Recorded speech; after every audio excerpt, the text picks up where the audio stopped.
your budget?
Good morning and welcome to Chester Street, the blue skies above us. Here today for Durham versus Warwickshire in the Metro Bank One Day Cup, the sixth game so far for each side. Durham in 7th place on 4 points and Warwickshire in 2nd place on 11 points. The teams are making their way out. News from the toss is that Warwickshire win the toss and will bat first. So Durham fielding, having a bowl on this beautiful day in the northeast, and an important day for Durham, who will want to get back to winning ways after securing a win in their first game, but have got consecutive losses under their belt. I'm Polly Starkey, alongside me is Toby Reynolds, and we'll be talking you through the day here today. What do you make of the matchup between these sides?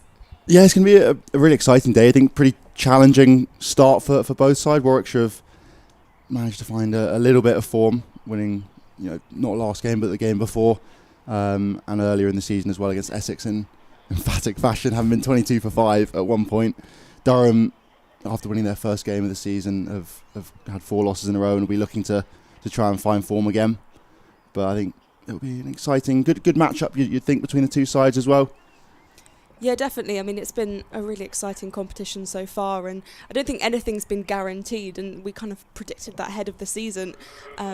Durham have been an exciting outfit to have a look at, and they've got some changes today with Mia Rogers coming into the side, making her debut, and Warwickshire have also been impressive so far this season with, again, a mix of experience and youth, and that's something Durham have had and has been really interesting to see. So it'll be Sophia Turner to open the bowling for Durham. A bit of a change for them as she's warming up from the Finkel end. And it's Stair Callis to face the first ball for Warwickshire. This is left alone outside the off stump for no run. Abby Freeborn at the non-striker's end.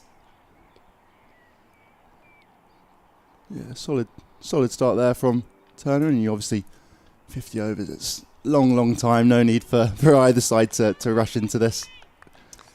Yeah, both teams with a lot of bowlers at their disposal, which will be interesting to see across the course of the game as Turner's in again to Callis. Once again left alone, signalled a wide by the umpire. Just getting into a rhythm a little bit, used to the action. Her first time opening the bowling this season. Yeah, I was going to say, it's a slight change up here from Holly Armitage, perhaps looking to just move Durham's fortunes around a little bit with perhaps a surprise the Warwickshire batters wouldn't have been expecting. Turner right arm in, and that signalled a wide again. Just struggling to find that line a little bit. Yeah, that's the thing. When you've had 4 losses on the bounce, you're just kind of looking to make a few changes and see where you can reignite the side a little bit. Of course, Durham have had a few injuries. Emily Windsor, who we'll hear from later, being one of them. Turner to Callis.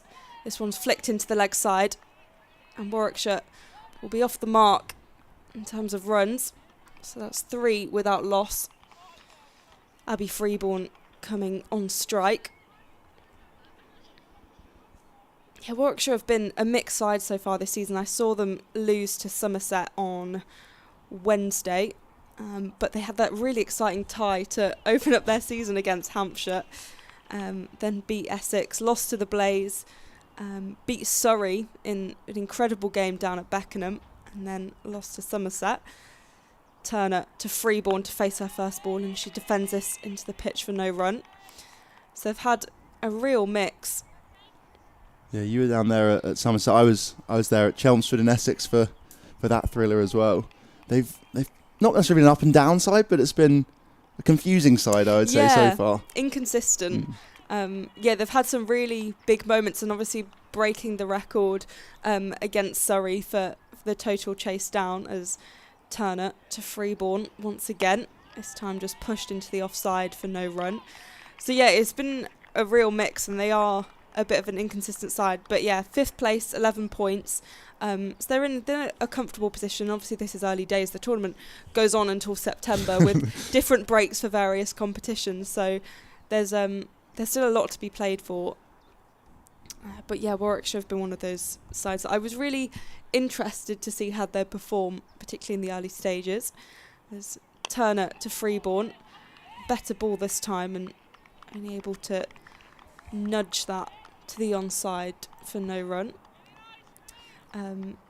So yeah, it's been a good tournament so far, though. I think what I said before about kind of teams being a bit unpredictable. Obviously, the Blaze have started really well, but kind of every team has been able to battle with each other, which has been really exciting. The quality of the competition has been fantastic. Turner to Freeborn. This flicked into the leg side, just kind of defended and goes off the bat, and that will be the end of the first over. 3 without loss for Warwickshire so far.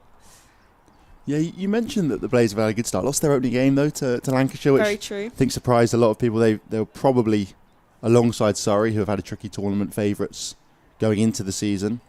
And as you say, they have managed to pick themselves up a little bit since. But Lancashire perhaps were slept on around the country by a few pundits, a few predictions. And it kind of does suggest that it's going to be a very tricky tournament to predict, even though we're 5 game weeks, 6 game weeks in now.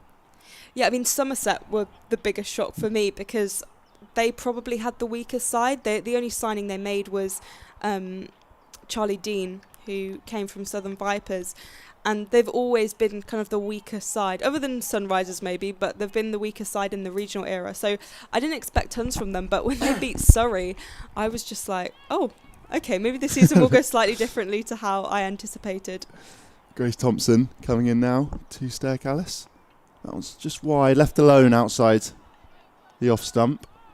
Just getting a feel for the pitch, for the bowler, for any movement. We saw in that first over as, other than a couple wides, that second wide I thought in particular was a bit harsh from Sophia Turner. But she did manage to find that spot and only went for a few from that at first over. Thompson in again now.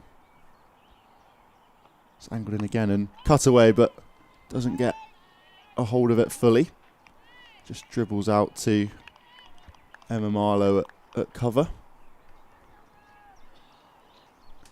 Definitely, and Grace Thompson has been such a good addition for the side, making her debut in that first game, taking the first ever wicket for Durham in the professional era. And she's an exciting 17-year-old, very tall bowler. That was a bit shorter. Maybe keeps a fraction low, but played out nicely in the end there from Callis into the leg side. Yeah, having a look at the pitch. Not fully convinced by that one.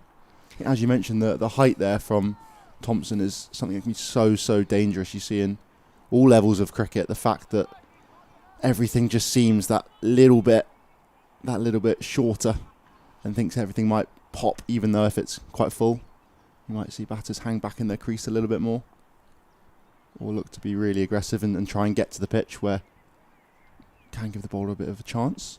That was a bit fuller and wider, and yeah, signalled as a wide by the umpire. I think Stair Callis is probably the busiest female cricketer in the county circuit at the moment, playing for Yorkshire and Warwickshire. She scored 60 against Somerset at the top of the order on Wednesday, which, despite the loss for Warwickshire, was a helpful contribution. Thompson in again. Now swinging away nicely, finds the outside half of the bat, but played well in the end there from Callis. Just keeps it down and fends it off into the offside behind point. She'll continue to be busy with the 100 coming up as well, and she'll have international duty with the Netherlands, so there'll be endless amounts of cricket for Stair. 4 without loss for Warwickshire.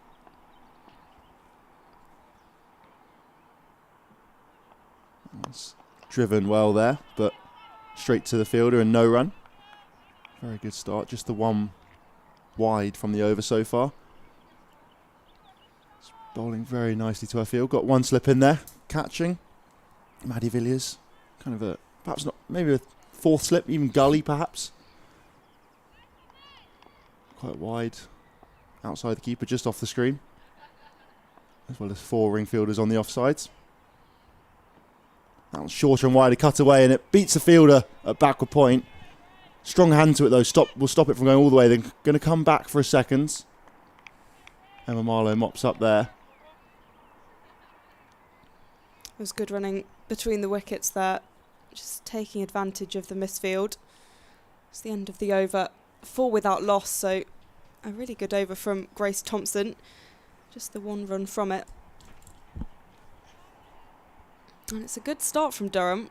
Warwickshire have tended to fire quite early in the competition. 6 without loss. Yeah, there are 3 other matches going on around the country as well today. We'll keep you updated throughout today's play here at Chesterley Street. Blaze take on Lancashire. Surrey are down in Taunton facing Somerset, and Hampshire host Essex. There's also the T20 Cup as well, so Devon against Suffolk, Shropshire against Northants, Berkshire against Kent, so the winners will all go into the next round as Turner is in. This one is a play and a miss. There'll be no run. A good start from Sophia Turner. Been a good start generally by Durham so far. Very accurate and very miserly so far, which is exactly how Holly Armitage and Danny Hazel would have wanted their side to start. Yeah, a few early nerves I think from Turner with those wides, but she's kind of finding her line well. This is better, and this goes past the fielders in the ring. 3 fielders in pursuit, and it will go all the way for 4. That's the first boundary of the day for Warwickshire. Seems like a bit of a fast outfield, and that's the progression Warwickshire would have wanted after a slightly slow start. Yeah, lovely shot there by Abby Freeborn. Just uses her feet a fraction to shuffle down and get a little bit closer to the pitch, and then just comes off the bat beautifully and flies away. You mentioned the 3 fielders in pursuit, and it was almost just in hope the ball might stop in the middle of the outfield, and I think they're expecting it. Turner running in past the umpire. There's a big appeal. The umpire's not moving. Unconvinced. Just going down. You think it's going to be tight. Hits Freeborn quite high on the front pad, but she was down on one knee. Looking to kind of half sweep, half kind of help it on its way around the corner.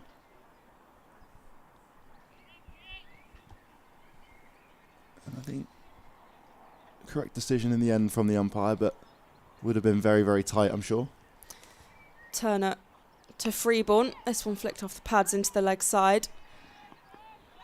And I'll just get the single from it. 11 without loss. Yeah, slightly different fields. Sorry, for Sophia Turner. Got 4 fielders out on the leg side. See, and she's bowling that fraction straighter. Perhaps after a few wides in that first over, they're looking to maybe for her to drag her line in a little bit closer. Attacking the stump, she did at the back end of last over as well. Turner to Callis. This one defended with a straight bat. Much better delivery. Yeah, that's exactly where she'll be looking to try and target. If it holds its line, it's going to keep attacking the stumps and possibly squeeze between Callis or Freeborn's defences, and if it gets that little bit of movement, that bit of a way swing which we've seen so far, then challenges the outside edge too. Turner to Callis once again. This one pushed into the offside. Heads away to the fielder, and that's the end of the over. Apologies, the scoreboard has gone off in the distance. 12 for naught currently. We have the old scoreboard down to our right next to the LNER stand. A new stand, that is, I think, or rebranded stand. And yeah, that's a well played shot down there from Callis, just using her hands to guide that one down to third man for an easy single. But I think Turner won't be too disappointed to see Callis just following it a fraction and fending off outside off stump, which is, she'll be wanting to see as with the way she's swinging the ball away. 12 for naught after 3. Thompson in again. That one just challenges the inside edge a fraction, but defended well from Callis. Thompson coming in from the Lumley ends. Similar field to Turner, actually. She's got catching mid-wicket very close, as well as a sort of regulation wide mid-wicket on the ring as well. 4 fielders on the offside on the ring. That one's swinging away and finds the outside half of the bat again, but it's played well into the ground and they're through for just a single.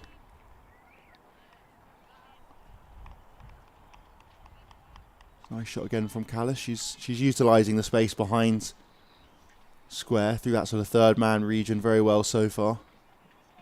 Just happy to bring Freeborn on strike. Always safest down the other end, as they always say.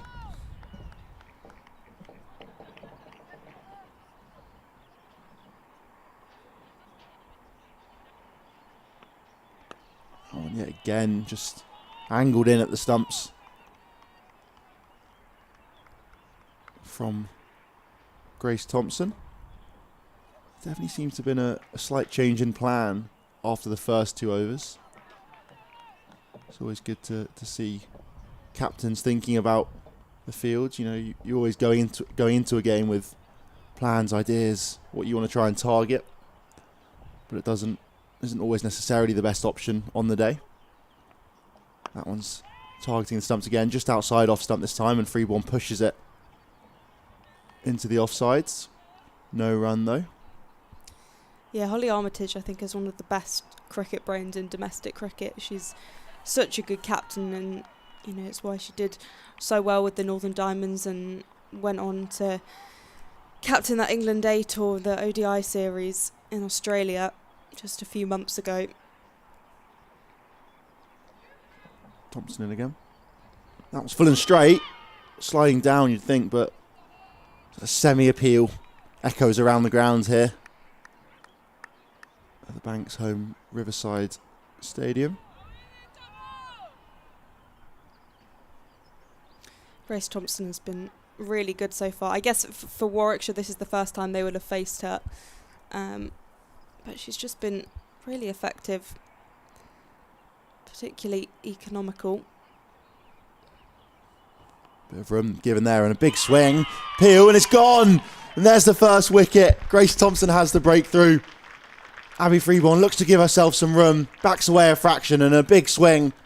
Sees a feather of an edge go behind and a simple take behind the stumps of Bess Heath. That's the first wicket of the day. 13 for 1. Grace Thompson with the breakthrough. What did I say? She's been effective and she's proved it with a wicket. That's fantastic work from Thompson. It's the opposite of a commentator's curse. Yeah, commentator's luck. She's been brilliant so far this season and has really taken to senior cricket so well. Wasn't even contracted at the start of the season and signed just before that first game and took those 2 wickets on debut, and since then has been brilliant with the ball. And it'll be Davida Perrin who comes to the middle, the 18-year-old who, at the start of the season, I was looking at the squad for Warwickshire, and actually she is kind of one of the most experienced players in the team, even though she's 18 years old. This is, I think, maybe her 4th season of professional cricket, and she's a real talent. Yeah, you can definitely see her talent. Probably the most prolific of the Warwickshire, the batters. Yeah. At least top order batters. Yeah, she's been good this season. 37 against Somerset, 69 against Surrey, 53 against the Blaze. And when it comes to the second innings, she's an absolute weapon in the field. She is so good and so much energy. Sophia Turner will be continuing from the Finkel end.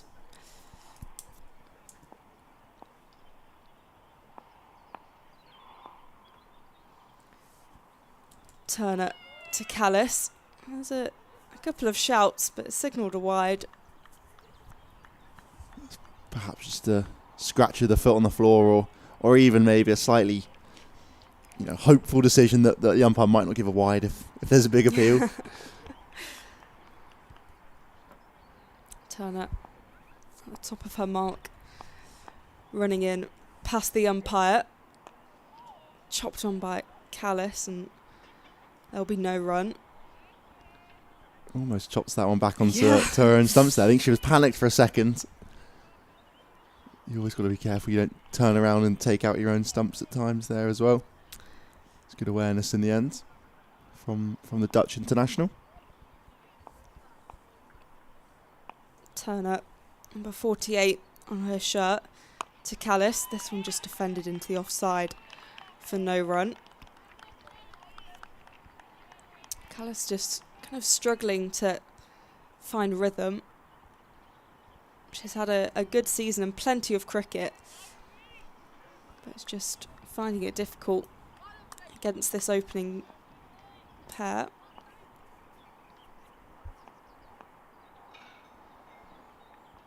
Callis poised, and this one defended into the ground. The score still 14 for 1. Yeah, I think Durham probably the happier of the two sides at the moment, especially with that breakthrough. They've bowled really, really neatly so far today. A couple of wides, maybe more than you'd ever hope for, but no one ever really wants to bowl a wide. Turner in again. It goes low and Callis tries to chop at it, but doesn't make contact with the ball. Yeah, really nice one there. Just sort of nips back a fraction and keeps a little bit low, and Callis done all ends up there and a little bit lucky to get away with it. I think it only missed the stumps by maybe an inch or two.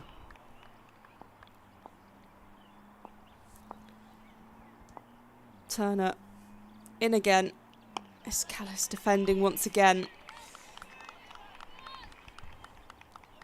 This is really good stuff from Durham. They know they really need a win to boost themselves in the table. It's been a difficult start to their campaign,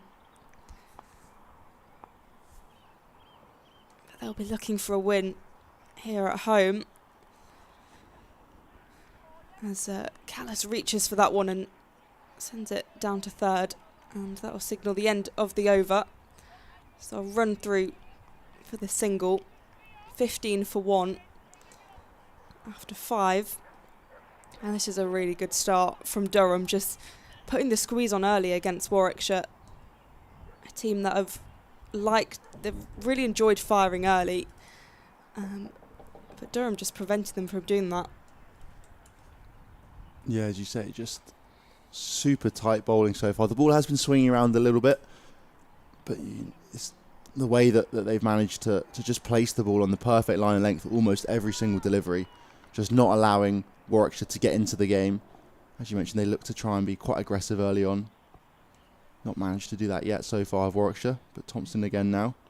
That one's just into the leg side, tickle round the corner. Going to push for 2, but I think they'll just get single in the end. They will indeed. Good fielding down there from Phoebe Turner at a fine leg, just the single in the end.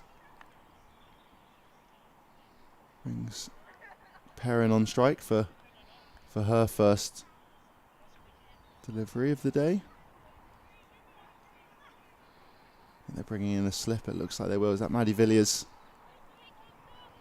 charging down from mid-on to get in there, and the catching cordon? I think it's Mia Rogers, who is also a wicket keeper.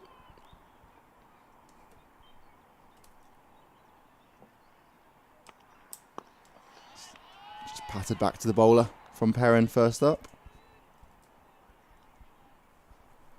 Oh yeah, Villiers at backward point, actually, sorry.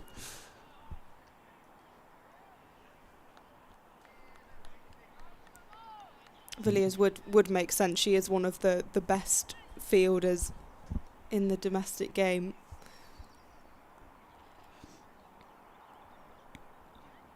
Thompson in again now. Yeah, defended again nicely there. Soft hands from Perrin. Coming on off the back of a good bit of form you've already mentioned today so far, Polly. One of the most exciting up-and-coming players in the English game. Just 18 years old, was down with under-19s over the winter. Had a pretty good World Cup out there.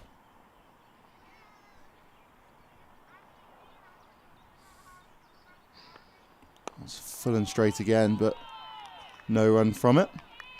You mentioned the Under-19 World Cup. It was a second Under-19 World Cup, which is just remarkable. Of course, playing with Grace Thompson as well. He was in that side. Trudy Johnson as well involved, who's in the Durham squad.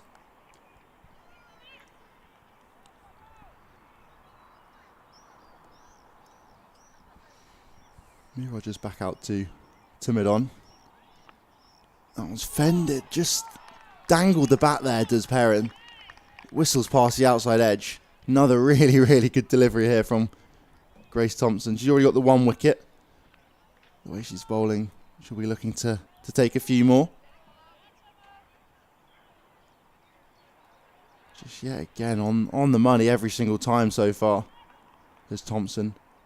Economy under 2 and over at the moment.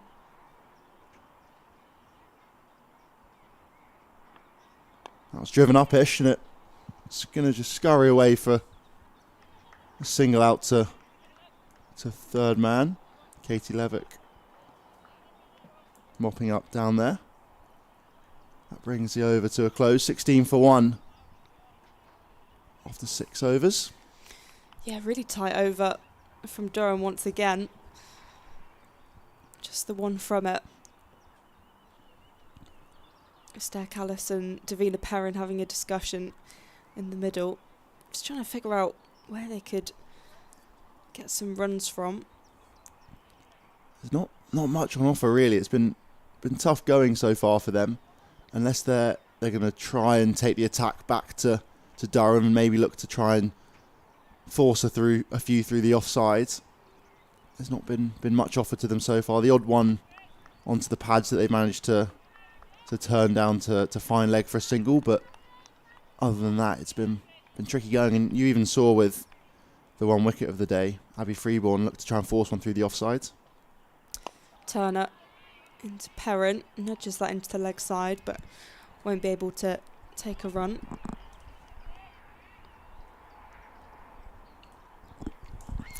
$17 for 1. 6 overs gone, 44 remaining.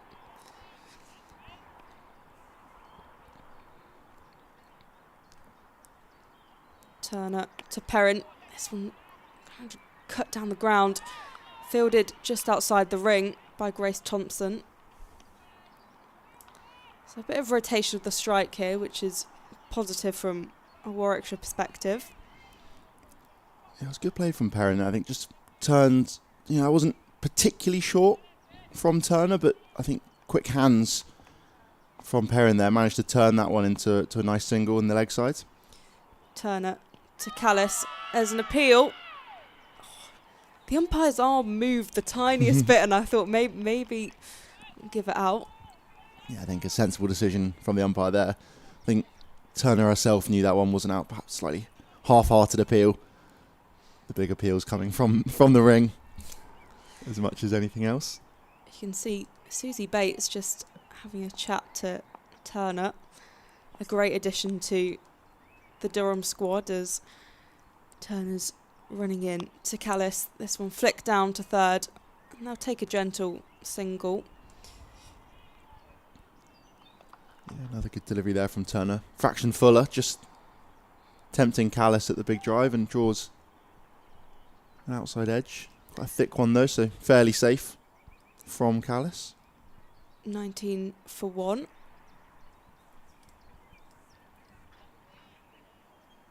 Oh, the helmet coming on.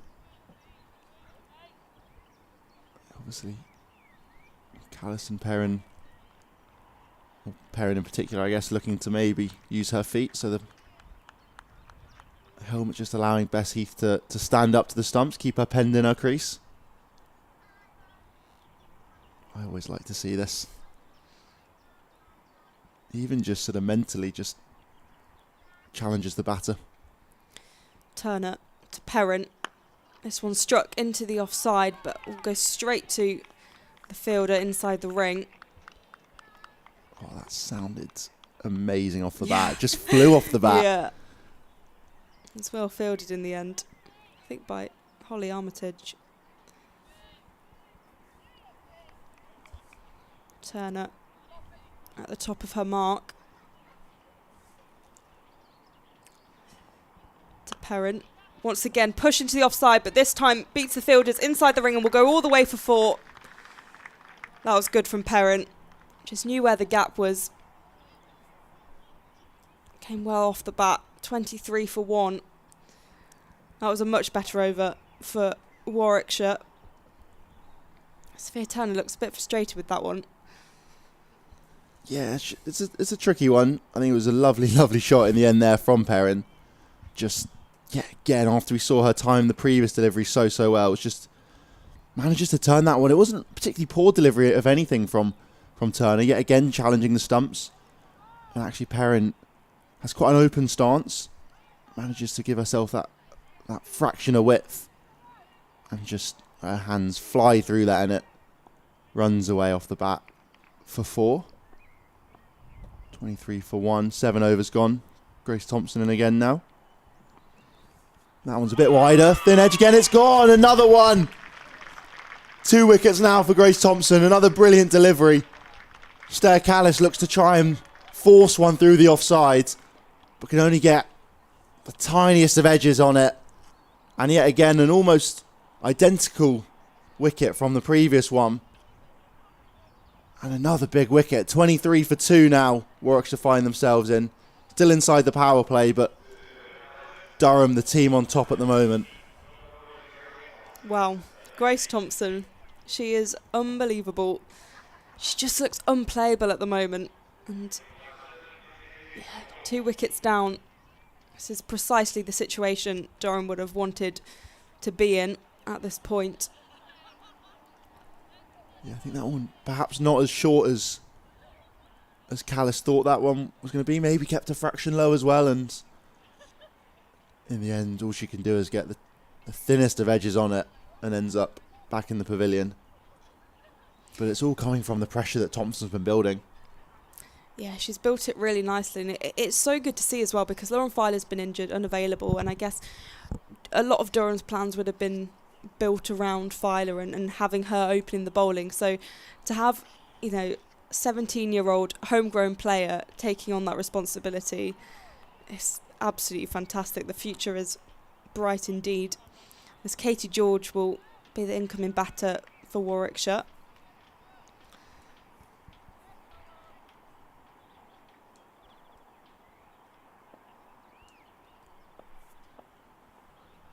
Thompson. Good start again there. Straight on the money immediately, just forcing George to defend that one into the offsides. Just the ball drifting away a fraction again. It's brilliant work from the teenager. He'll probably still be around in 2 years, you think, for the Under-19 World Cup again. Don't know quite if she'll qualify age-wise or not. Full and straight and just turned into the leg sides. No run though. Tricky season so far for Katie George, yet to pass 30. She made 28 twice though in the most recent 2 games as well for Warwickshire, against Surrey and Somerset. Part of kind of a whole team effort against Surrey in that monster chase.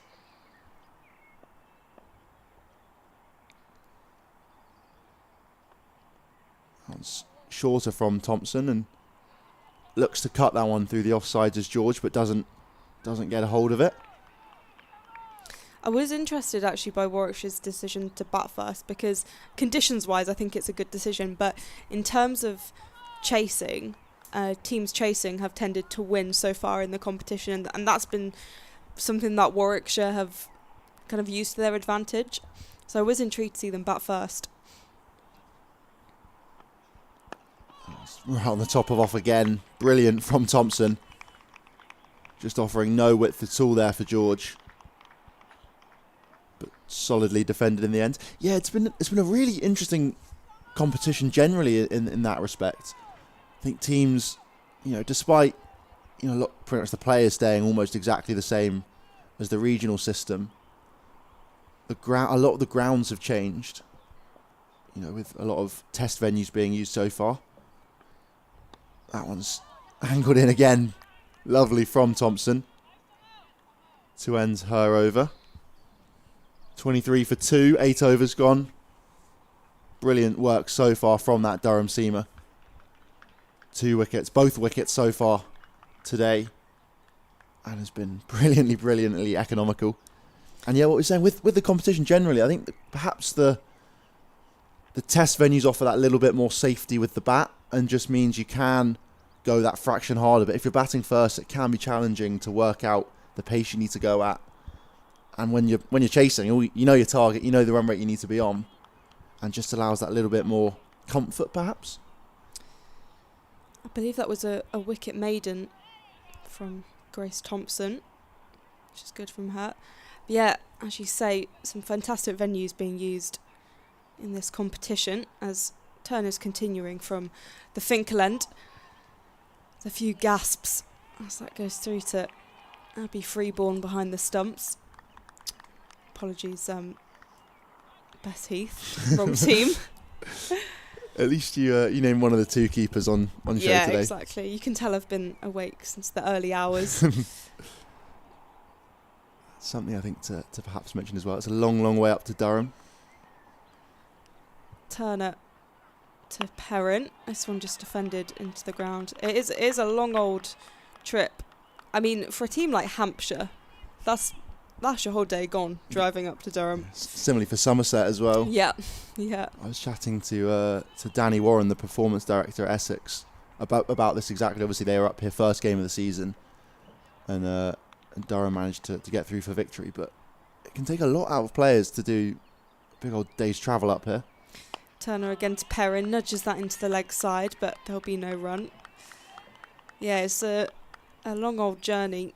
So myself and my dad, Richard Starkey of the North Shore podcast, we made a road trip up here. So I think he left Birmingham about 5 a.m, got to me in Manchester at 6:30, and then we got here just after 9. So we'll do the reverse tonight. So it is a long old drive, but so worth it as Turner's in. This one pushed out into the offside. It's going to head towards the boundary, and it does in the end. Goes all the way for 4. Another boundary for Perrin. It's a good bit of cricket from Davina Perrin. He's definitely the more comfortable of the 2 batters at the moment. Yeah, Turner just offered a fraction too much width there, and we've already seen Perrin trying to score pretty prolifically through the offside, and that time just places it really well behind backward point, but also wide enough of third man to pick the gap. Pick up her second boundary of the day. Turner again to Perrin. Once again, the same shot. Doesn't have as much pace on it, but it's going to go all the way for 4, despite fielders chasing. This is exactly what Warwickshire need. Perrin just pushing on and back-to-back boundaries. Interesting to not see any adjustments in the field so far as a result, leaving that gap open. In fact, I think Katie Levick might be coming round to guard that boundary a little bit more as Turner's in again, this time pushed into the offside, but will go straight to the fielder. And that's the end of the over. An important one for Warwickshire, 31 for 2. Yeah, that time there. I think the first moment of today we've seen that extra bit of aggression from Warwickshire, and it's come through Davina Perrin. As we've already mentioned, the most prolific scorer in this Warwickshire side, or in the Warwickshire top order, I should say, Emma Arlott. I think we'll be leading that chart with a magnificent 130 a couple of weeks ago now, down in Essex. What an innings that was. It was just incredible. Coming in at number 7. Grace Thompson into Katie George.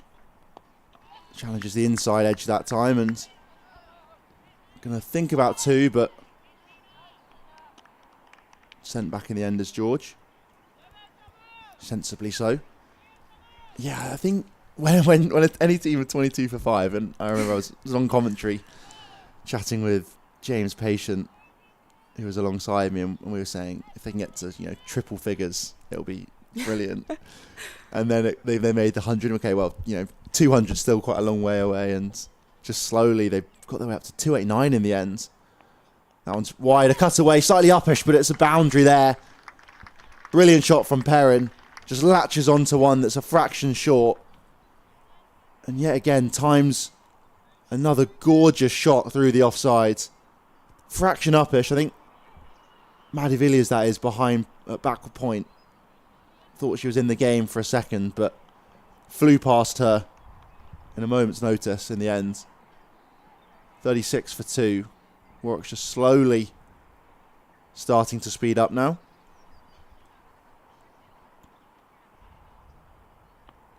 That was down the leg side, and it will be a wide.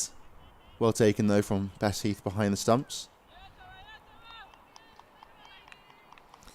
Yeah, Perrin leading the charge for Warwickshire as they look to rebuild after those first 2 early wickets taken by Grace Thompson. Freeborn and Callis both dismissed within the power play. Down the leg side again, slightly wayward this time, even more so from Thompson. She has been so good up until now, and then perhaps just knowing that Perrin is so strong and looking to be ultra positive through the offside, she's maybe trying to target the stumps a bit more and been put off her line. It is what can happen quite easily when a batter looks to be aggressive, as Perrin has been. That one's outside off stump, and much better that time from Thompson. 3 deliveries to go inside the power play now. It'll be interesting to see how Holly Armitage responds to the end of the power play. Whether she drops fielders back instantly. You'd expect to see maybe a change of bowler from at least one of the ends. Possibly both ends. That was wider and driven again. Emphatically. Brilliant from Perrin. She's picked that gap on 3 or 4 occasions now and picked up yet another boundary. She moves on to 22 off 18. It's brilliant batting from the 18-year-old. 42 for 2 with 2 deliveries in the power play and in this over left.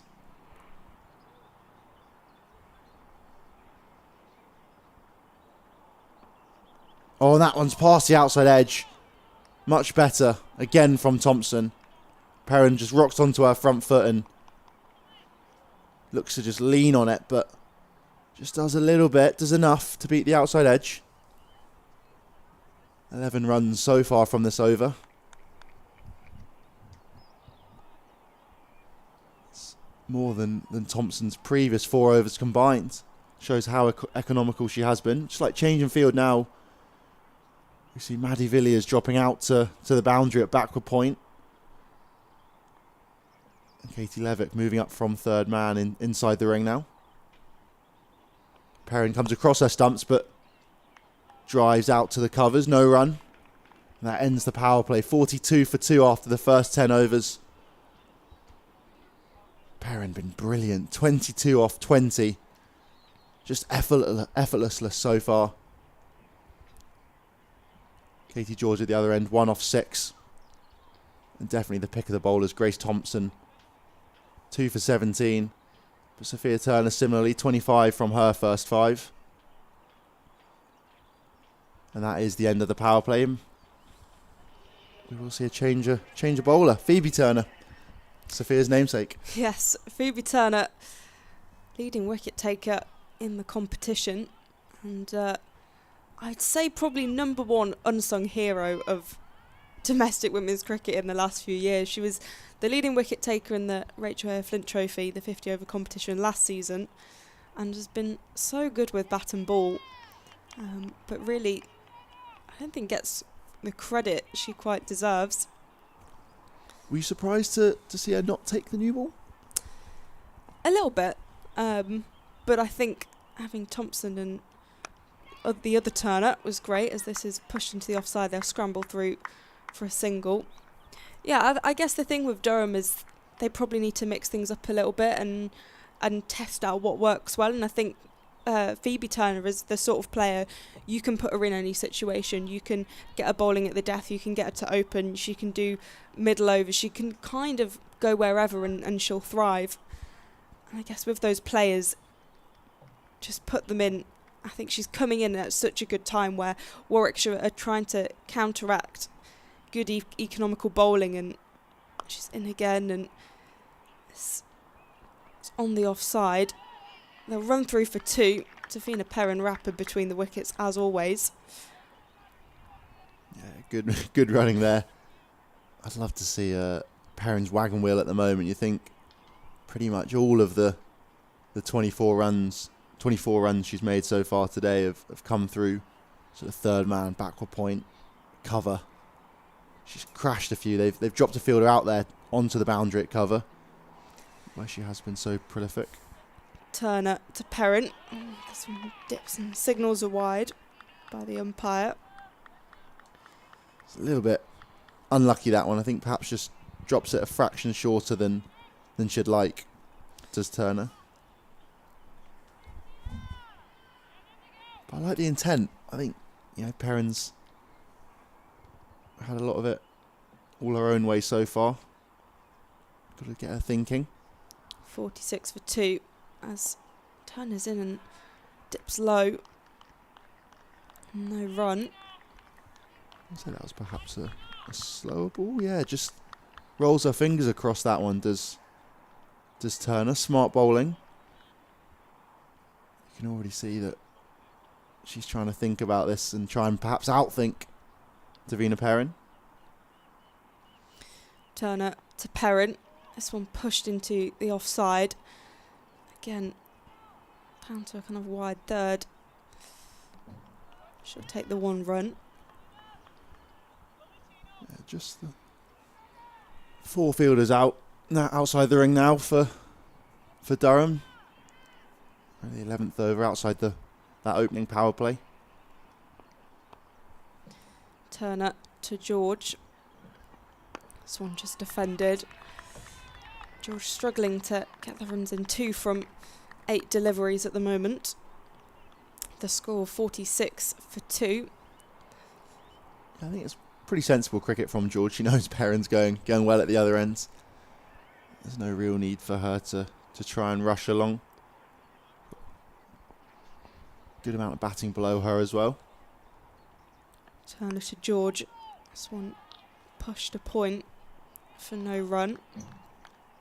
Yeah, Nat Wraith probably due to come in at 5. Bethan Ellis and Em Arlott below that.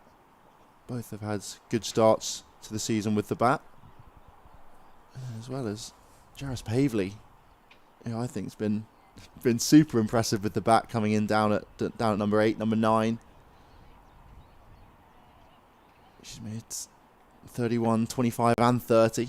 Was pretty crucial in Warwickshire's total against Essex, where we've already mentioned they were 22 for 5, and alongside Em Arlott, she played second fiddle for a long part of that, just allowing Arlott to go at her own pace and slowly explode throughout the innings. We will see another change of bowling, 47 for 2 at the moment, Warwickshire. Maddie Villiers, some off spin coming into the attack. from the Lumley ends.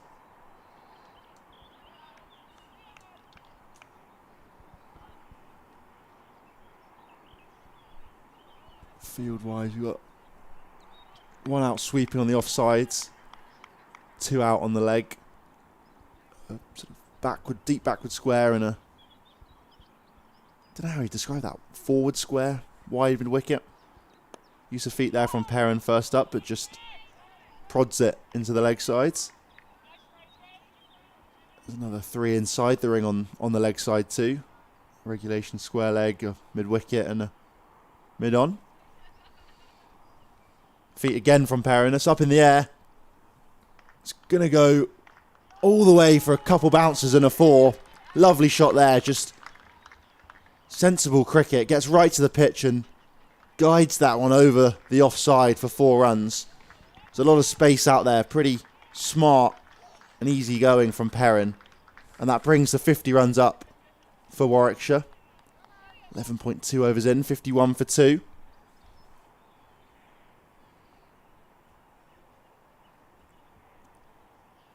That one's cut through the offsides. Going to push for 2 here, I think. They won't get there, though. It's good fielding on the boundary. Emma Marlowe out there on the cover boundary. Round quickly. She's now coming inside the ring. I like this from Holly Armitage. Just 2 fielders out for Katie George. Just trying to squeeze her a little bit. Slight change in field though. You see square leg go around behind square. That one's just tickled into the leg side and they're going to come through for a single. Yet again, more smart cricket from George. Just get Perrin back on strike. Perrin always looks comfortable when batting. I don't think I've ever seen her bat and her look really out of place or uncomfortable, and she just is really confident in what she does. Yeah, solid there, even in defence. Yeah, we've not seen any issues from her so far. Just easing her way through the innings at the moment. 30 off 27. She's managed to score it over a run of ball without much effort. Oh, it's down the leg side a bit and she flicks that one on a strop catch. Would have been a really good take there. Levick, that is behind square. We see Perrin just look to try and flick that one round the corner. Flicks it aerial. Just as I'm saying, it's been so effortless so far. Almost picks out Katie Levick. Yeah, dangerous shot from Perrin. And that will very much go down as a drop. That could have been a crucial moment for Durham. Perrin, as we say, looks so good and looks so confident at the moment, and Warwickshire will be so keen for her to stay exactly where she is. And a drop catch is not what Durham need at the moment, as Phoebe Turner will start her next over from the Finkel end. Turn to Perrin. It's going to be a tap and run from Perrin. Again, down to third. Yeah, she's a little bit lucky to get away with that one. Just kind of got herself in a tangle a little bit. Came at Villiers, who fired one down the leg side, perhaps seeing the batter approach. And then, yeah, just looking to try and get anything on it. Almost guided it straight into the hands of Levick. Turner to George. Gets a little bit caught in that one, and there'll be no run. 54 for 2.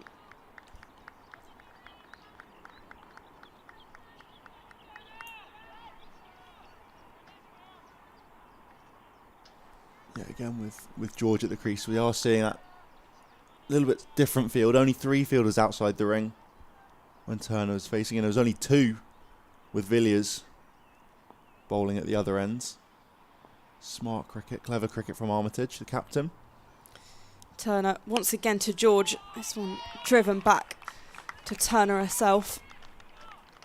55 for 2. Yeah, they're really not letting Katie George get into the game, which is great to see from from a Durham perspective. George 3 from 12. As Turner comes in past the umpire. This one a little bit more width on that. George unable to get to the ball.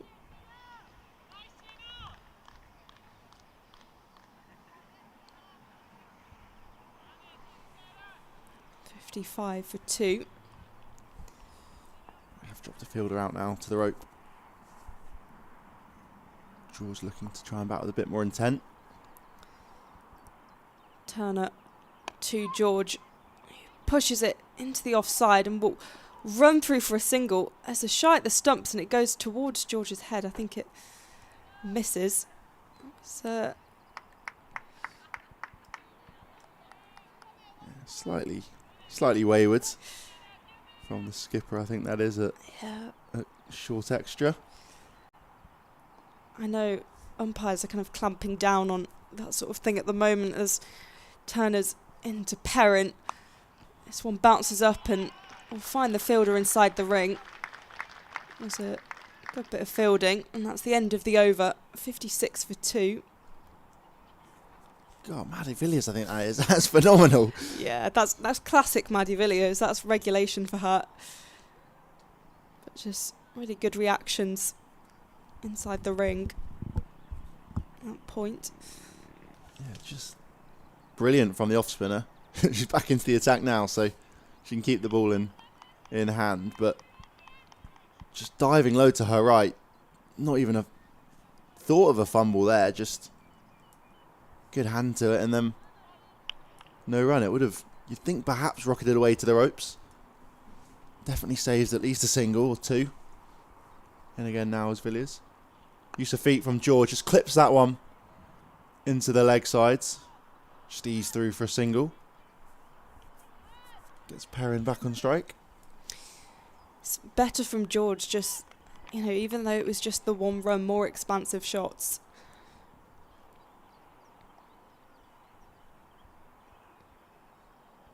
Straight down the ground from there, and that's gone! Brilliant take from Villiers. We already saw in the previous over how good she is in the field. Perrin gives her just half a chance there, but a really, really good low catch from Villiers. A great caught and bowled.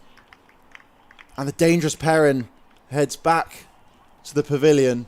Gone for 32. 57 for 3 now, Warwickshire. As I say, the dangerous, dangerous Perrin. Been effortless so far. She fist pumps her partner and out she goes. Caught and bowled, Maddie Villiers. That's vital for Durham. A key turning point for them. Fantastic from Maddie Villiers, who we've mentioned is such a good fielder, so agile, such great reactions. And Warwickshire find themselves 3 down with Perrin, who looks so comfortable and really at ease, as you say, at the crease. Dismissed, which means that Nat Wraith will be the incoming batter for Warwickshire. And Durham look on top at the moment.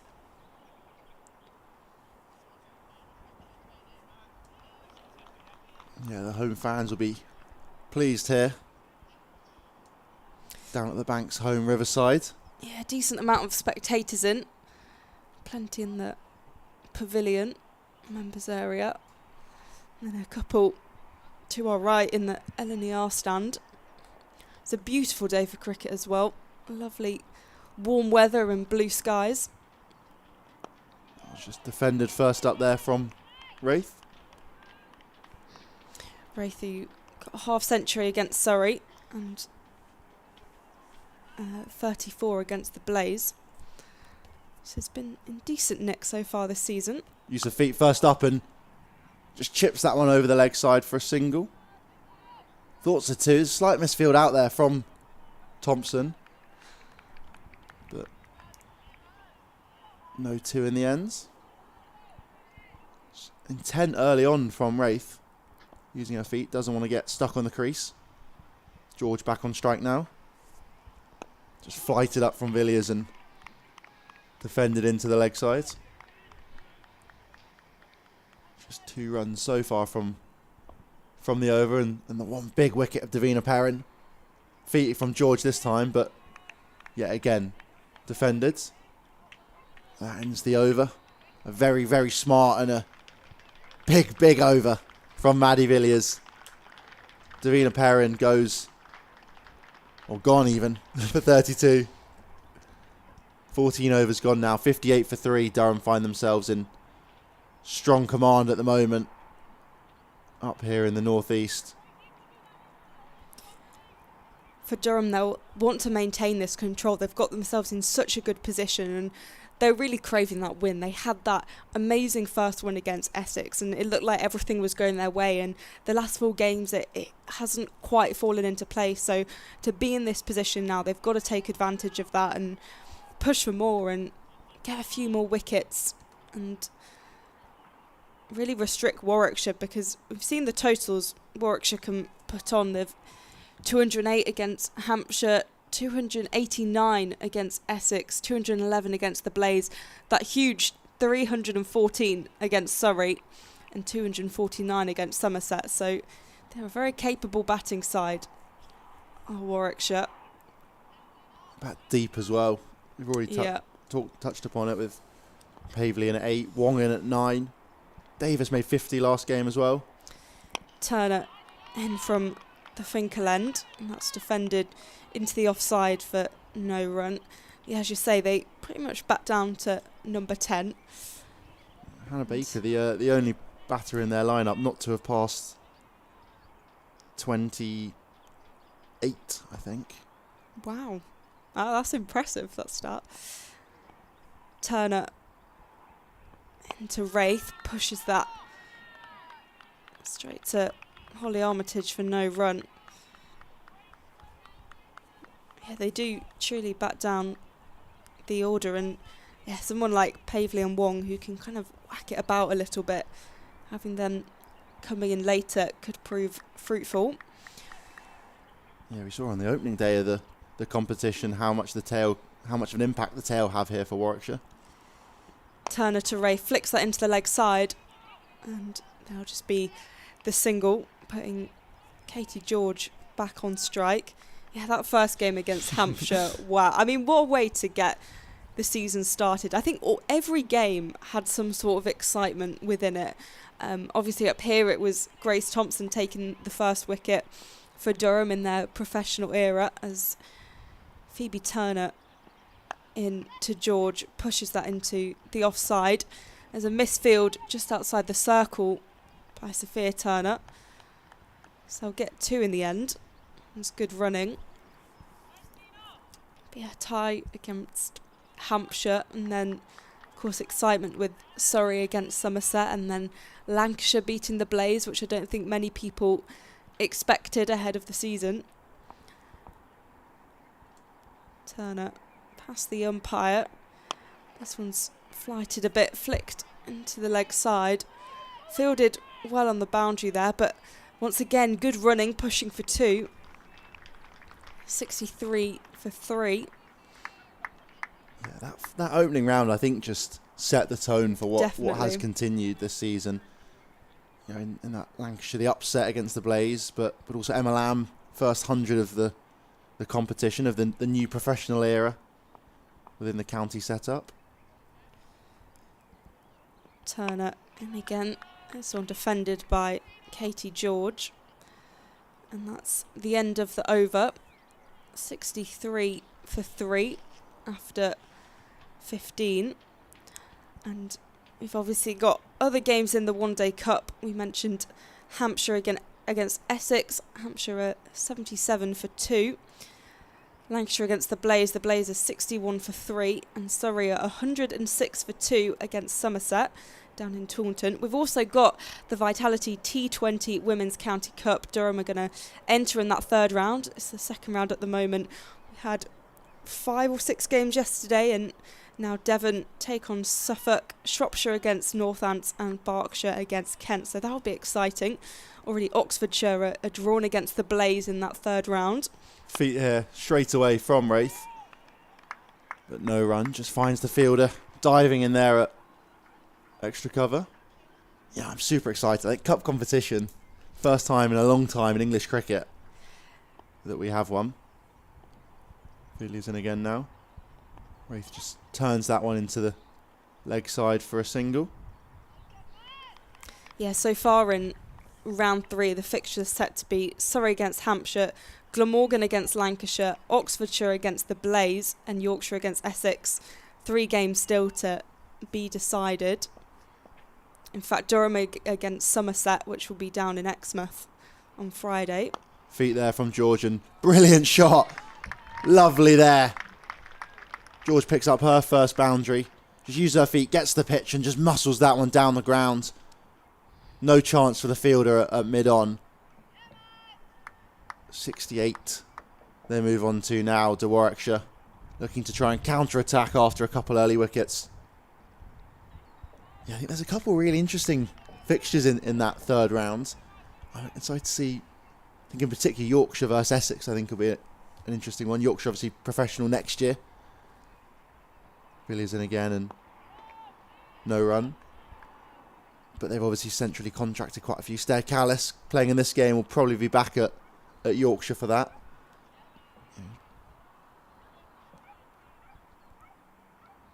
Lauren Winfield Hill as well, England's World Cup winner. Ooh. George just backs away for that one. And Essex not had the easiest or the best start to the competition so far, the season so far. Feet again from George and set off a quick single. Wraith could be close there, but slightly wayward throw. Good backing up there. In the end, Mia Rogers, I think that is. At backward point, gets round well. Yeah, the magic of the cup will be interesting. And also, as you say, third tier sides possibly in the reckoning too. Wraith, another quick single there, nicely done. Just ticking over really, really well here at Warwickshire. With the odd boundary, meaning the run rate starting to build up again. Currently 4.4. Warwickshire 70 off the first 16 overs. 3 wickets gone though, more crucially for them. With Nat Wraith and Katie George at the crease right now. Yeah, Oxfordshire against the Blaze. That's a huge moment for Oxfordshire to get to play against the Blaze. I mean, you'd imagine Blaze will go on and win, but you never know. Yeah. You never know what can happen in these competitions. And then quarterfinals on Saturday the 24th of May, and then finals day down in Taunton on Monday the 26th of May. So it'll be over very quickly, but it's been a fantastic competition so far, with Tier 1 teams entering next round. Turner in again, this one chipped in the air, but it's going to go behind. It's going to head towards the boundary. A fielder running round. It's almost cut off, but heads across the boundary. Really good effort from Emma Marlowe there. He made up the yards, but didn't quite manage to keep it inside the boundary. So that's 4 for Warwickshire. Yeah, I think Bessie thought she might be in the game for a second there. We've seen Turner use a lot of change-ups and mix it up a lot so far, and shorter ball there just dug into the pitch and finds the top edge, which I'm sure she'll be excited to see. Turner in again. Rafe taking hold of that and sends it into the leg side, but plugs in the field, and I'll just get the 1 run. Yeah, again, slightly upish there. Doesn't really get hold of it, does Wraith. I think quite sensibly just kind of guiding it as much as anything else into the leg sides. If she looks to try and take it on, she's really got to try and go all the way and try and find the stands behind Marlowe out there on the ropes at deep square. Turner in again. This one pushed into the offside. There's a quick scramble through. They're safe in the end. 76 for 3. Yeah, Wraith back on strike. It'll be interesting to see here what Phoebe Turner does. Is this the tactic they're trying to use to Wraith, or is it just something to perhaps unsettle her, just to get her thinking? Turner to Wraith. This one flicked off the pads into the leg side. Fielding done by Catherine Fraser out there in the deep.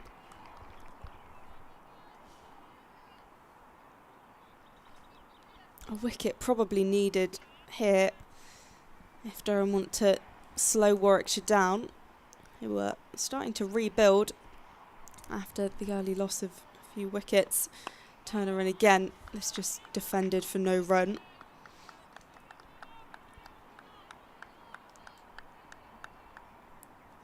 Yeah, as you say, the run rate slowly climbing here. Warwickshire finding singles pretty easily, and also just a boundary every over or so. Turner to George. That's a big swipe, but goes through to Bess Heath, and that's the end of the over. 77 for 3 after 17. 33 overs remain. Katie George on 15 from 26, and Nat Wraith 10 from 11. Looks like we'll see, change of bowling here. Katie Levick. A bit of spin. Some leggies here from Levick. Levick's leggies. Had a good start to the season. 3 for against Essex on the opening day, but otherwise yet to take more than a couple wickets in a game. She'll look to have a big impact here, I'm sure. That's down the leg side first up, will be a wides.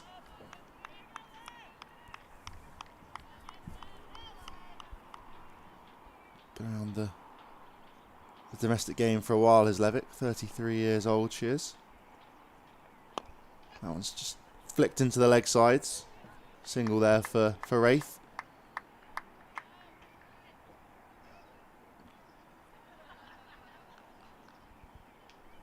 Shall have a go at Katie George now.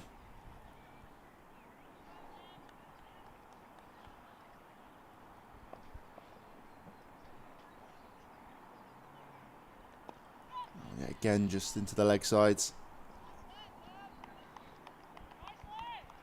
For another single. Yeah, again, just rotating the strike pretty simply of the Warwickshire batters. That was pulled away nicely. It's gone! Picks out the fielder. Villiers again, that is. Her second catch of the day, and Levick gets her first. Wraith will be disappointed with that one. She looks to rock back and just caught that one through the leg side, but instead picks out probably one of the best fielders on the circuit, Maddie Villiers. Not a simple catch by any means, hit firmly at her, but Villiers just makes that look as easy as anything. Wraith goes for 11. Warwickshire find themselves in even more trouble, 80 for 4. 17 and a half overs in now. Bethan Ellis, I think that is, coming out to the crease now. Yeah, in Villiers' books, probably a simple regulation catch, but came straight at her, and it was probably the worst person to fire that shot at. And as you say, 4 down, a difficult situation for Warwickshire to be in, and George and Ellis will really have to do some rebuilding.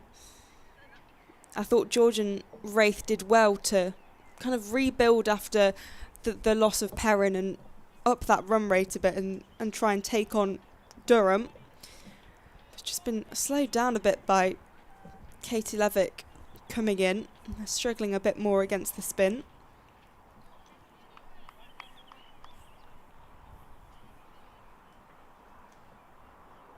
Yeah, it'll be interesting to see how Warwickshire do look to try and go here.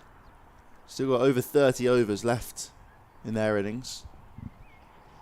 Levick into Ellis, and that one's fuller this time, just floated up a fraction. But good diving stop there from Thompson at mid-wicket. Yeah, I think they can take their time and be a little bit tentative and not throw away their wickets. Looks to try and squeeze that one through the offside, does Ellis, but doesn't get anything on it in the end. Interesting to see Villiers has moved from mid-wicket. Perhaps they thought that was where they could target Wraith. If so, it worked out a treat. That one's into the offsides. No run though. That ends the over. 80 for 4. But most importantly, the big breakthrough. Another one so far. Katie Levick's first of the day. She goes for just 3 runs from it, alongside that 1 wicket. Bringing Bethan Ellis to the crease, alongside Katie George. That was an ideal over for Katie Levick, exactly what Durham needed. And it looks like Catherine Fraser will be brought on for Durham, the Scottish international. Right arm off spinner, so opting for spin at both ends. Just discussing with Holly Armitage, setting her field. Yeah, we'll see 3 fielders out on the leg sides. Deep square, deep mid wicket and long on. Plus a sweeper on the off as well. Fraser to George.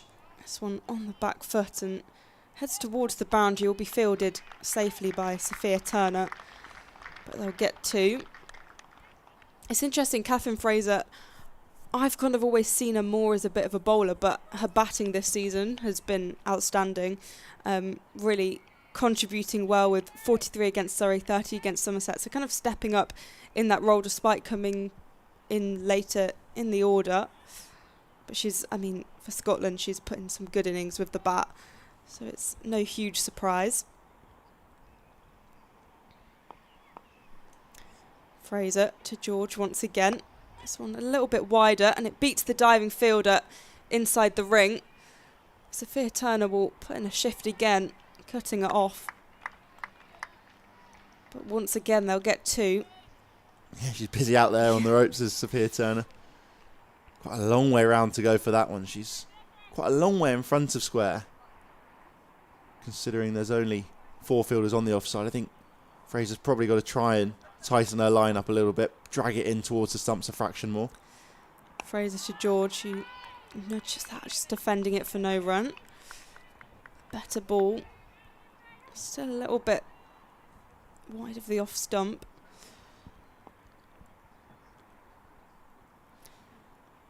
Fraser to George, beats the diving fielder and will go all the way for 4.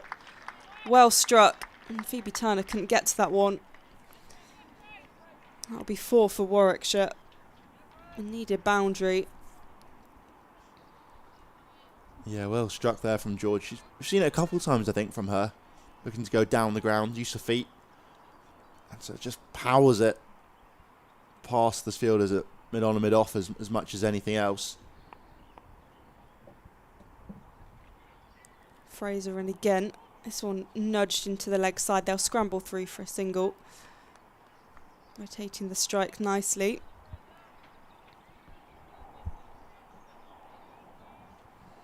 Yeah, Sophia Turner out on the offside, kind of patrolling about a third of the ground. And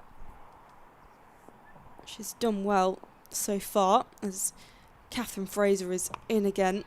Just gently pushed into the offside, and that will signal the end of the over. 89 for 4. Katie George on 25. Bethan Ellis yet to get off the mark. It's interesting to see Durham have used 6 bowlers already. I think you mentioned it earlier on comms, Polly, that they do have a lot of options to Durham, and Holly Armitage making the most of all of them so far. Still yet to see. She could bring herself on if she wants. Emma Marlowe, Susie Bates as well. Pretty much everyone in the side except Bess Heath and Mia Rogers could offer some overs if need be. Levick in again now. That one's cut away nicely though, just for 1.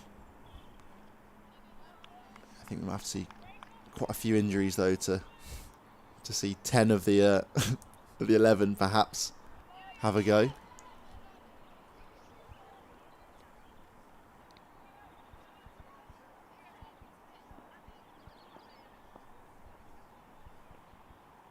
Swept nicely, just for 1 though. for Bethan Ellis. That's her first runs of the day. Gets her off the mark.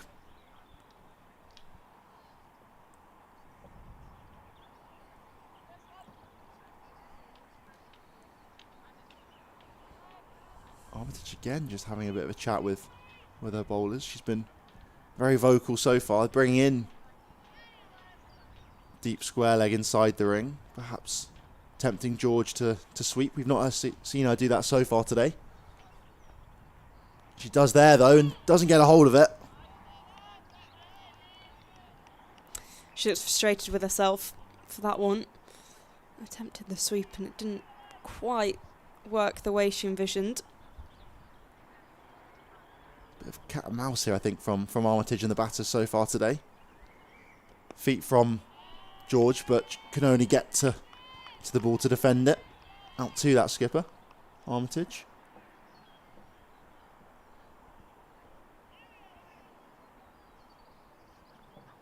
Also to note, Grace Thompson not quite on the ropes out there at Cow Corner. That was turned into the leg sides. No run from it though, well fielded. Villiers again. That is a catching mid wicket. She's in very, very close.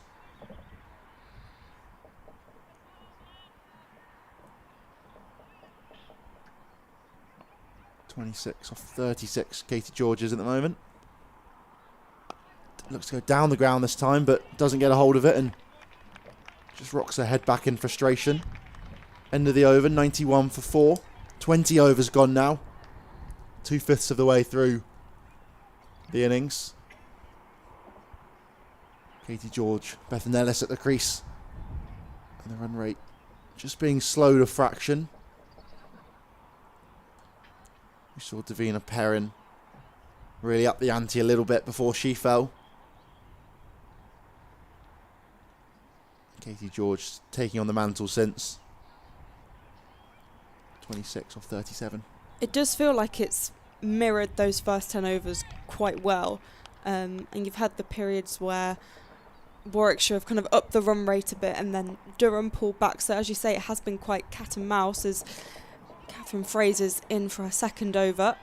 This one just turn around the corner and get the one run. Yeah, that one just looped up a bit. I think it's interesting as well. You know, you might see two off spinners, Fraser and Villiers, but bowling quite differently.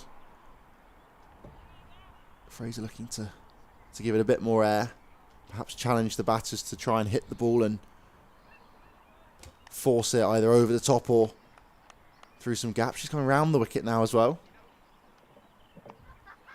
Just changing the angle. Fraser Hobson's pushed into the offside by Katie George. I played it on the back foot and just shadow batting at the non-strikers end now. Yeah, over the wicket for Bethan Ellis, round for Katie George. And again, and defended for no run. Holly Armitage doing the fielding.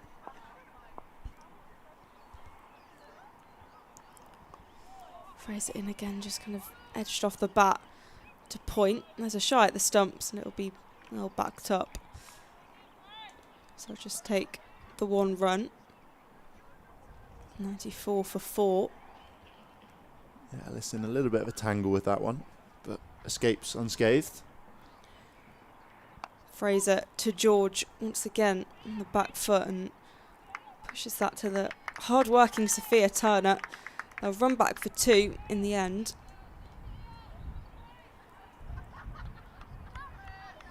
You're going to have to keep running between the wickets as I've done. Getting 2s, potentially even some 3s with the far boundary as this is just nudged very gently into the leg side for no run.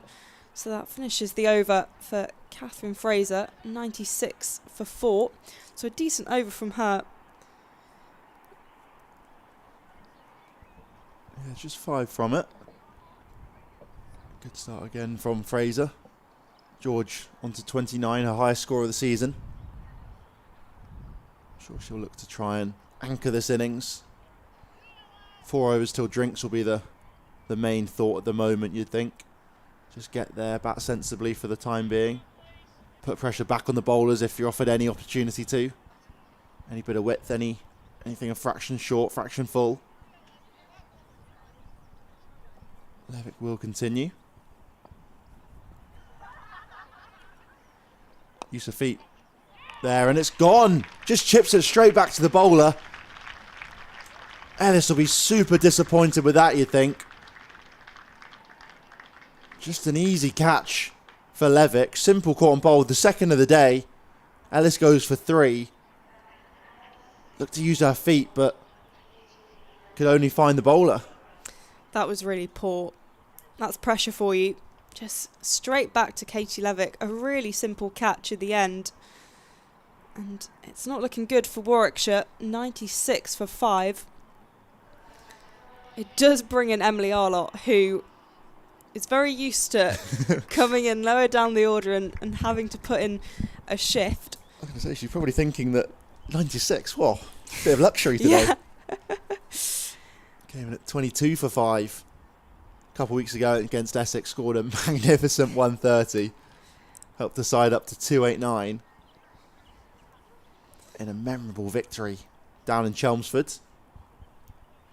Continue the same here today up in the northeast in Durham. This is fantastic from Durham, who are really bouncing back after a difficult spell in the first part of the one-day cup. We said there were games happening elsewhere.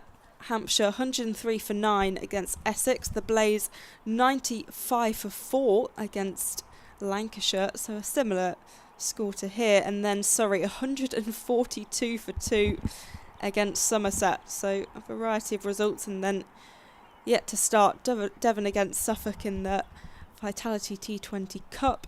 Shropshire against Northants and Berkshire against Kent down in Wokingham.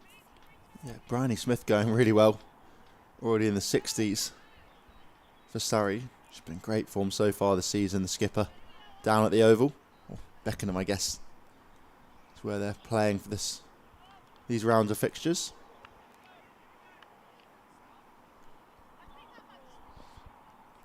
Marlott face up to Katie Levick. Just defends that first one. 96 for 5, Warwickshire.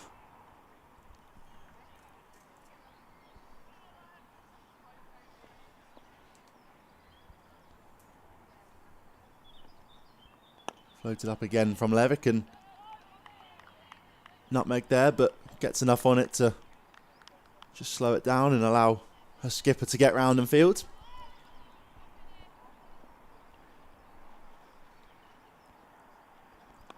Defended again from Arlott.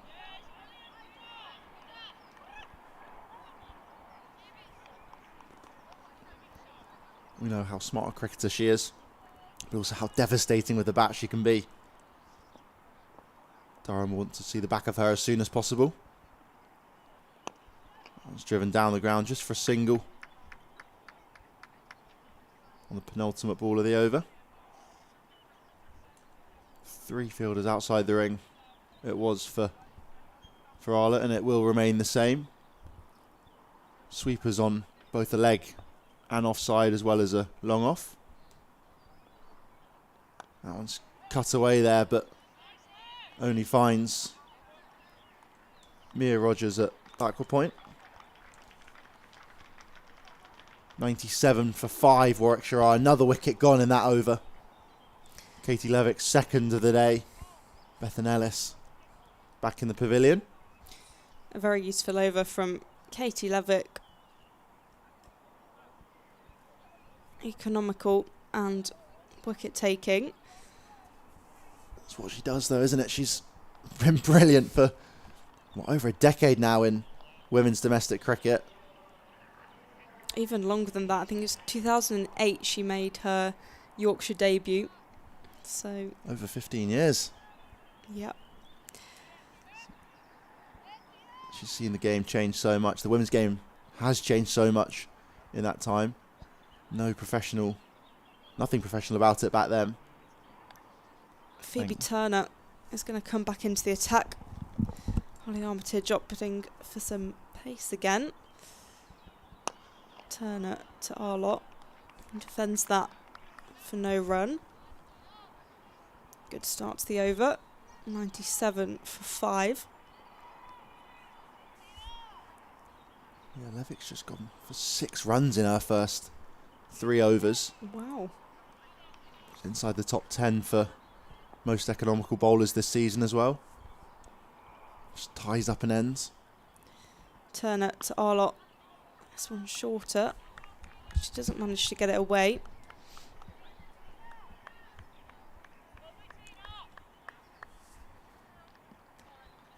Yeah, you wonder whether Armitage might turn to either of the new ball bowlers again at some point. Both bowled 5 overs. Grace Thompson, particularly impressive. Took both the opening wickets. Sent both the openers packing. Turner to Arlott again. This one banged into the pitch and just head to point for no run. This is good stuff from Phoebe Turner. Just frustrating the Warwickshire batters.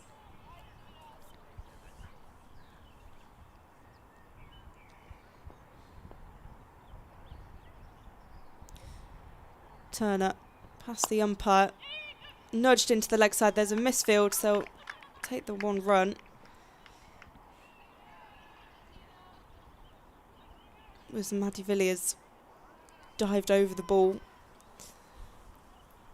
Good strong hand by Villiers there, but it actually took it away from Susie Bates, who was coming round, and possibly an opportunity to run out. I think would have probably been home safe, both batters. Turner in again, and George can't quite make contact with the ball. Signalled a wide by the umpire as well. That's unlucky, that is. You feel for the quick there. She come in, drop one in short, and George just gets inside the line as she's looking to pull that one round the corner. Probably went over the top of the stumps as much as anything else. Wasn't much down the leg side, you wouldn't have thought. Turner to George again. This time turn round the corner. Bessie sprinting to get it. So they'll just take the 1 run, and that's the 100 up for Warwickshire. An important milestone. Taking 22.5 overs to get there. And they're 100 for 5. A big rebuild needed between George and Arlott if they want to set a competitive total.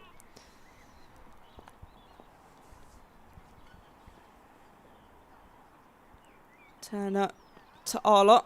This one hooked and sends it towards the boundary. It's going to go all the way for 4. Emma Marlowe was in pursuit. But that's their first boundary in a while for Warwickshire.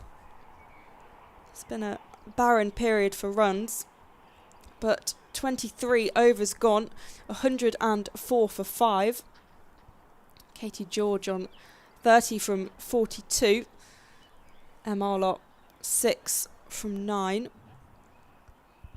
Yeah, it's a shame that last one found its way to the rope. Turner had been so good up until then, and interestingly Arlott just seemed to have that little bit more time that we haven't seen so much from the other batters when they've been facing up to Phoebe Turner. We know how good a batter she is, even though she is coming in down the order. Levick will continue from the Lumley end. Used to feet straight away and flicked into the leg side, but just 1 run from it. Good fielding there from Sophia Turner at square leg.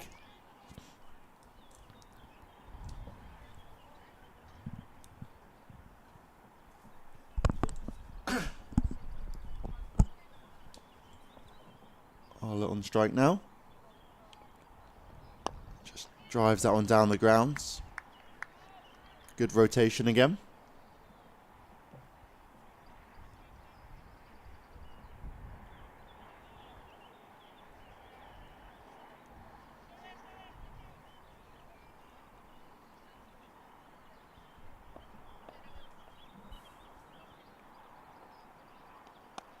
That's cut away nicely, but yet again just for a single.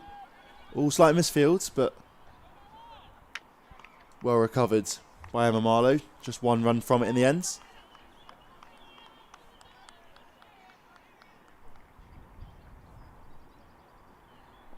Three runs from the opening three deliveries of Levick's over here. That's just down the leg side. Going to flick off the pads and doesn't quite have the pace on it to get to the rope, but they'll be back for two. George wants the third, but I think Arlott happy to settle for two. Could have possibly been a run out of the non-strikers end there if George had just set off and called Arlott through for the third, running to the danger end.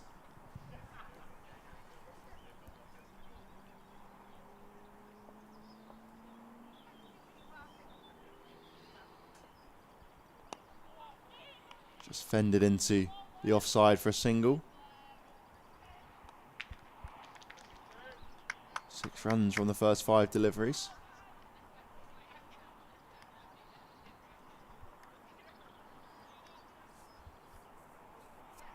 Just sensible stuff so far from Warwickshire. In the penultimate over before drinks. And yeah, dot ball to finish off Levick's over there. 110 for 5 after 24 overs. 6 from that over. Be helpful for Warwickshire. Emala 8 off 12 currently, but Katie George 32 from 45. She's batted well at the moment. I was just having a look at Mia Rogers' cap presentation this morning on debut for Durham, and Katie Levick did the speech, which looked a really lovely speech. A new addition to kind of the northeast side. She was at Durham University studying PPE, which Katie Levick thought that she was studying all about COVID masks and all that sort of thing. Of course, not actually a medical degree. But a really nice speech and some words from her mum as well. As Phoebe Turner's continuing from the Finkel end. This one just defended by Emma Lott for no run.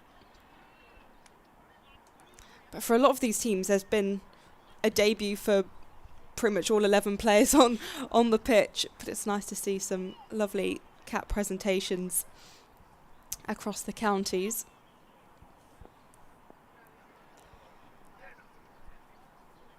Turner in again. This one nudged into the offside for no run. Katie Levick also referenced the Zimbabwe pre-season tour, which was fantastic for Durham. In fact, Phoebe Turner scored a century. Likewise, Emma Marlowe was very good with the bat. Turner to Arlott as a swing and a miss. There'll be no run. 110 for 5. The score remains. Yeah, no use of feet there from Arlott, and I think she knows that. Immediately into the shallow batting and just drops her back foot outside off stump, as she wishes she had done in the previous delivery. Was unable to connect in the end. Turner to Arlott. This one more expansive. Pushing it into the offside. And they'll take the one run. Yeah, it's what Arlott knows she should have done in the previous delivery. Even there, they're looking to perhaps carve that one a bit further back with a point, and you can see now she's down the other end, still shallow batting. Turner to George. George straight to a fielder inside the ring. Misfields. And they'll get the one run. That was Catherine Fraser. It was hit her at some force. Yeah, slightly uppish there from George. Not quite sure if it carried to Fraser at backward point or not. I thought it could potentially. Turner in again to Arlott. Nudges that to point. Catherine Fraser, the clean pickup this time. And that's the end of the over, and it will be drinks. The halfway stage, 112 for 5. Katie George, 33 from 46. Lot 9 from 17. If you've just tuned in, Warwickshire lost Stair Callis and Abby Freeborn to the bowling of Grace Thompson, both caught by Beth Heath behind the stumps. Davina Perrin went for 32, caught and bowled by Maddie Villiers. Nat Wraith went for 11, and Bethan Ellis caught and bowled by Levick. Katie George now not out on 33, Lot not out on 9. So it's been good from Durham so far, with Warwickshire looking to rebuild after the halfway stage. And of course, games happening all around the country.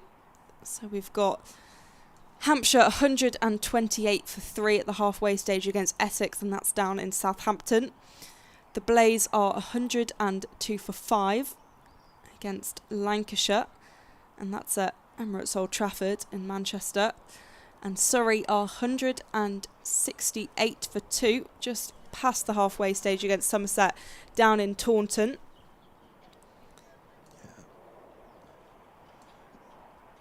Bryony Smith still going very, very well. 72 from 79. Nice. Alongside Sophia Dunkley at the moment. Danny White-Hodge, 44. She made it at the top of the order. Yeah, a few interesting games around the country. Here, though, pick of the bowlers at the moment. Grace Thompson and Katie Levick, both with 2 wickets to their name. Thompson, with that new ball, looked really, really dangerous early on, getting the ball to move around. Just 17 runs from her first 5 overs. Levick's gone for just 10, though, from her 4. She might continue after the drink. She's been bowling really well from the Lumley end, as was Thompson previously. 112 for 5. And yeah, Davina Perrin, we've already mentioned how good she looked with the bat. Faster than a run of ball 32 she made in the end, but perhaps just a little bit of a lacklustre ending.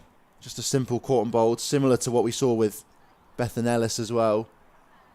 Just a lapse in concentration, you wonder, and someone like Katie George, the opposite, wasn't particularly fluent early on, just gave Perrin the strike, smartly so, but she's really grown into it and going along really nicely now, 33 from 46. She's pretty much been about a run a ball since she's got to double figures.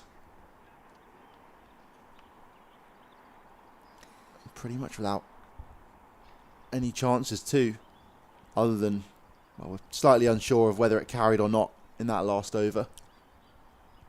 But otherwise, good batting from her so far, and alongside Arlott, I think these two will probably have to try and combine for a fairly large partnership, you'd think, to try and help Warwickshire boost up their total to something a little bit more defendable. The team just taking on drinks and some energy gels. Yeah, sunny day out there in Chesterley Street at the moment. Just get the weather app up, see what the temperature's saying. Yeah, it was nice and warm even at 9 a.m. It's only 18 degrees apparently. Oh, that's quite warm. I guess for up here, it was predicted to be in the 20s, I think, though. Classic southerner.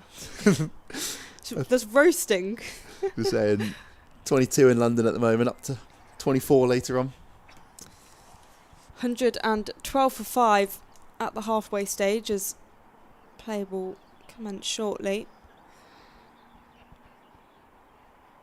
Who do you think will be the happier of the two sides at the moment? It's got to be Durham, surely. surely. It has to be Durham. I think, it's not complete disaster for Warwickshire, but with the position they're in, they've got a lot of work to do if they want to put a competitive total on. I think they want to push up to 250 plus, but whether they can actually do that with the batters they have left. Yes, we've mentioned they've got depth, but I think the caveat with obviously Arlott coming in, you're like, oh well, she hit 130, but even opening batters don't do that very often. So to expect someone coming in at number 5, 6, 7 to do that on a regular is quite a big ask. Villiers back into the attack and starts off with a dot. Yeah, Ainsley T. Levick whipped out the attack by Armitage. She's chopped and changed a fair bit so far with her bowlers to good effect though. Use of feet from George and we'll work that into the leg side for a single. Yeah, it's something you definitely can't argue with Armitage and how much of an impact she's having on the game as a captain. It's definitely not letting it pass by. In discussions again here with Villiers.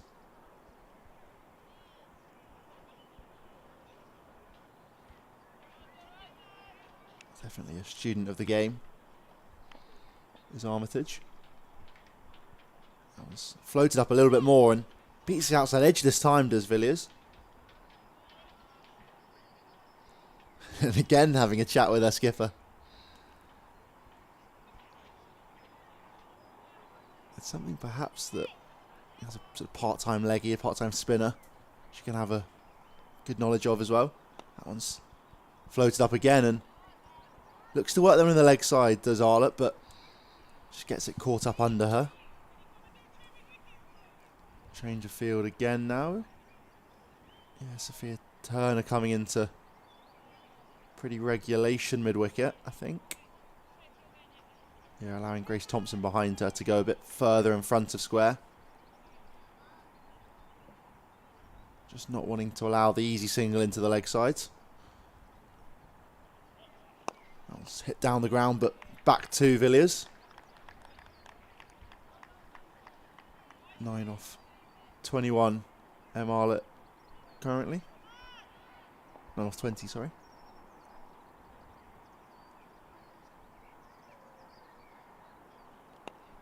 That one's into the leg side. Another dot ball though. Just one run from Maddie Villiers' first over after drinks. Very, very useful start. 113 for 5, Warwickshire. Just settling back into play after the drinks break. Yeah, that's the over that you want to have after the drinks break from a bowling perspective. Warwickshire would have wanted to press on a bit, but building that pressure, kind of edging closer to a wicket, and I think it'd be Katie Levick who's now going to bowl from the Finkel end, switching ends, and that's a good indication of that pressure building. Katie Levick is the perfect person to come in at this point, either to continue building that pressure or to capitalise off that and get a wicket. And she's been fantastic so far. 2 wickets, and she's only gone for 10 runs from her 4 overs. So it's definitely the right person to bring in at this stage.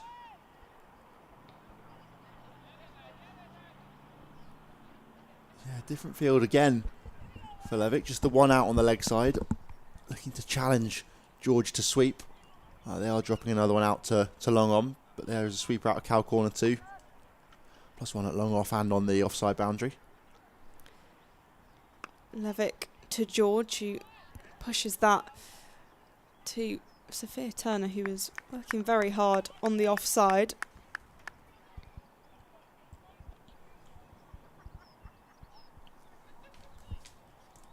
You'll see a slight change in field. They're bringing up long on into the ring.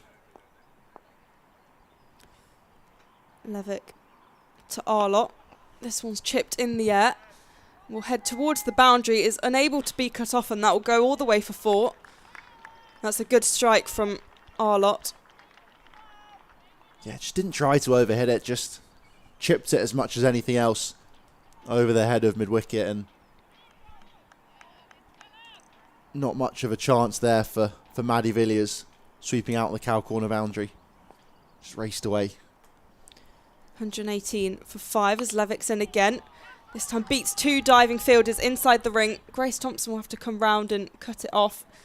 A good bit of teamwork there from Thompson and Sophia Turner. They'll still manage to dash through for 2. Yeah, really enjoyed that shot there from Arlott. Just rocked back and punched that one.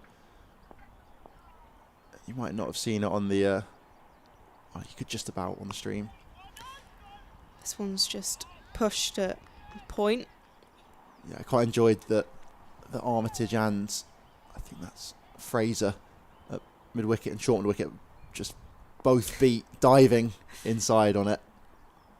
Levick to Arlott, and she looks to go up, but it goes inside the boundary. Mia Rogers having a shy at the stumps. They are looking to be quite proactive here, these two, in particular against Levick. Yeah, I'll be interested to know what was said at the drinks break between the pair. Levick in again. This time just chopped down on the offside. I'll get the one run. Because they look like they're trying to push on and play some more risky shots, but obviously knowing they've still got 23 overs or so to go, as that signals the end of the over. 27 overs gone. Katie George on 36 from 50. Marlott 16 from 25. 122 for 5. Warwickshire just settling back in. Villiers will continue. Thought perhaps she might have just been used to swap Levick's ends, but actually a really good first over after drinks. Just one run from it means she will get another go with the ball. Three fielders out on the leg side now for George, and another sweepy on the off. Use of feet immediately from George, goes down the ground, beats the fielder, and that's another boundary there for George. She's really upping the ante at the moment. Great use of feet to get to the pitch, and just guides that one down the grounds. Doesn't try to overhit it and picks up a boundary.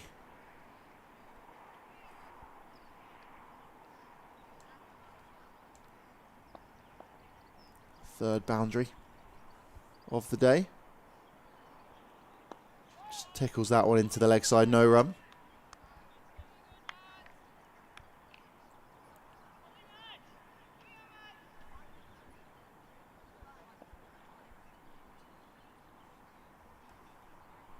Feet again from George. This one instead though just kind of front foot sweeps that one.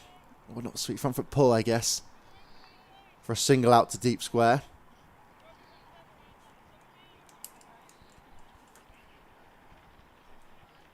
Brings Arlott back on strike.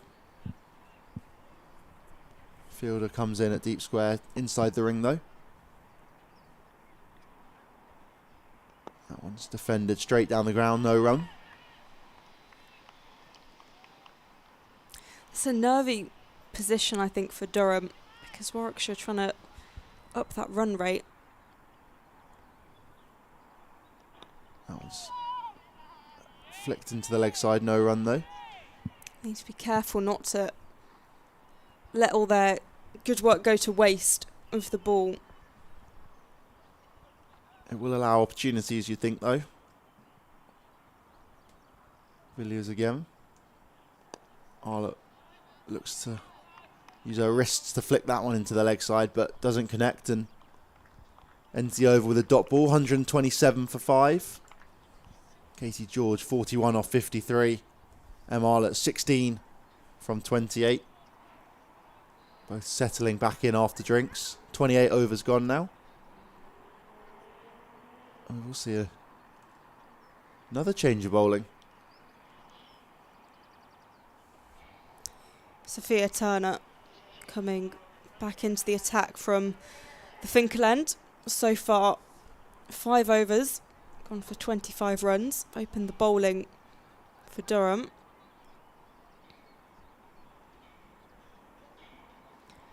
See Arlott shadow batting again at the non-striker's end. Katie George on 41, Arlott on 16.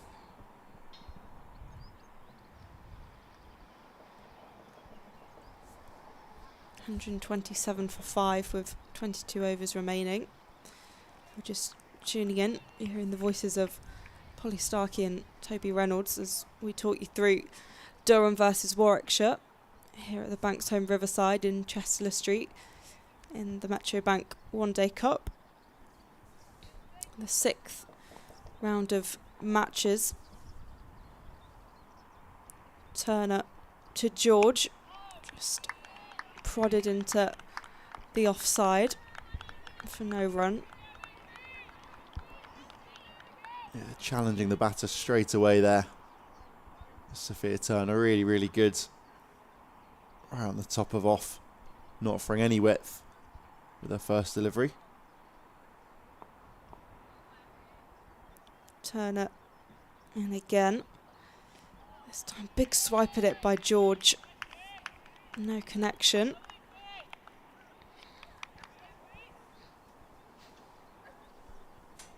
A tighter start from Sophia Turner. A few loose deliveries early on from her in the innings.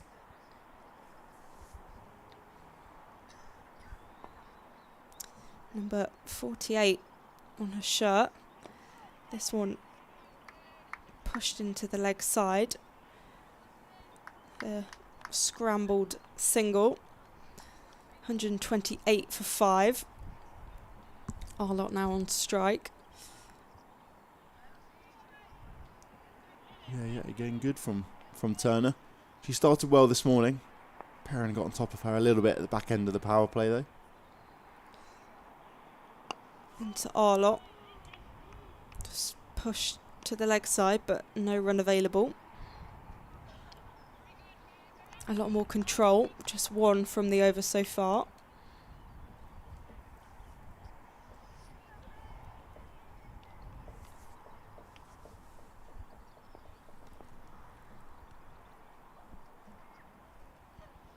In again from the Finkel end. This one signalled wide, just goes down the leg side. You could kind of see it move in her action as it deviated down the leg side. Yeah, well round by Beth East behind the stumps though. She's standing right up. Does well to get all the way round.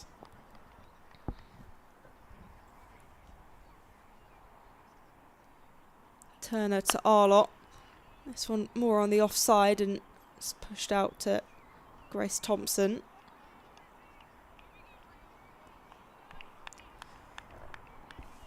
$130 for 5. Approaching the final ball of the over. That might have been a back of the hand slower ball, that last one from Turner. And again, there's a big appeal and it's signalled out. A wicket for Sophia Turner. And that sees the end of Katie George, who was going well on 42, approaching that half-century milestone. That's the end of her innings. And Warwickshire, another wicket down, and a breakthrough for Sophia Turner, her first wicket of the day, and rewarded after some decent bowling coming in for her second spell. Warwickshire 130 for 6, and Durham needed that wicket, a period where Warwickshire were looking to accelerate.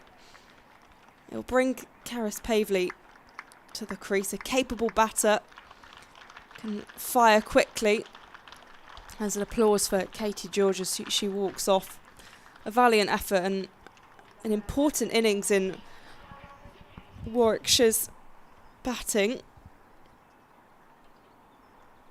I think that might have been another slower ball perhaps from Sophia Turner. Just rolled the fingers and caught a thin outside edge and a really, really good take from Bess Heath behind the stumps. Never easy when you're standing up, no matter how thin an edge. And yet again another important wicket. Sophia Turner's first of the day. 130 for 6, Warwickshire. Slowly finding themselves in more trouble. They've been in situations like this before. Villiers in now. That one's turned into the leg side. Thoughts of a single. Pavley ends up on the floor.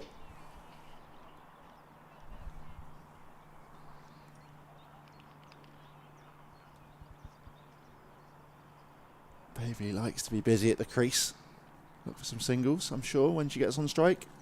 That one's into the pad and no run. She batted for a long time with Arlott in Essex. Put on a big partnership together. Arlott contributed most though. That one's pushed into the offside for a single. Pavely already has thoughts of two, but Arlott more than happy to head down the other end. Not even a thought of coming back for a second. Yeah, Pavely was keen.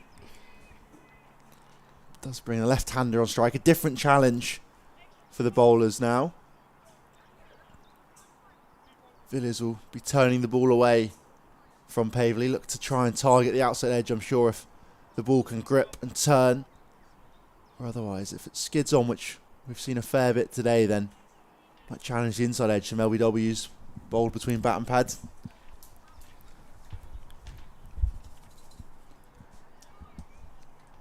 As Emily Windsor comes into the commentary box to join us.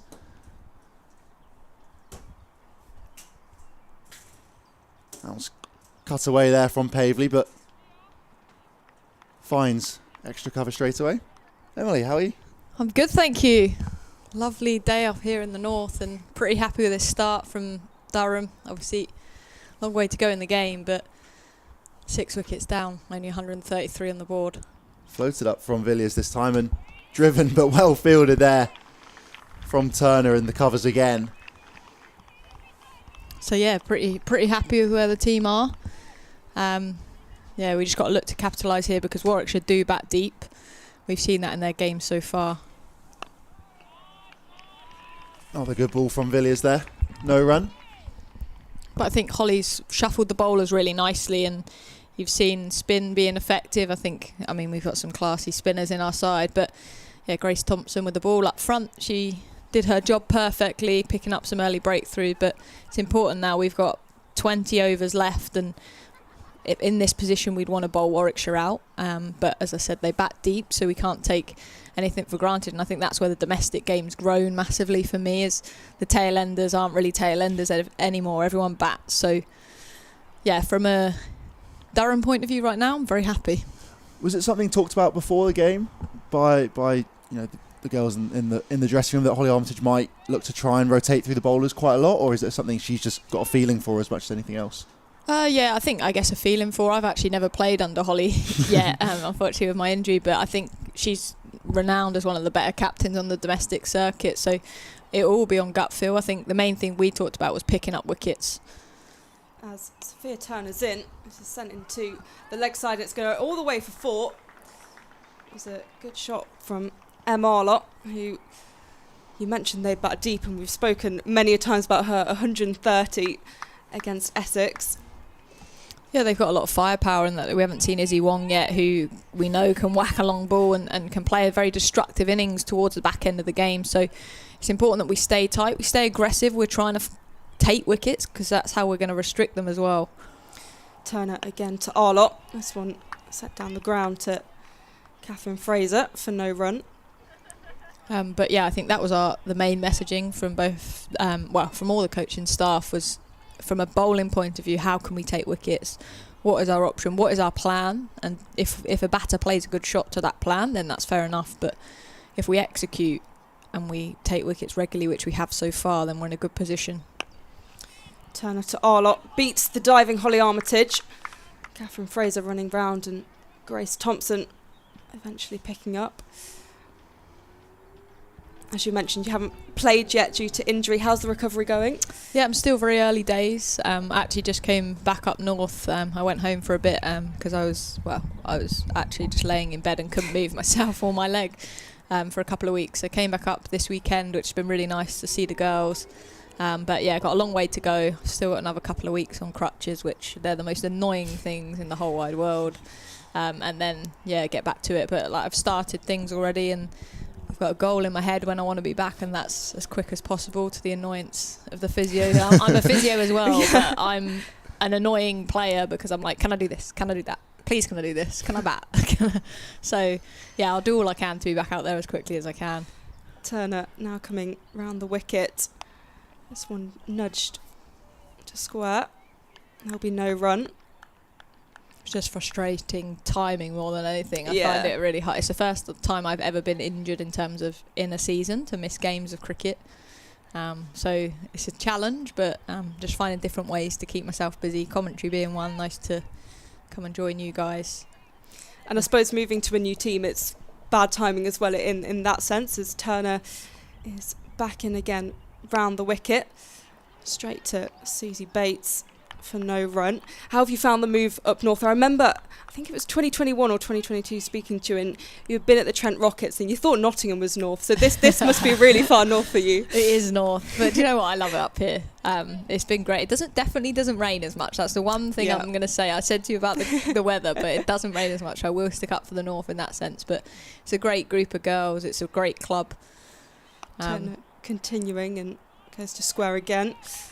And I think from my point of view, I know I said I felt all those feelings that it's not a great time in coming to a new club, getting injured, needing surgery, but they've been nothing but supportive of this whole journey, and that's credit to them.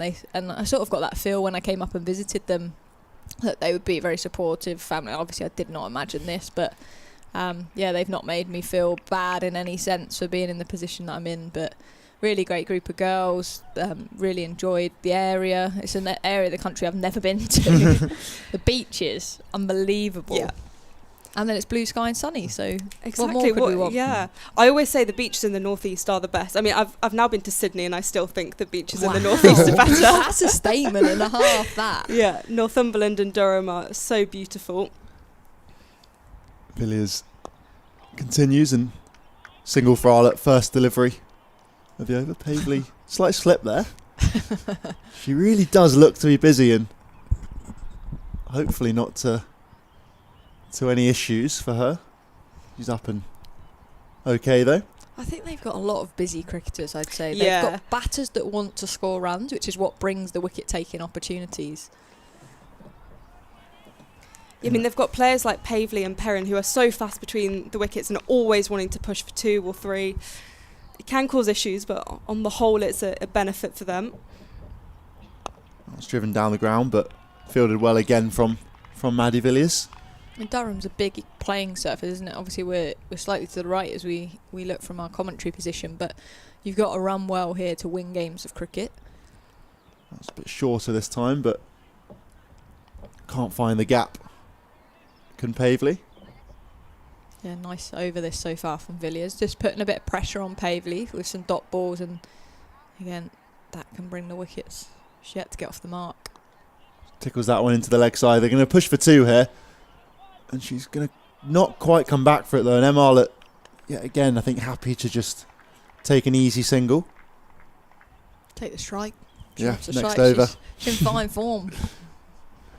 Yeah, final delivery here. You'll have to look to keep it for next over, you think, though? I'm sure she's not thinking like that, really, but she's got 100, so... That one's defended down the ground, no run. 2 runs from the over, 138 for 6 after 32 overs.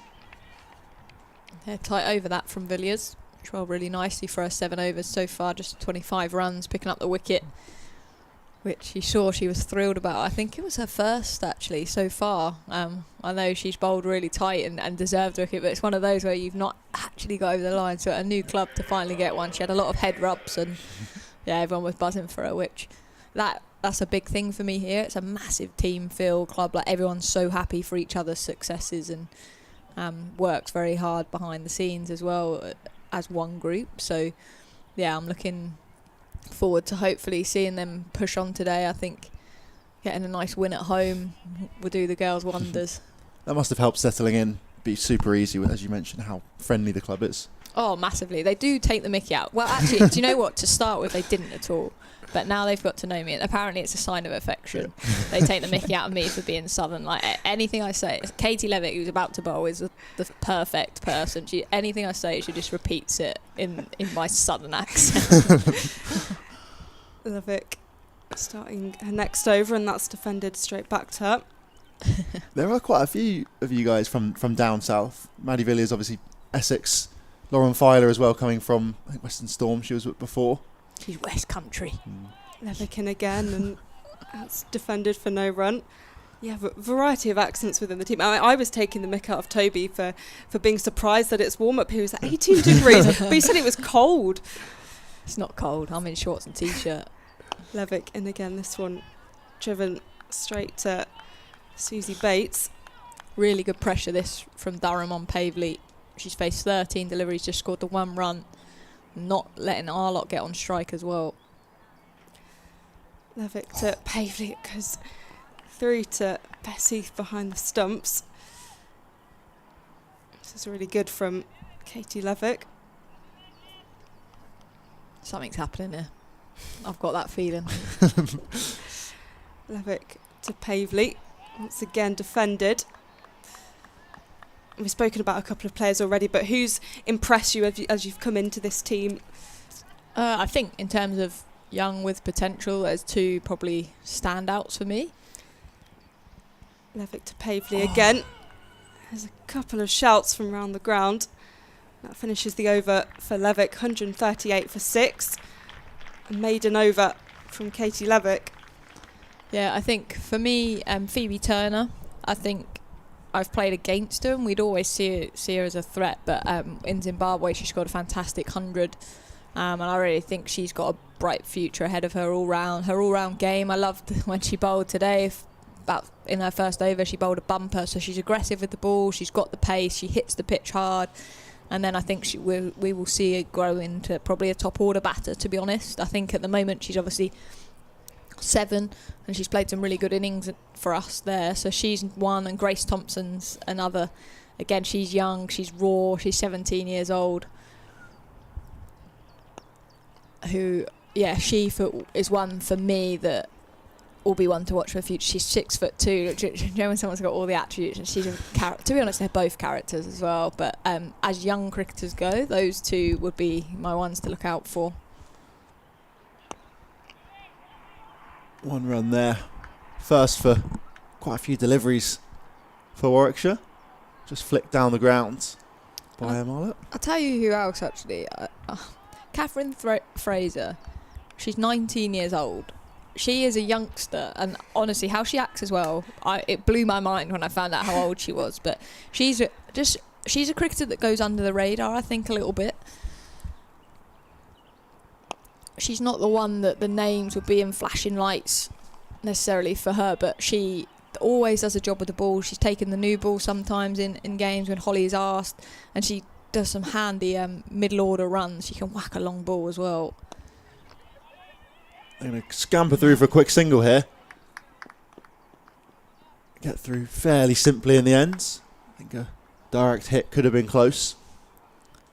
So yeah, she's one, I guess, a name that she just misses reliable for us at the moment. And again, being 19 years old, it's quite scary, the potential that they have to go on. She obviously plays for Scotland. Solid in defence there from Arlett. So yeah, she's another cricket. But to be honest, it's such a great group. I think you can single out a lot of people for different reasons. You've obviously got the experience of Levick, and you can see with the ball, game in, game out, she performs. Another dot there for Villiers. What about someone like Susie Bates, obviously bringing a wealth of experience from all over the world? That must be great to have her inside the group. Yes, I absolutely love Sue. So I've played with her before back at Hampshire for probably 4 or 5 years. And when I found out she was coming, I was super excited. Like as much on the field as off the field, I think she is honestly such a good human, and I think her and Holly will work really nicely together. You can see here like having conversations on the field, and that's someone that Holly can bounce ideas off with that experience. But she's so she's funny, she gets involved. Obviously she's got so much experience being in lots of different dressing rooms, so yeah, she's a really great egg, and we're very lucky to have her. Katie Levick in again from the Finkel end.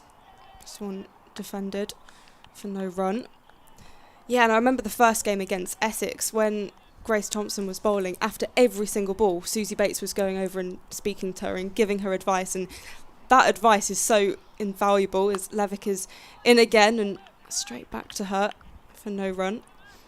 This is very good here from Durham. 2 off 20. Pavely, as I said, something's going to happen. The pressure is on her. Arlott's not getting any strike. Levick to Pavely, driven down the ground. Misses Maddie Villiers. She slides and doesn't quite get a hand to it. 141 for 6. And you can see the change of field immediately when Arlott comes on shot. I know it's left hand, right hand, but they're going to put the straights out.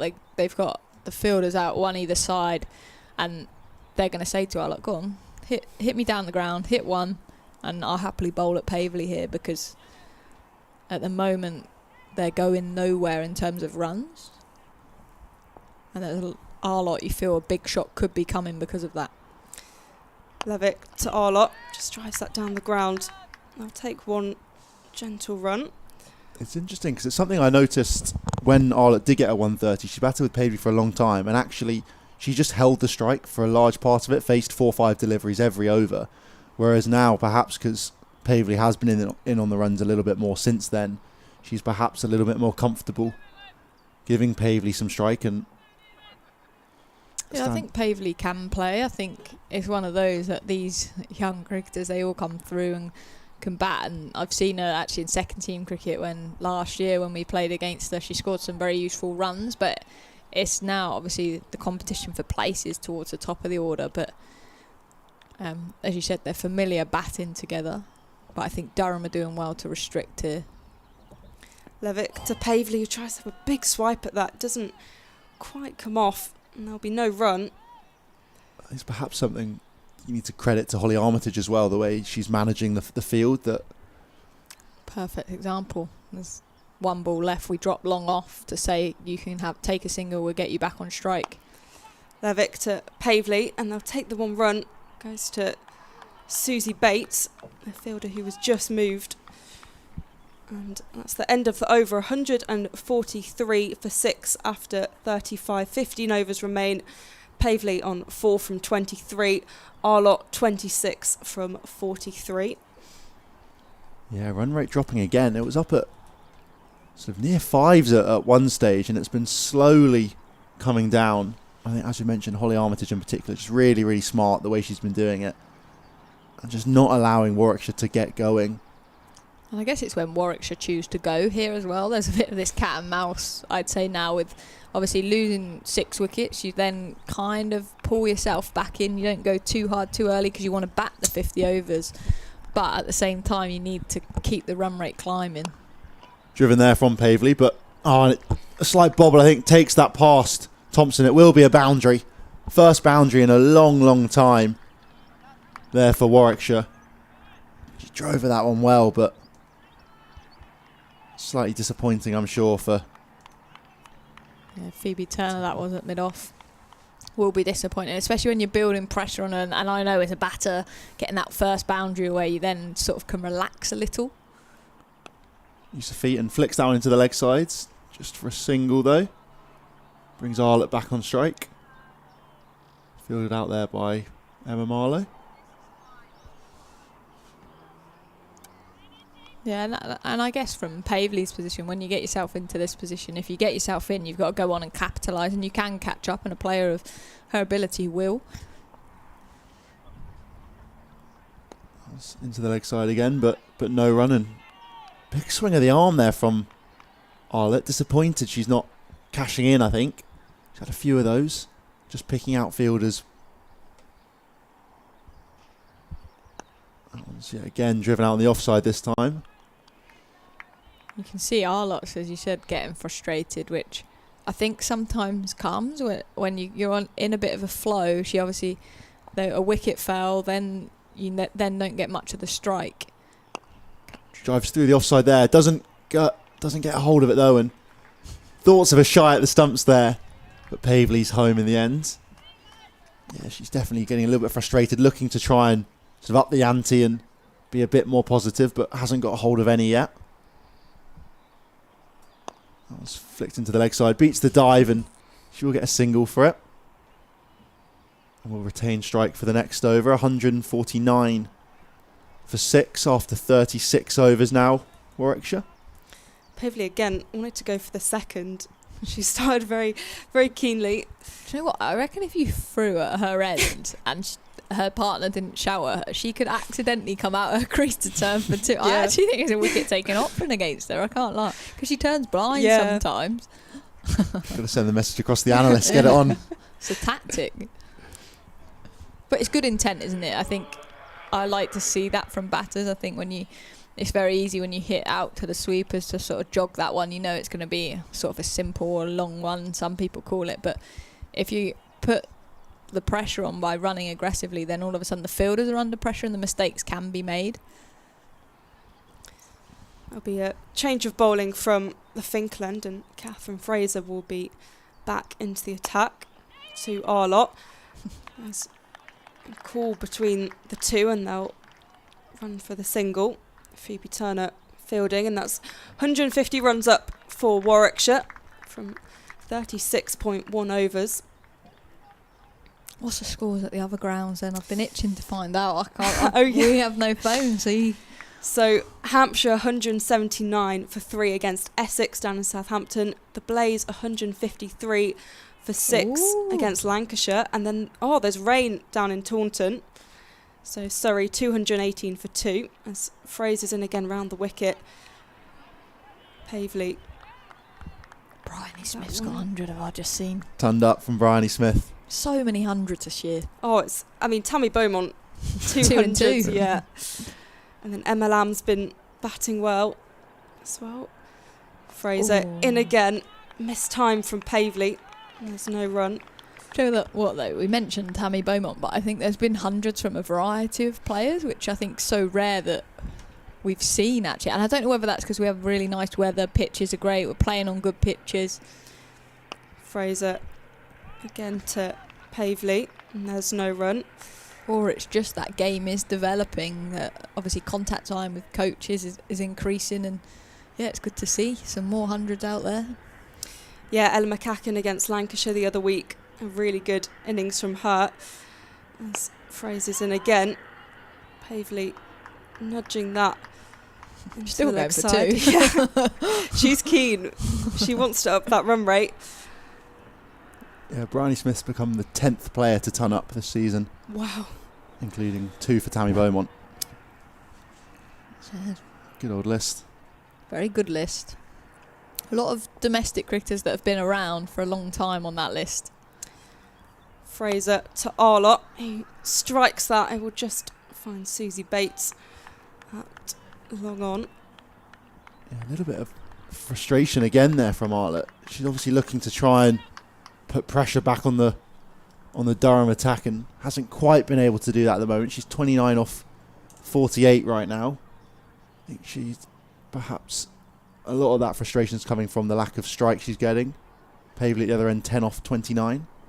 Yeah, I think for me though, from a Warwickshire point of view, I don't think she needs to do anything stupid yet. You've still got 13 overs, which is a long time in the game, and if she's there at the end with 5 overs left, then that's when you need to go again. I think they need to just bat by looking still positive, but use a space that's out here, rotate the strike. If you get a bad ball, punish it, as we know she can do. But I think if Durham get a breakthrough here, which hopefully they do, from my perspective, then we're in the game again. And I think we've seen that if a partnership starts. Big swipe there this time, up in the air. Oh, and a really good take there. Brilliant. Phenomenal take in the deep there. Em Arlott, we've already been talking about it. Frustrated. Sends a catch high in the sky, and very well taken there. Grace Thompson, I think that is out there in the deep. Diving low to her right. Not an easy catch by any means, but she makes it look simple. Arlott goes for 29. And 152 for 7 now. Warwickshire find themselves. Yeah, fantastic grab that from Grace Thompson. I think as the ball came, it's one of those where it dipped at the last minute, but luckily for her, she's 6'2" and got long levers, and that's a fabulous catch from her. And as I said, that brings Durham now back in the game. Their partnership was building, and then Arlott goes. Durham are now up and about. They've got a wicket, and from now a Durham point of view, we're looking to bowl Warwickshire out. I think that's credit to how the spin of Villiers and Levick bowled, built pressure, and even not necessarily at Arlott's end, built pressure at Pavely's end, and then that big loose shot go has caused a wicket. Yeah, it's interesting as you mentioned there that the fact that if Arlott bats through to 5 overs to go, I think they'll be looking at over 200, possibly even nearing 250. You think if Arlott batted all the way to the death, whereas now 200s could be a bit of a stretch unless Warwickshire's tail wags pretty well. Yeah, I think, correct me if I'm wrong, I think Georgia Davis got a 50 in the last round of games, and she definitely can bat. So they do have players and obviously as captain with experience, and I mean Izzy Wong's at the crease now, who we know can whack a long ball, but they really need to try and bat out their overs here. Villiers in and defended up first for Wong. But good bit of captaincy that from Holly Armitage. I think that shouldn't go unnoticed as well, how she was really manipulating the field. Flicked into the leg sides. Yeah, and you can see just the frustration that was being built up for Arlott, and that was all caused by the good captaincy and the good bowling. And even here, this is brave captaincy. You've got 2 fielders out or in the 38th over. That was cut away, finds one of those fielders on the ropes. Just get a single. Pavely yet again thinking for 2, but I think knows deep down that there's only one there. But it's aggressive, that is for me, and that's not letting Izzy Wong just get an easy one, get off strike, get at the other end. And I think we talked about taking wickets, and building these dot balls is going to create those chances. That one's just driven out into the offside this time from Pavely. Yeah, you do mention they bat deep. I was telling Polly earlier, all of their top 10 have scored at least 28 in one innings so far this season. So there are runs still to come. Izzy Wong put a devastating 29 off, I think 14 against Essex a few weeks ago.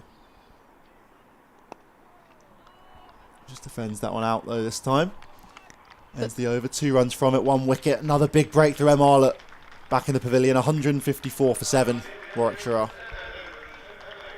Yeah, exceptional spell that from Maddie Villiers. 10 overs for 35, 2 wickets.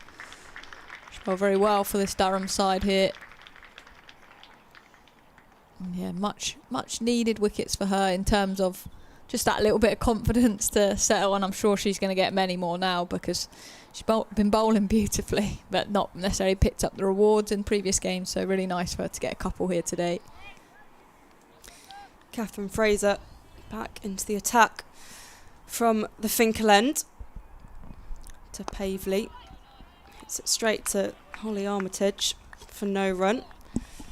You're hearing the voices of Polly Starkey and Toby Reynolds and Emily Windsor. Durham batter is alongside us as Fraser in again to Pavely. No run.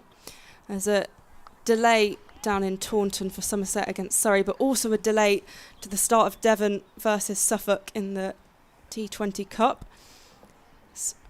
Fraser to Pavely. He plays that more expansively.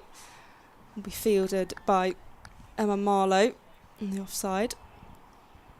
The County Cup's exciting, isn't it? It is really good. I mean, the draw for Oxfordshire against the Blaze is pretty cool. I'm really interested in what's going to happen, though. Yeah.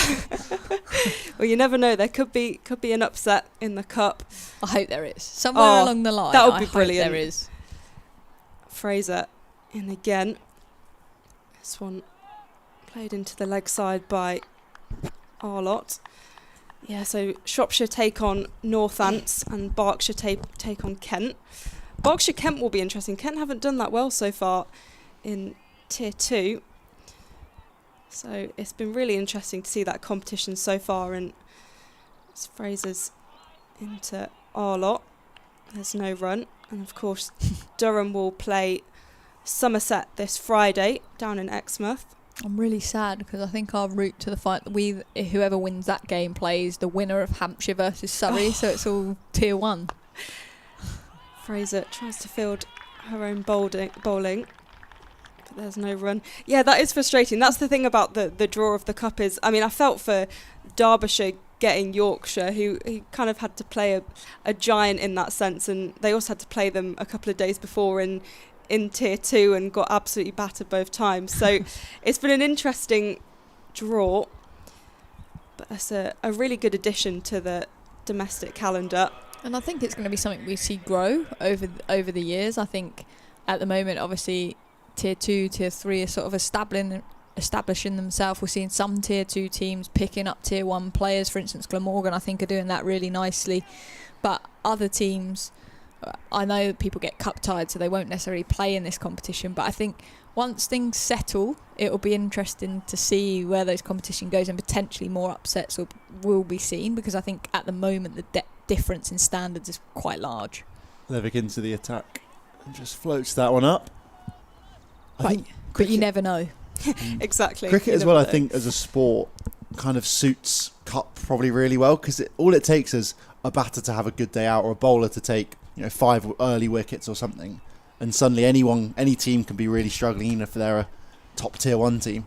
I think for me the difference still that we see, though, I think bowling attacks, Tier 2 bowling attacks, I think will go okay. But shorter and pulled away, but no run. But I think the batters, I think that's where we're seeing the big difference. I think I was watching, I can't remember who Sussex were playing. Sussex were playing Buckinghamshire, so that was Tier 2 and Tier 3 the other day. And I was watching the difference. So Buckinghamshire actually did really well and restricted Sussex to an okay-ish T20 total, but their batting just looked far off in terms of the standards. So I think we'll see some decent bowling performances. That one's swept out for a single down to deep square leg. But I think it's the batting that needs to grow a little bit for me. I think the fielding as well is a big part. That's what I've noticed when I've been watching Tier 2 or been watching the cup games. The golf is quite big at the moment, and hopefully with the development in Tier 2 that will get a bit smaller, especially with teams like Yorkshire coming up into Tier 1 next year, and then Glamorgan in 2 years. That was cut away again for another single. Yeah, I think it'll be interesting to see how it all plays out, for sure. I think it's an exciting time for the game, the women's game, and I think it's only going to grow from here. I think initially, I guess as players, we were a bit apprehensive, and another change coming from like a domestic, like regional team, so for me from the Southern Vipers. But actually, you know what, being affiliated with the county I think is great, and I think we're going to see the game grow now because of it. That was pulled out. Could beat the fielder down there. No, well round in the end from Emma Marlowe. Pavely stacked it again. Spend some more time on the floor turning for twos. Yeah, and I think with the restructure, I can completely... And I think I felt it as well, even someone who's not playing, like another change. Like, people have got to get used to more teams, and is this the Superchargers? Is this the Diamonds? Is this... it is a bit confusing, but it's been so beneficial. And I think even from a perspective of looking at viewing figures and people who are interested and engaged, you've already got a fan base with the men's side, and I've noticed that definitely transferring to the women's side, and people paying attention, people talking about women's county cricket, which is absolutely fantastic. Yeah, I think it is great. Fraser, and again, starting a next spell.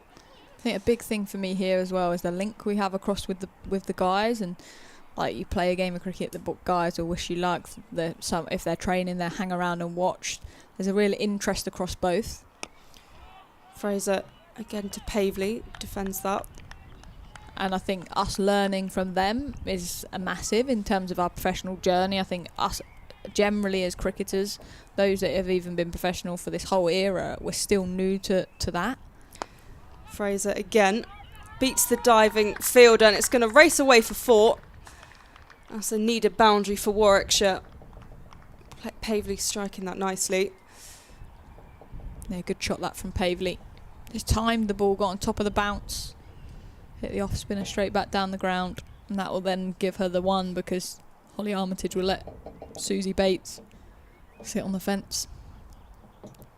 Fraser to Pavely, plays a similar shot, this time well fielded by Phoebe Turner inside the ring. But I just think it's so exciting where the women's game's at and across the country, and it's only going to grow. And for me as well, the appointment of Charlotte Edwards as England head coach, I think is a fantastic appointment. Us seeing England players playing every game week in, week out. So I'm excited for that series. Fraser to Arlott. There'll be no run. I'm excited to see the squad Charlotte Edwards picks for that West Indies series. I'm not expecting, to be honest, too many drastic changes because all her girls have come back to domestic cricket and thrived. And again, and That's out. there's a shout. That's it at her hand, isn't it? And Yeah. then it hit the stumps, but the umpire didn't give that out. Pavley was turning for 2 still. Yeah. Always keen, always keen. So yeah, I think it's nothing but an exciting time for the women's game, and yeah, I'm excited to see where I guess the summer goes. From I guess domestic point of view, we've got the T20 stuff starting, which we've got double headers across the country. So it's going to be, I think that's going to be a fantastic competition. Hopefully, get some good crowds in, good audiences, especially here at Durham. So yeah, no, I'm excited. Yeah, exciting times indeed. You mentioned the appointment of Charlotte Edwards, which was so good and has had a huge impact on the tournament already. Her telling players, "I want you playing domestic cricket." It's added so much value. She's been around and watching them all as well. Yeah. It's been we've been playing a game of Where's Lottie. She's at Old Trafford today. Is she nice? Who's going well there?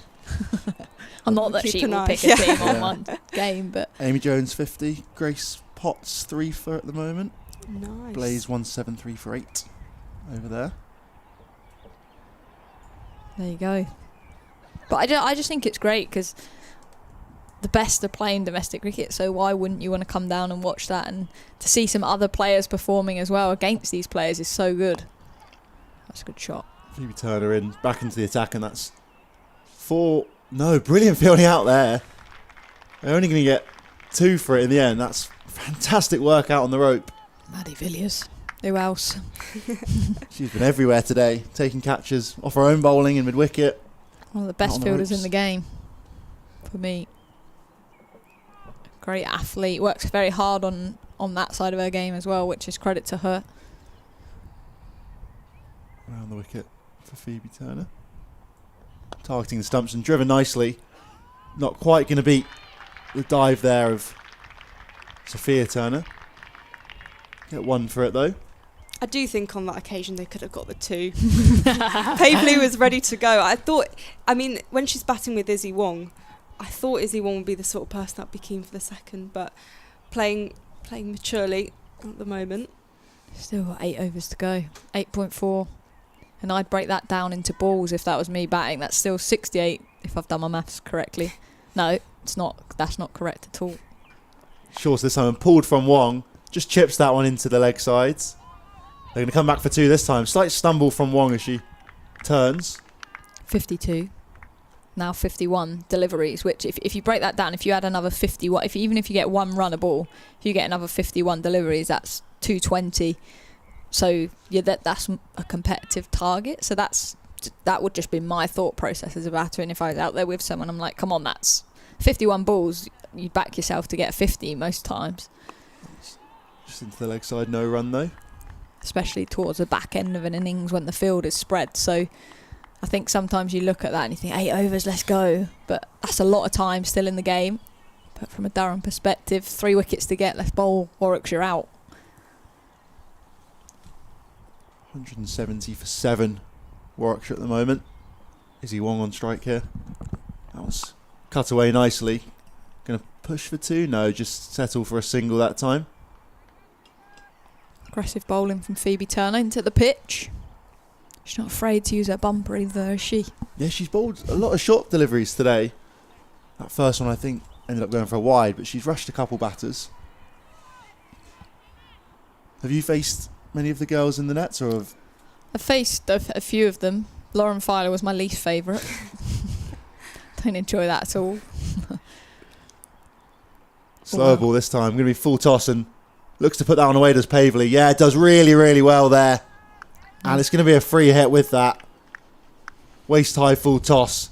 Just dispatched round the corner from Pavley. Just picks that gap, bisects it perfectly at fine leg.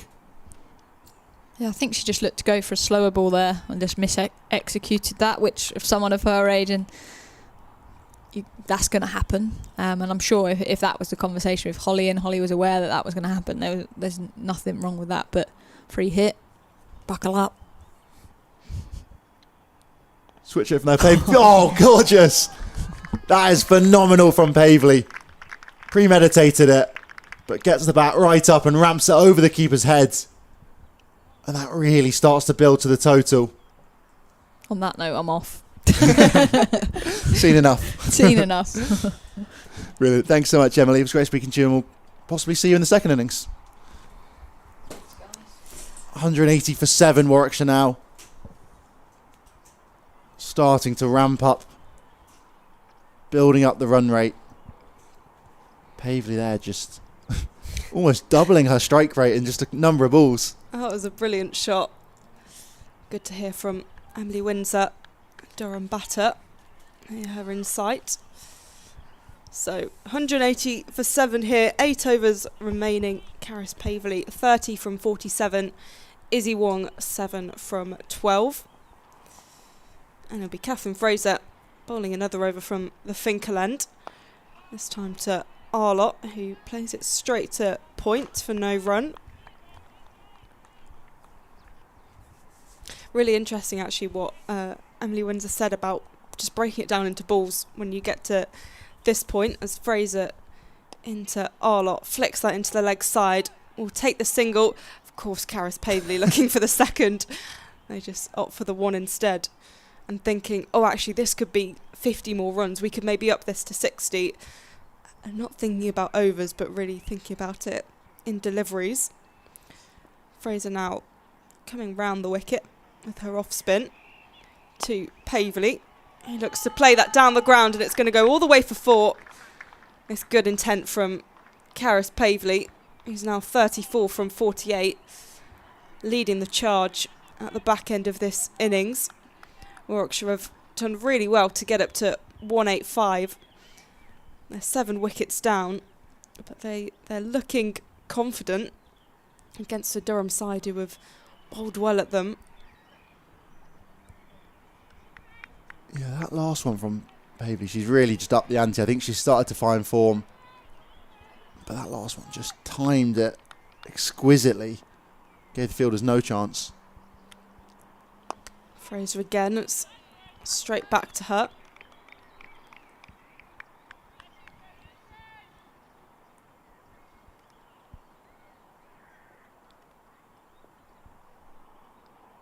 Fraser round the wicket.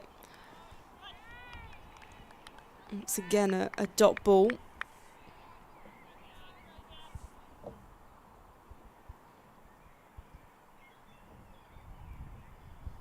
Izzy Wong waiting at the non-striker's end, 8 from 14. Fraser straight back to her. She drops it and they'll scramble through for 1. Clever running there from the Warwickshire batters to get through for a single. I think Wong wasn't particularly sure what was going on, but Pavely called her through smartly so. 186 for 7, Warwickshire now. 7 overs remaining in their innings. They've done well to keep going and keep constructing between them. Wickets have kind of continually fallen throughout their innings.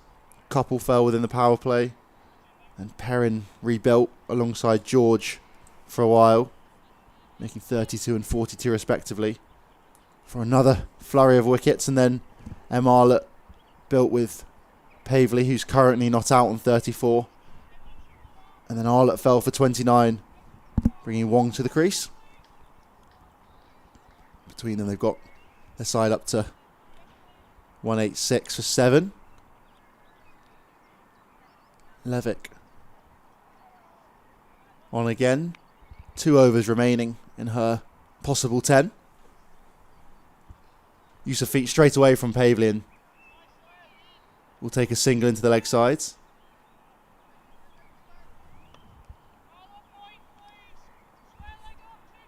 And the bowling front, wickets have been shared around. 2 for Thompson, Villiers and Levick. All going at about 3.3 to 3.5 and over economy wise. That's cut away, but doesn't quite get a hold of it. Does Wong.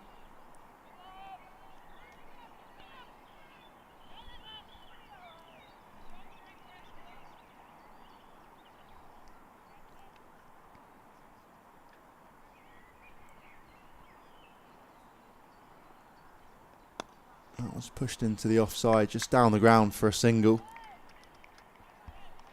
Rotating well again are these two.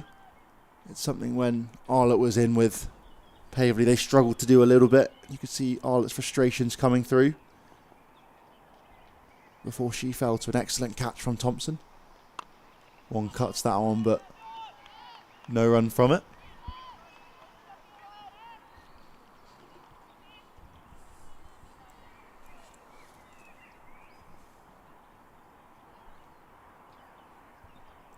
Now it's slightly uppish, but doesn't carry to the skipper in at short extra cover. Wong just looks to turn that one into the leg side and catches the leading edge. She gets right across the stumps there and swings, but can only swing it away for one. That ends the over. 4 from it in the end.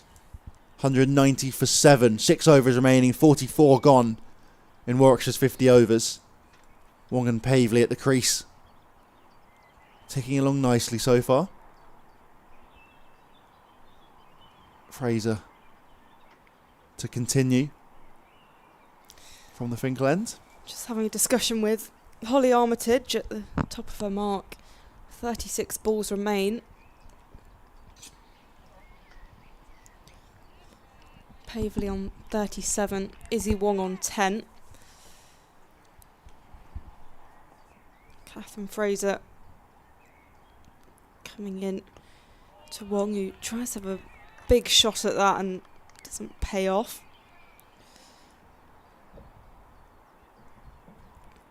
Yeah, just sort of gripped in the surface and I think closed off the width. Wong tried to give herself a little bit there. She's also coming down the pitch as well. Change of field. They're bringing in the sweeper out on the offside, dropping out long off instead.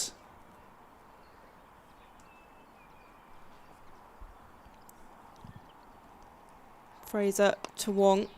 Just pushes that into the leg side for no run. Somerset and Surrey are back underway. Surrey 218 for 2. Fraser in again. This one down the ground. Sophia Turner there to cut it off, but they'll come back for 2. The Blaze 188 for 8 against Lancashire, and that's at Emirates Old Trafford. Hampshire 229 for 4 against Essex, and that is down in Southampton at the Utilita Bowl. Fraser's in to Wong, who turns it round the corner. They'll get one. 193 for 7. And as I mentioned before, delayed start to Devon versus Suffolk. Shropshire versus Northants will be underway in 15 minutes, with Shropshire winning the toss and opting to field. That's in Wem in Shropshire. Have you heard of it? No, I haven't. Fraser's in and she tries to field off her own bowling. That's a really good attempt by Sophia Turner. She gets the ball, but it ends up going behind her and will go away for 4. Yeah, she's right in front of us. Does really, really well to get all the way across there, and then just the hard thing of stopping the ball, and then the momentum just kind of takes it over the rope past her in the end. Fraser in again. Pavely playing this into the offside. They whip the bails off, but there'll be nothing from it. Just having a look at where Wem is in Shropshire. It's a shame we weren't talking about times, because that would have been a very good, very easy pun to bring in there. What time? Wem? Ha ha ha. That was a bit of a dad joke, that. I try my best. Okay, so it's in between Shrewsbury and Whitchurch. So it really is in the middle of nowhere. I'm sure it sounds like the sort of place that would be a really picturesque cricket ground, a really lovely club cricket. Middle of Village ground. Green or something like that. Oh, yeah. That'll be. And perfect weather for it as well.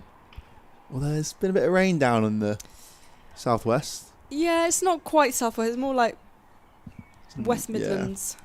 Southwest Midlands. Yeah. Sophia Turner back into the attack from the Lumley ends. He's going to come round the wicket to the left-handed Pavely.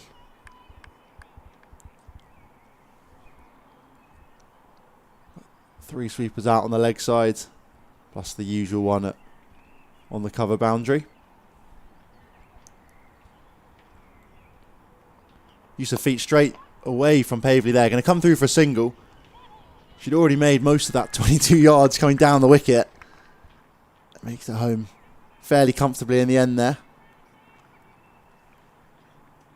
Causes a change of field with the right-hander now on strike, Izzy Wong.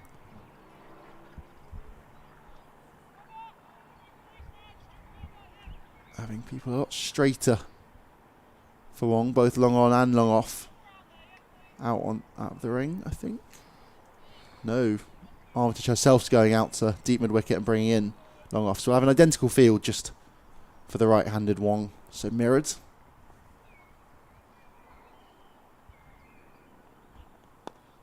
She just flicks that one sensibly into the leg side for an easy single, forcing a change in field again. And that brings up the 200 for Warwickshire. They've done really well to get here. Wickets have fallen pretty consistently throughout their innings. But they've done really, really well to get up to this with another 4 and a bit overs to go. I'll push on 225, I'm sure, will be the next milestone they'll be looking to get to. Turn around the wicket again. Use of feet again from Pavely and drives that one out into the covers for a single. Could even look for perhaps a little nearer 250 if these two really get going. Jordan Davis, the skipper as well, still to come in. Made 50 last game against Somerset off 51 deliveries.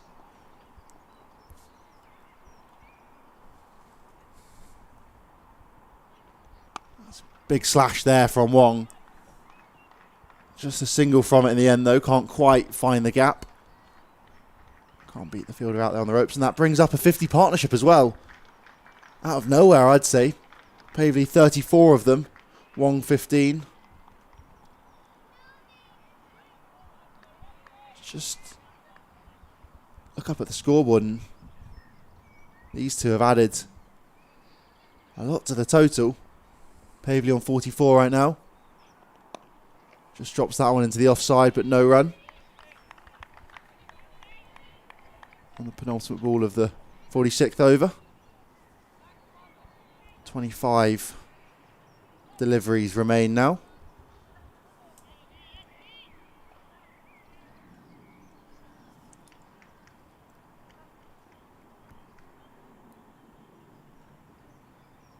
Use of feet again there from Pavely and almost offers a caught and bowled opportunity, but dot ball in the end. 202 for 7 Warwickshire. Good return there from Sophia Turner, just 4 from the over. Pavely into the 40s, 44 at the moment. She's starting to up it a little bit alongside Izzy Wong, 15 off 24. I was not expecting 50 partnership. It sort of came out of nowhere. No, yeah, it feels like, I think particularly Pavely's score has come up, it feels quite quickly, and it's been a really important partnership. It looked like Warwickshire could be bowled out quite quickly, but they've done well to reach the 200 milestone and be on their way to setting a relatively competitive total. Just had a look with the delayed start Devon against Suffolk, and it's in a place called Budley Salterton, I think it's pronounced. Fraser in again. This has been skied in the air and it's going to go all the way for 6. It hits a seat in the LNER stand and Izzy Wong has hit the first 6 of the day. That was a huge shot. Yeah, monstrous. Just picked up the length early, fraction short from Fraser, and Wong wasted no time in dropping back and launching that one over mid-wicket's head. Maddie Villiers, I think that could be out there. The first maximum of the day. Fraser in again. This time just hit down the ground much more tentatively than the previous shot.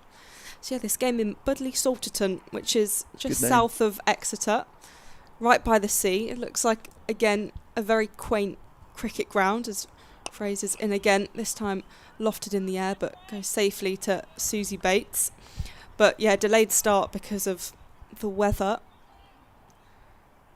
But seems like a lovely place to play cricket. And then Berkshire against Kenton Wokingham. Fraser to Pavely. Defends that in the end for no run. Just squared up a fraction. That time was Pavely. Looking to work that one into the leg sides. I think he just gripped in the surface a little bit. Fraser in again, they'll scramble through for a single.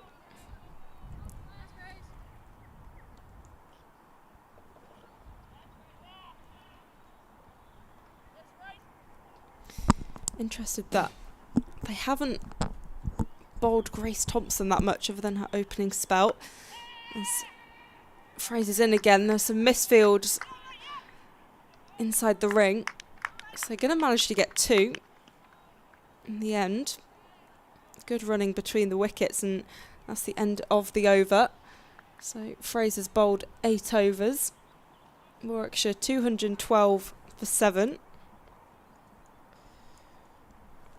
Yeah, it's interesting you mentioned that. I kind of slipped my mind. They obviously have come back to Sophia Turner. I think she's going to continue now. She will. This will be her 9th over. Yeah, I was just surprised because she's bowled 5 overs, 1 maiden and 2 wickets. I guess the only explanation I would be able to give is maybe workload. Obviously, she's only 17 years old. They've got to really, especially with seam bowlers, fast bowling, they've got to manage workload a lot. Sophia Turner in again now, round the wicket to Pavely, who comes down at her and edges that one away. Picks up the boundary. Not exactly what she meant to do there, but going to add to the total very, very handily. Moves her on to 49 now. She's been flying since Em Arlott was dismissed. 216 for 7, Warwickshire now.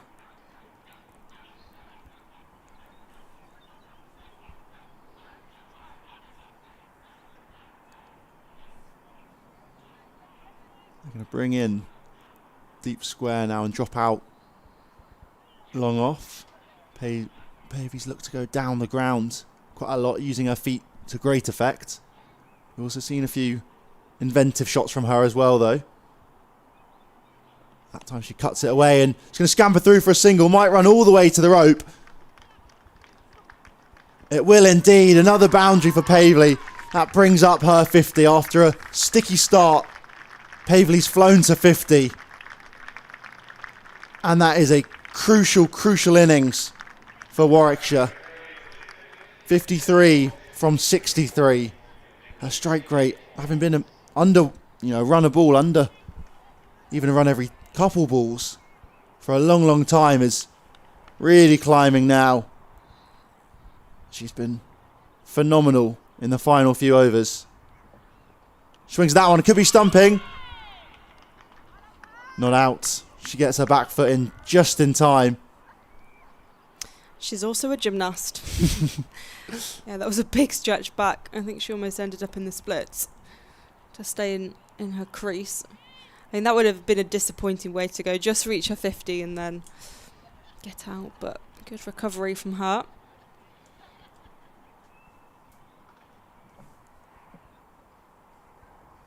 Slower ball this time. Full toss, and Pavely looks to dispatch that, but can only get a single for it. And yeah, this is her 4th innings of 6 now, over 25 or over. It's the crucial lower order runs that Warwickshire have had all season that have been more than handy and have kept them in it's early doors still, but what looks like to be a top 5 that could be pulling away, depending on results here today, but also Essex and Surrey too. Wong in again, facing now into the leg side. Little hesitate there, but we'll get through home in the end. That's a single for it as well. Final delivery of the over here for Sophia Turner. 2-2-2 for 7 Warwickshire. Double Nelson.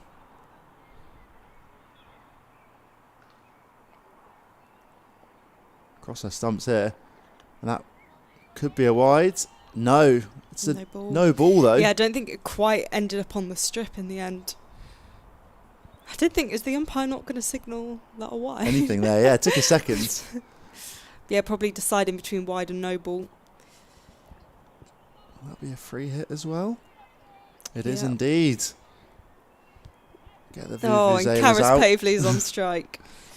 We What's already saw here? the crazy inventive uppercut ramp last free hit. You can see her just having a little look around, probably plotting what she wants. Umpire's having a little bit of a chat. I think Holly Armitage was asking a couple questions, as was Sophia Turner. So you sure this is a no ball?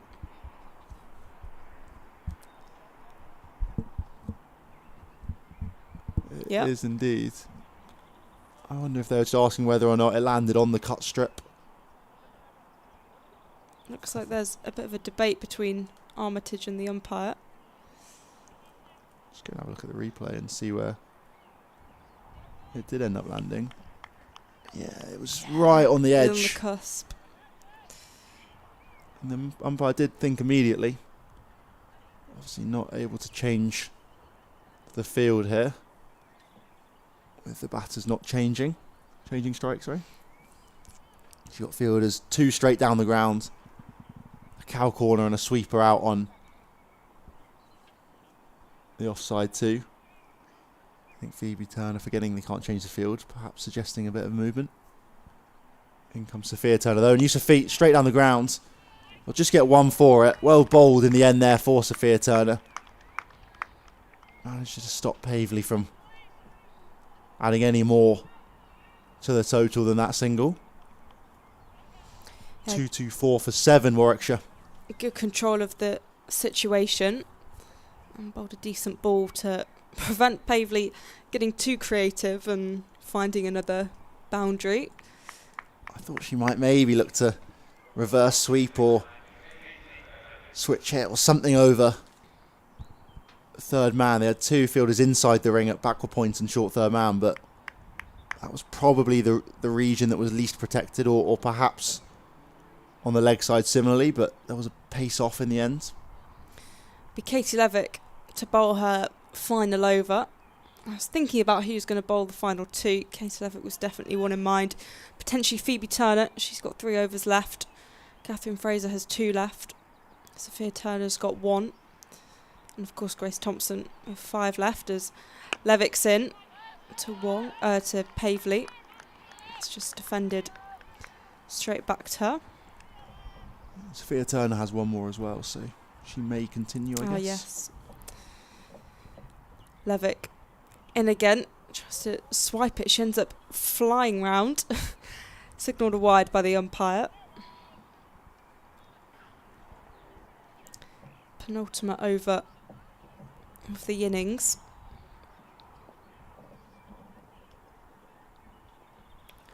Levick in again. This one nudged by Pavley. A scramble 3 for 1.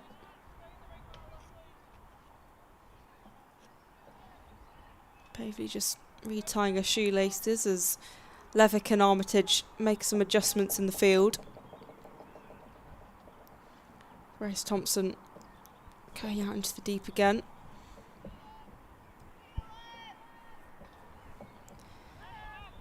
Izzy Wong on strike, 25 from 29. It's been a good shift by her. Katie Levick and her leg spin. So far as 2 wickets to her name. Levick in again. This another wide. Just not quite finding her rhythm. It's a bit uncharacteristic for the very experienced Katie Levick.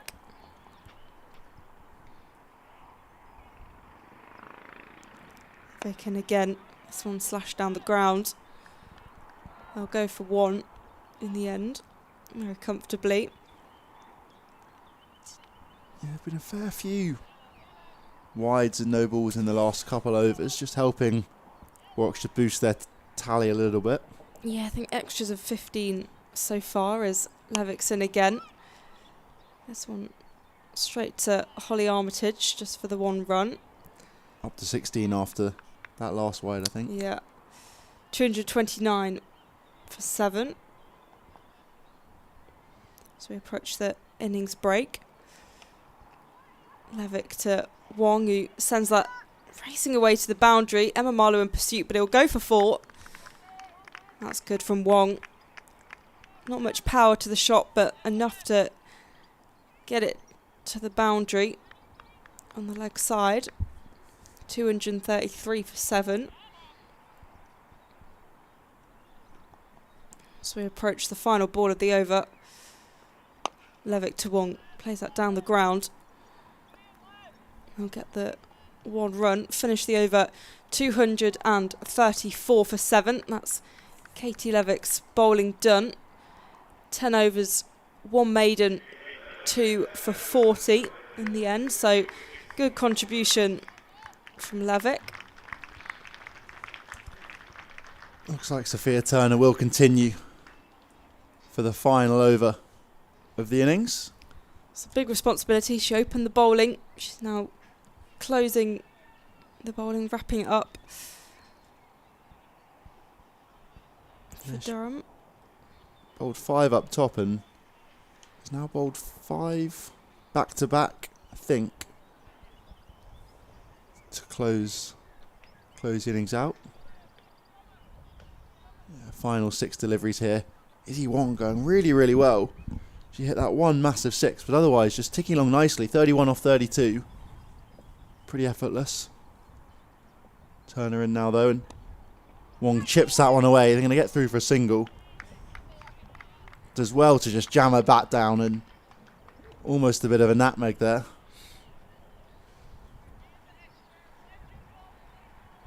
Brings the dangerous Pavley back on strike though.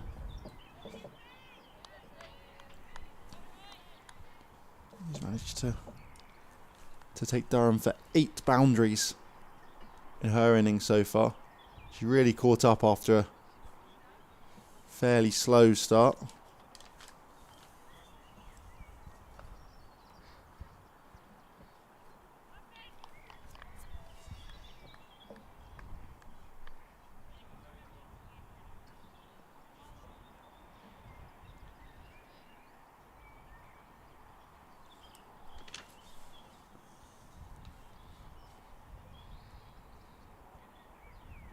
Switch it there and scooped up in the air. Going to be a simple catch. It is. One innovation too many from Pavley there. Just gives a simple catch for Katie Levick at short third man in the end. I think trying to be a little bit too smart. Did see the gap there and looked to use the pace from Sophia Turner, but couldn't quite generate it in the end, and ends up going for a phenomenal 57. 71 deliveries. Strike rate of just over 80 in the end. Batted for over an hour. And yeah, most importantly, the 8 boundaries throughout that innings. And big, big partnership with Izzy Wong and with Em Arlett before that to really help bolster and boost Warwickshire's tally. Yeah, it's been the biggest contribution from a Warwickshire player so far in this innings. And as you mentioned, those important partnerships. It does bring Georgia Davis, the Warwickshire captain, to the crease to face the final 4 balls of this innings. Warwickshire 235 for 8. And that's the second wicket for Sophia Turner.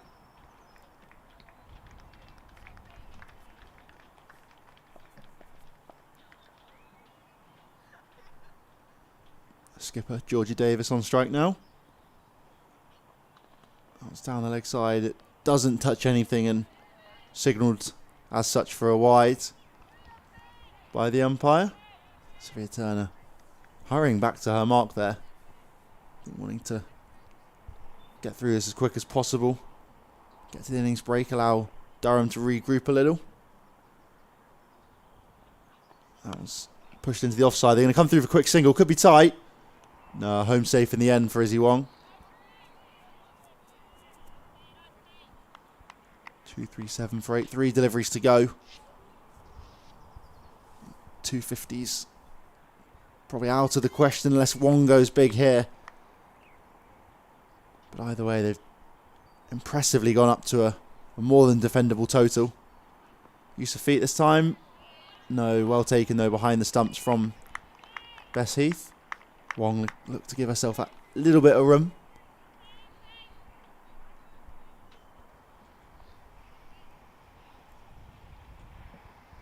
Noticing there's no sweeper out on the offsides. So she can squeeze one through the fielders there. It's guaranteed boundary, you'd think. That's what she looks at that time. Go over the top instead though. It's up in the air. And a simple catch in the end for the skipper, Holly Armitage. And that brings up another wicket for Sophia Turner. I think that's her third now. Just one delivery remaining in the over. One delivery remaining in the innings. Hannah Baker will come to the crease to face that. It's been a slightly anticlimactic end, I think, for Warwickshire, with a couple wickets in this final over. Yeah, some avoidable shots, but I guess with the situation they're in, at the point there's not much to lose. You want to go for those big shots, and it's fine if Hannah Baker faces the last ball. I suspect it will be a bit of a dab and run. It's a tricky one with Heath up to the stumps though. You can't just run through to the keeper. But if you get anything on it, definitely chip and run here. Big swing there from Baker though. She connects with that. That could be big. That is phenomenal there. A 6 off the final delivery of the innings. That is monstrous from Hannah Baker. I think Hannah Baker has shot more than anyone else. She can't believe she's just hit that. You could hear sort of audible gasps from the Warwickshire bench there. And then a big way as that sailed over the ropes for a huge 6. Her mouth is literally wide open right there. Jaw on the floor there for Hannah Baker. She dispatched Sophia Turner for 6 on that final delivery. I can't believe that. She's 6 not out, a strike rate of 600. What a remarkable innings from Hannah Baker from one ball.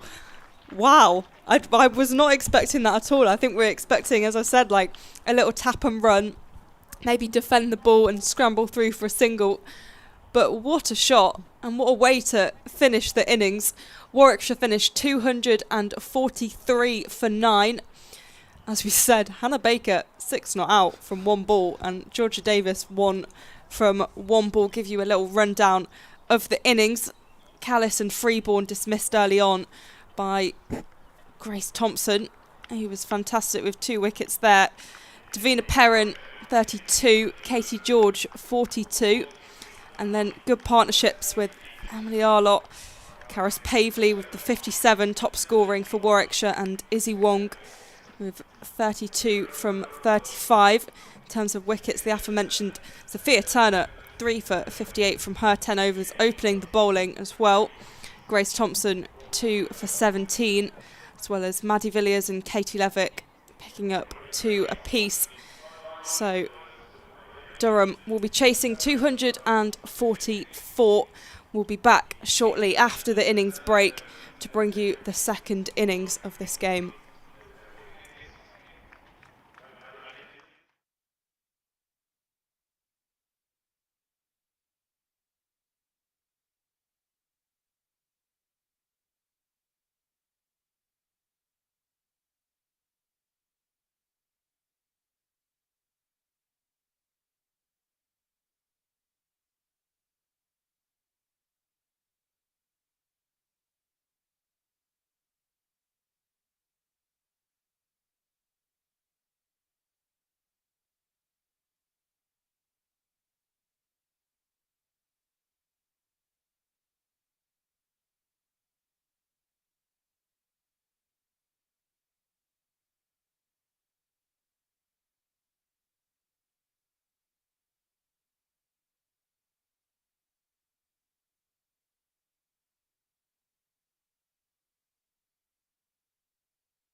Good afternoon and welcome back to the stream for Durham versus Warwickshire in the Metrobank One Day Cup here at the Banks Homes Riverside in Chester Street. Warwickshire batted first and scored 243 for 9, so Durham are now chasing 244. The players are about to head onto the field. We've got the umpires out ready. And it should be Susie Bates and Emma Marlowe to get Durham underway in their chase. Players being clapped out into the middle. It was an interesting first innings with Warwickshire doing well to get to 243 after losing some early wickets. The bowling of Grace Thompson for Durham proving fruitful. But down the order, Karis Pavley batted well, top scoring with 57, and then Hannah Baker surprising us all and mostly herself with a remarkable 6 from the final ball to boost their total. So it looks like it will be Emma Arlott to open the bowling for Warwickshire as Durham chase 244. I am Polly Starkey. Alongside me is Toby Reynolds, and potentially another point in the innings we'll have Durham batter Emily Windsor join us. Toby, what have you made of the game so far and that first innings? Yes, game of ups and downs. I think, to use a good colloquialism or a good sporting term, but a little cliche.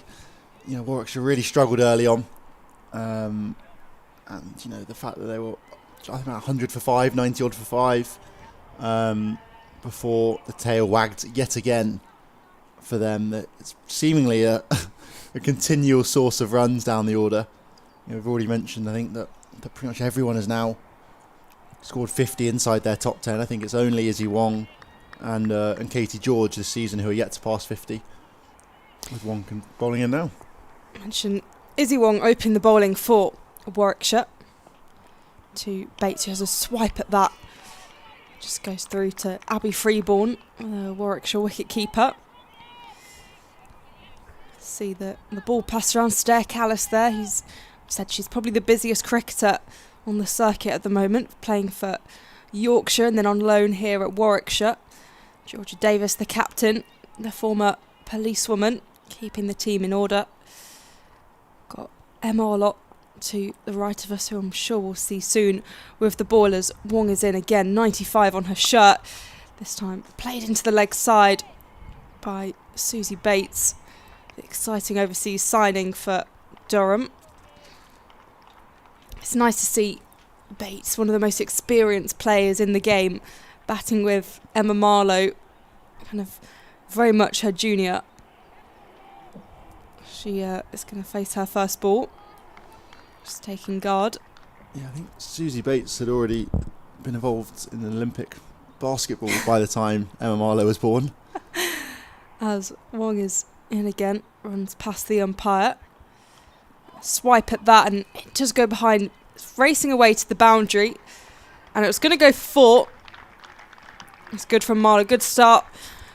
Boundary, an unorthodox situation shot in the end. So Durham 5 without loss.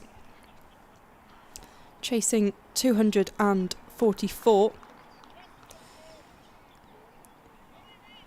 Emma Marlowe, the 21-year-old from Harrogate, scored 130 not out pre-season against Zimbabwe, so definitely a batter to keep an eye on as Wong is charging in again.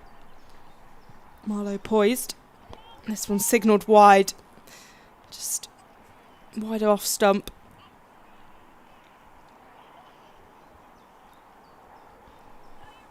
Yeah, Bates hadn't quite made her international debuts, unfortunately. Yeah, so basketball, that was the 2008 Beijing Olympics. Okay. Not quite them. And then, is it 2007, her 2006? Her ODI debut, 2007. So Marlowe would have maybe 2003, 2004, I reckon. April 12th, 2004. As Wong is in, and this is defended for no run. Maybe Grace Thompson. I was going to say, yeah. Because is she 2007 maybe?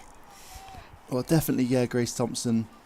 Thompson would have been around, yeah. She's about to turn 18. Yeah. So, yeah, 2007. May 2007. So, around and about then. Possibly Catherine Fraser too. I think she's just turned 20. We've been around similar kind of era. Izzy Wong in. It's been chopped down the ground, but goes straight to Davina Perrin, who's fielding at point. I said earlier to watch out for Perrin. She's sharp in the field. She is one of the best fielders, I would say, in the domestic game. We've got plenty of them on the field today, actually.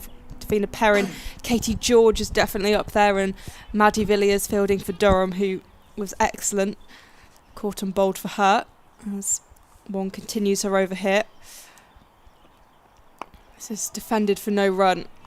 So Durham 6 without loss as we come to the end of the first over. Yeah, we're going to... Already mentioned Maddie Villiers' fantastic fielding. Can't also skip over Grace Thompson's great catch.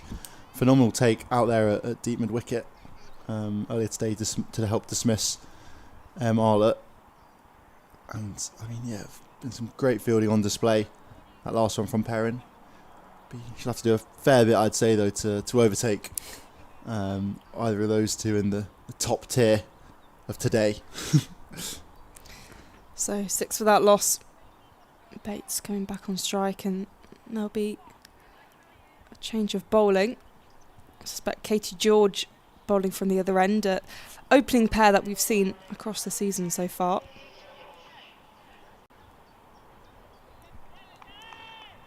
A bit of left arm here from Katie George.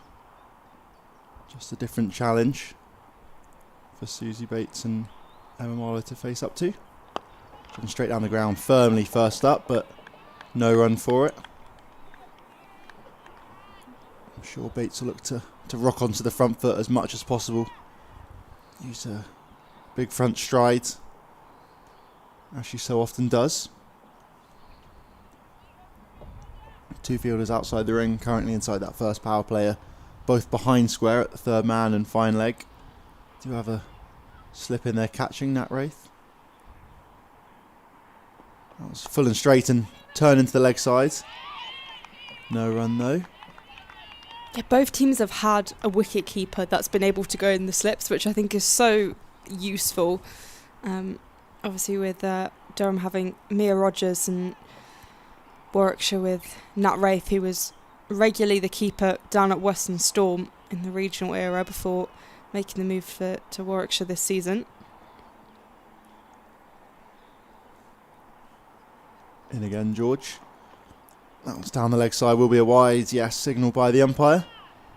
Bates couldn't quite help that on its way. Would have probably flown down for 4 if she'd just got the tiniest of tickles. Yeah, it's a relatively short boundary just behind the batter here. But as we say, really far out either side. Oh, no ball. There's going to be a front foot overstep there from Katie George. Will be a free hit. Bates, I'm sure, will look to try and take her down. Haven't been able to score off the over yet, off the bat. This is a good time as any to start.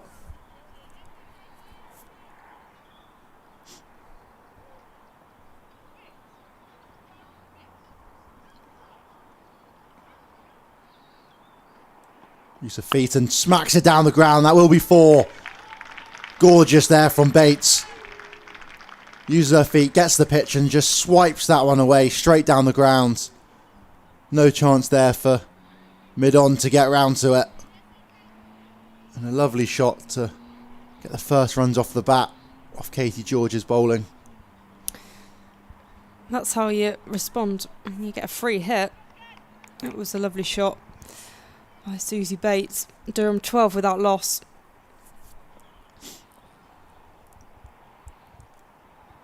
Still 3 balls to go in this over. Finds the edge, falls just short of Wraith though. Gets a strong wrist to stop it. She's getting up a little gingerly. I think that did hit her in the wrist. She's just holding it now. I think she'll be okay. It's just one of those that stings. Didn't quite get the palm to it. You can tell she's a wicketkeeper by the way she leapt and then rolled. It was classic wicketkeeper, but yeah, that looks like it would sting coming through at pace. And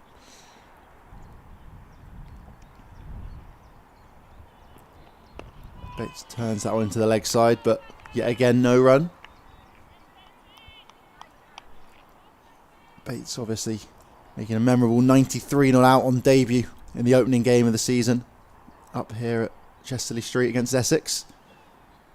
Alongside Holly Armitage, who made 64-0 out. They chased down 177 that Essex set them.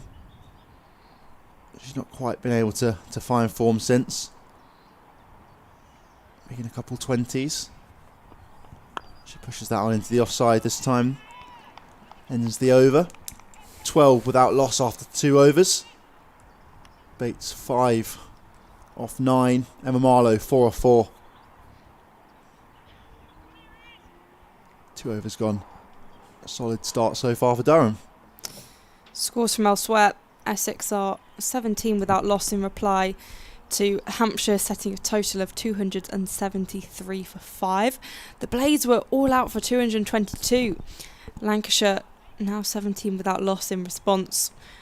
And Surrey are yet to finish their first innings against Somerset. They're currently 260 for 4 with 5 overs left, so that's a reduced overs game.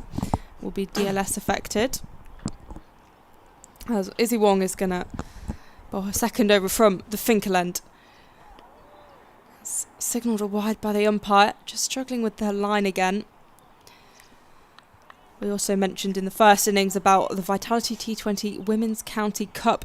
Suffolk are 6 for 1 against Devon, and that was a delayed start.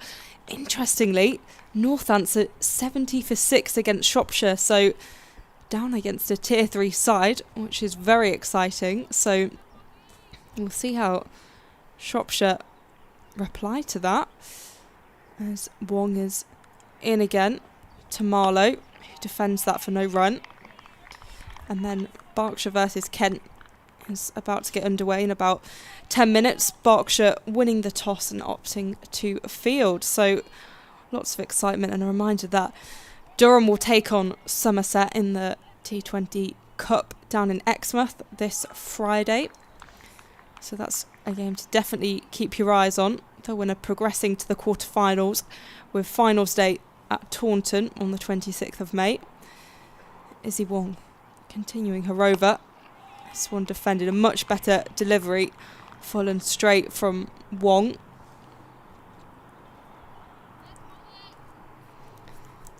So lots of cricket happening, and shortly at the end of the month the T20 Blast will commence with plenty of double headers here at Banks Homes Riverside, and the team will be travelling around the country for those matches. Wong and again to Marlowe. This time that's nicely played, fielded inside the ring by Davina Perrin in the end, so they'll just get the one from it. That was a better shot from Marlowe, showed some promise. 14 without loss. Yeah, 244 required for Durham here. Still a long time to go, not even 3 overs in yet. But it's good to always keep an eye on the run rates, required run rates.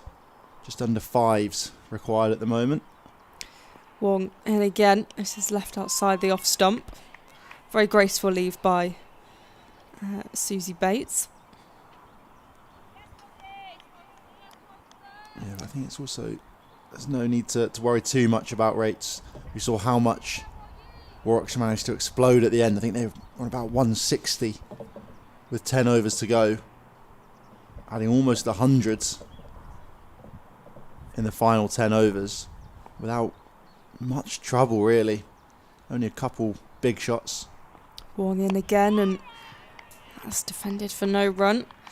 A reminder for Warwickshire fans that Lancashire will be playing Warwickshire at Edgbaston on Wednesday, and they have their T20 Cup, the third round at home on the 17th, and then Hampshire away on the 19th. And for Durham fans tuning in, Essex away on the 14th, and I mentioned the Somerset game on the 16th, and then Lancs away on the 19th as Wong is in, and that's pushed into the offside. They're scrambled through for the single. There's a shot at the stumps.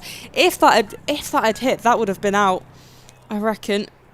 But Susie Bates is safely back. That was a nervy one. 15 without loss. I think they could have possibly gone to either end there, and it would have been very, very close. Really close. Because you saw a lot of hesitation from Marlow there. She was caught ball watching a fraction. And perhaps if they'd thrown to the other end, keeper might have been able to take it, Abby Freeborn, and she would have been up at the stumps. But as you say as well, probably would have been extremely close to the direct hit. Possibly Bates out, I reckon. She did bring out the full-length dive, though. That would have been a bit of jeopardy in the game. So yeah, as I say, Durham away to Lancs on the 19th at Blackpool, and I will be there. That should be an exciting game. Blackpool's always a nice venue to go to. Some of the outgrounds in the Lancashire region are lovely. 15 without loss. Bates on 6, Marlow on 5. In comes Katie George again. That was flicked off her legs nicely there from Bates. She's going to run across the square. They're not going to quite get to the boundary, but they will be back for 2.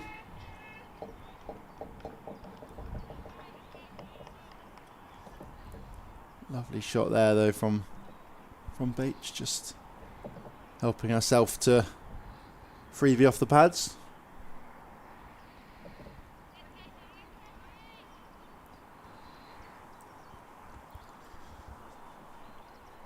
Durham and Essex currently sat 7th and 8th in the Metro Bank One Day Cup table. Dot ball there.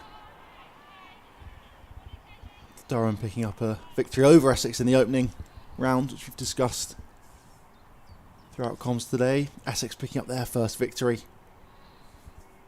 against Lancashire last weekend.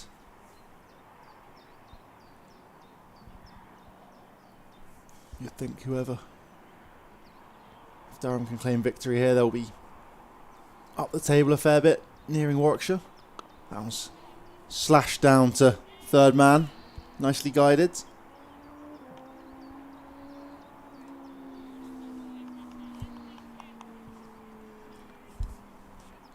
And yeah, as Polly's been saying as well, Essex down in Hampshire at the Utilita Bowl at the moment, looking to keep their form going. And similarly Surrey looking for their second victory, which is surprising a lot of people. That was tailing right in, dug out well. Katie George almost appealing early there. She was very excited about the shape and the target of that one.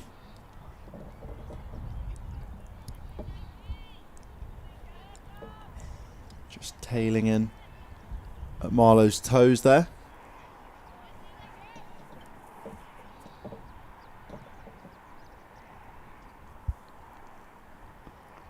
Same again there.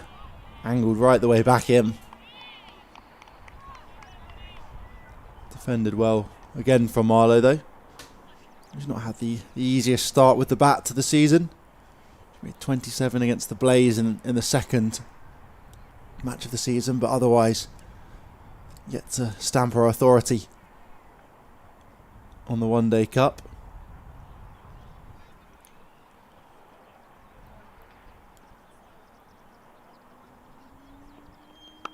Driven there nicely, but just finds Perrin at backward point again. That ends the over. 18 off it. Just 3 runs. 4 overs gone now.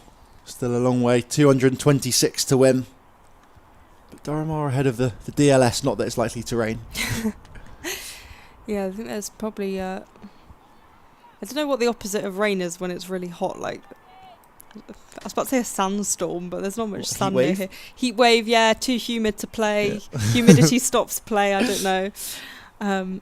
during the COVID break of Premier League football, they used to have drinks run on every 20 minutes or something. So they might have to do that if it gets too hot up here in the northeast. I do remember when during COVID times they had to do hand sanitizer breaks and stuff like that, and sanitizing the ball. That's crazy to me. As Izzy Wong is in again to Bates, who plays that down the ground, beats the diving fielder. It's going to race away to the boundary. Emily Arlott in pursuit, and it goes all the way for 4. She has to stop herself on the advertising boards. That's good from Bates. Right intent going forward. Pavley will be a bit disappointed by that one there. Just slipped under her fingers. I think she was thinking more about the run out than perhaps the boundary. 22 without loss. Wong at the top of her mark.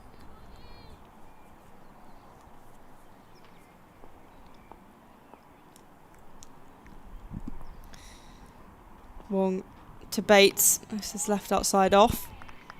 I do really like the way Bates is leaving the ball, the fashion in which she does it. I was just about to say that. Great minds.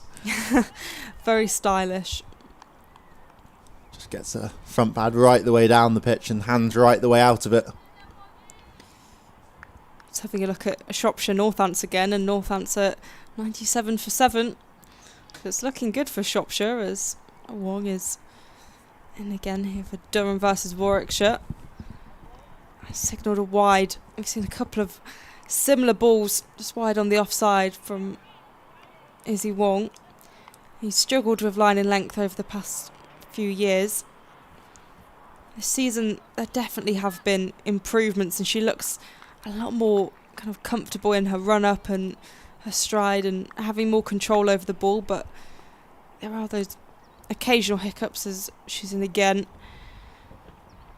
Bates waiting, he nudges that to the leg side and they'll scamper through for 1.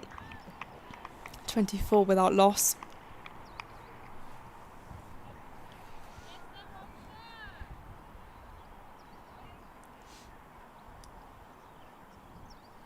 Enjoying looking at the notes you take here, Polly. It's very interesting. Oh. Very nice and neat as well for Thank you. for the viewers out there. Yeah, this Describe whole it. book is just full of loads of commentaries over the years. So it's not even chronological as Wong is in again and pushed into the offside. Dot ball. But yeah, I like to keep track of at the end of every over what was the score, because then you can kind of compare, you see where the wickets are lost. So it's a very visual way of doing things. So for the moment then, who's on top if you're going to compare the scores? Yeah, I mean, I can do it end of the 5th over. That's probably the best way to do it, end of the over. As Wong is in again. And there's a swing and a miss and a big appeal, and it's given out. Izzy Wong gets the breakthrough. Durham lose their first wicket. Emma Marlowe has to depart for 5. And Wong, who's been struggling a bit with line and length, she gets the breakthrough. And that was good behind the stumps by Abby Freeborn as well to take the catch. So 24 for 1. And Durham lose their first wicket. I mean, it's apt you asked that, because I was about to say how Durham haven't lost a wicket yet. At the end of the over, Warwickshire were 15 for 1. So obviously Durham ahead of the run rate and ahead of the score that Warwickshire were at, but now even with the wickets. Which I think probably going to be the most important thing, really. Yeah. Whenever you're chasing wickets in hand, just allow you to have so much more freedom. Yeah, I think even more so with Durham. I would say with Warwickshire it's less of a concern. I think Warwickshire, it's difficult because I think they're both teams that can bat quite deep. But I think with Warwickshire, the quality of that depth, I think, is a little bit higher than Durham. I don't think the margins are huge, but I think it's a little bit better, as Holly Armitage, the captain, will come into bat now on the opening day. Bates and Armitage put on a huge partnership and were essential to that emphatic victory over Essex. So what will the pair be able to do, as Izzy Wong is going to complete her over here. the over which has provided the first wicket. Yeah, just talking about that delivery, just brilliant from Wong, angled in, swinging away. Just draws a big booming drive from Marlowe, who wants to get on top of it, perhaps thinks it's a bit fuller than it is. And yeah, a feather of an edge through. And a big, big breakthrough. Wong to Armitage, who just defends it tentatively to end the over. 24 for 1.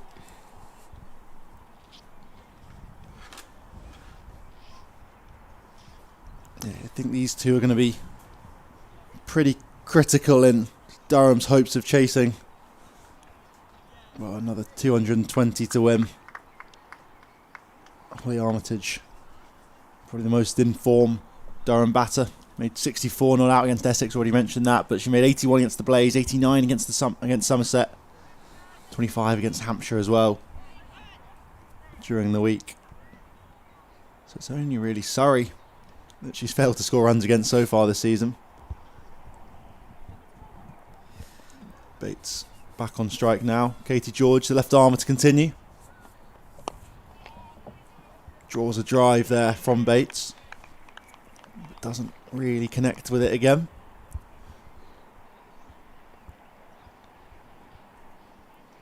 That's been a good start for Warwickshire. Run rates come down a fraction. Pretty much level with the required rate.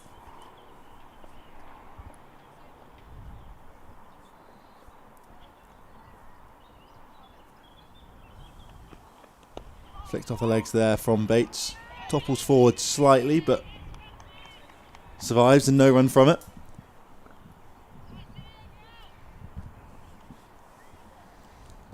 It's interesting to see how tall Susie Bates is. We've already talked about her basketball career at the Olympics in 2008, but even standing alongside a lot of the quick bowlers Durham had in the fields, didn't look out of place at all. Grace Thompson 6'2", and I think Bates not massively smaller. She looks to dab that one down to third man for a smart single. It's nicely done. That height really does allow her to rock onto the front foot for pretty much anything she wants to. But it can be a downfall as well. When Durham were down in Beckenham, I think that's a big cause of her dismissal.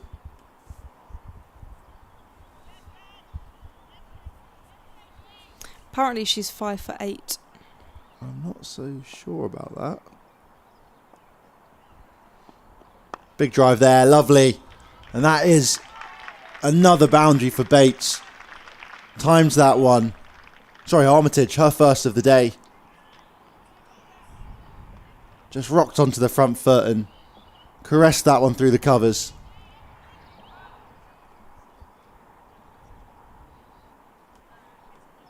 Gorgeous, gorgeous drive there.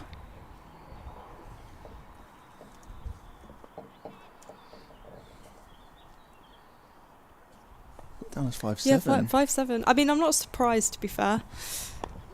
It's just flicked into the leg sides.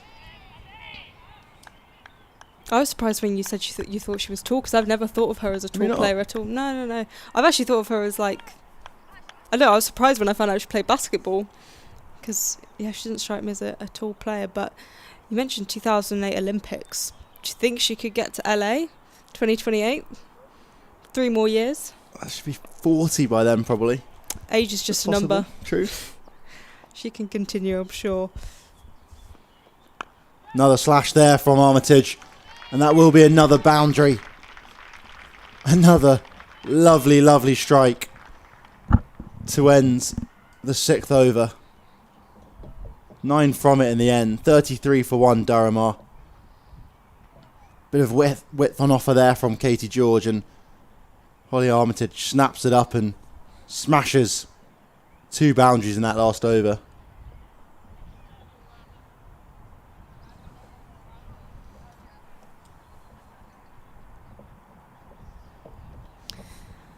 This is exactly what Durham need to do. They're ahead of the required run rate.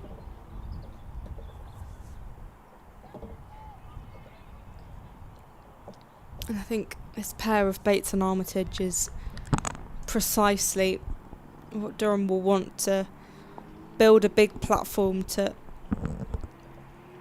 help later in the innings, as Wong is in again. This one just defended with a straight bat back to her.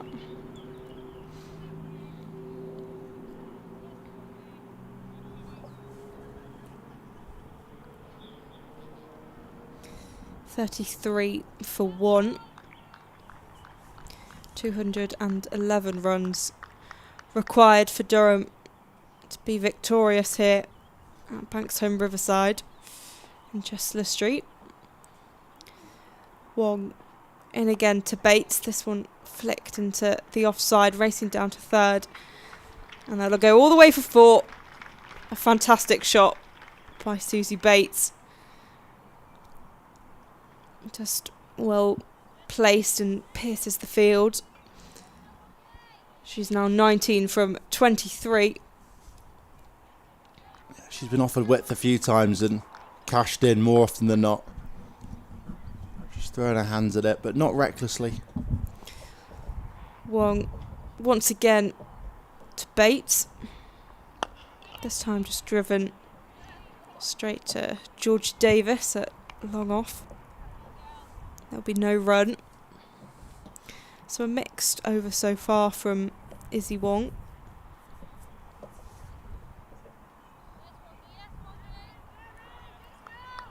Yeah, we were talking last innings about the chopping and changing bowling attack within Durham. Similar on offer here, perhaps within Warwickshire today, if Davis wants it. To Bates again, who flicks it off the pads into the leg side. Just get the 1 in the end, but a stylish shot. 38 for 1.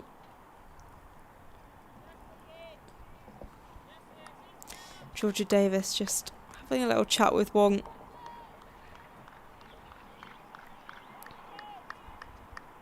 A really interesting pick to have Davis as captain of Warwickshire. Birmingham born and raised, as Wong to Armitage. This one dispatched and sent towards the boundary on the leg side, but they'll just take the 1 run. But yeah, Georgia Davis, who's played for Warwickshire and Warwickshire teams pretty much her whole life, and I'm really intrigued by her style of captaincy because it seems incredibly personable, and her fields as well can be quite funky, as Wong to Bates, and that's hit straight to Davina Perrin. Once again a good bit of fielding from the 18-year-old, and that's the end of the over. 39 for 1. Susie Bates on 20 from 26, and Holly Armitage 9 from 5. So 7 overs gone, 43 remaining, and 205 runs to win. Yeah, it's interesting you mentioned Georgia Davis's captaincy there. Obviously, Eve Jones was captain of Central Sparks, so it's a new challenge for Davis. Obviously, coming along with the change in the system here, but she's seemingly adapted pretty well so far, helping her side to 2 victories in the opening 5 games, as well as a tie. And I'm sure they'll be looking to make it 3 and 6. Katie George in again now. That was slashed again by Armitage, but picks out the fielder this time. Not quite as much width on offer. I found the decision interesting as well, because during the Sparks era, when Eve Jones was unavailable and was on loan at the back end of last season, it was actually Abby Freeborn that took the captaincy. So I thought, maybe they'll give the Warwickshire captaincy to her, but Davis was picked. It's tickled into the leg side. They're going to push for 2. They should get it. Yeah, pretty comfortably in the end. There. Yeah, I guess Georgia Davis a couple of years younger, perhaps. Yeah. And maybe a little bit more secure in her spot. Not that Freeborn's not secure, but I think Davis, England Lions player, possibly, or should be around, you think, Warwickshire for best part of the next decade.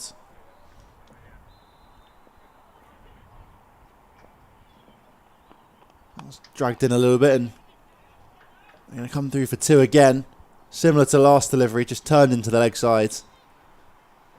A little bit shorter that time, but Armitage gets on top of it really nicely.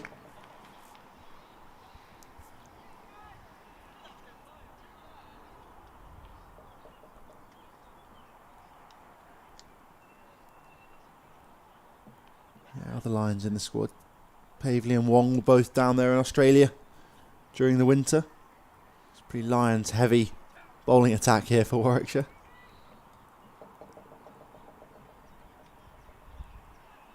I wouldn't be surprised if Hannah Baker's in and around the squad at some point in the coming 4 or 5 years as well. She's just 21 years old. Yeah, I mean, she's been in and around the England A side for a while. Didn't go on the most recent tour. That one's pushed into the offside, another dot ball. But she did make her England ODI debut back in September against Ireland. Caris Pavley was one as well that was in that squad, and Georgia Davis as well. So there's definitely players for the future. And Arlott, of course, was set to make an England debut in 2023 before troubles with COVID. I think allowed Alice Davidson Richards to enter the fold, who made a ton on debut. That was into the pads on the leg side, no run. I mean, within this Warwickshire side, there aren't many players that don't have England caps, because, of course, Katie George back in 2018 played for England for a while. Izzy Wong has played for England. Obviously, Davina Perrin with the under-19s for 2 World Cups and a tri-series in Sri Lanka, against Sri Lanka and Australia. One person I can tell you won't have one, Sterk Alice. Definitely. Dutch international. That one slashed to the offside again, but really well stopped at backward point there from Davina Perrin. Undoubtedly stopped the 4. That looked like it was going to rocket away to the fence, but strong hands from Perrin stopped that one in its tracks. She's such a good fielder, just so good. And she's not only really fast in the field, she is just so solid at exactly what she did there, stopping the ball, and fielding at point. She is in the exact position to do that. She is so good, so dynamic. We've already seen it at least 2 or 3 times where she's made boundary stopping dives and stops. Yeah. And it's just there's little moments like that which just keep the run rate, a little bit down on it. It's 43 for 1. Durham currently are 8 overs gone. Wong again. That's just pushed to square by Bates, and they'll scamper through for a single. 44 for 1.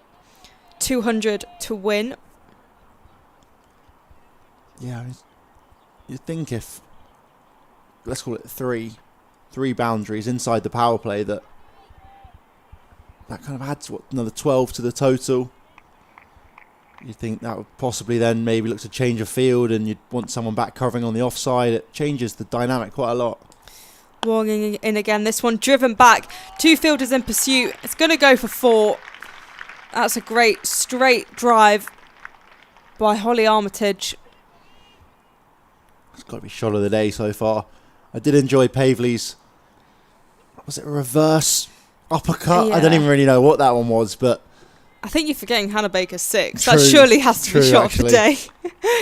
Mainly for its shock factor. Very true, actually. That one's just a textbook straight drive, though. Just gorgeous.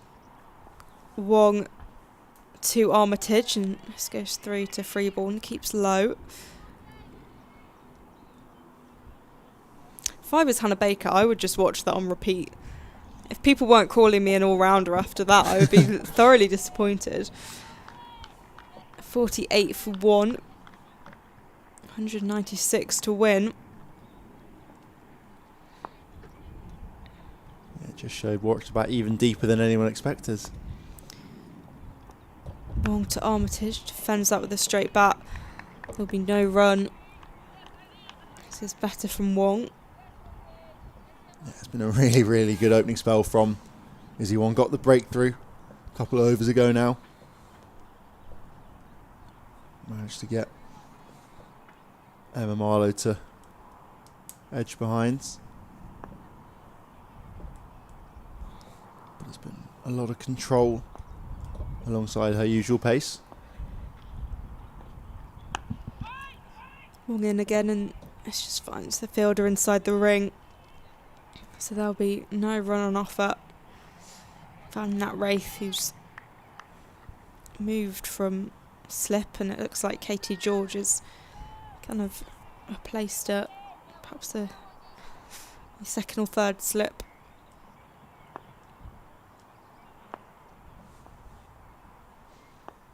Wong in again, and this time just push into the leg side. Not much on it, and that'll finish the over. 9 overs gone, 48 for 1. 41 overs remain. 196 runs to win. Susie Bates on 21 and Holly Armitage, the captain, on 17. 5 runs off that over. Of course, the straight drive down the ground for 4, being part of that by Holly Armitage.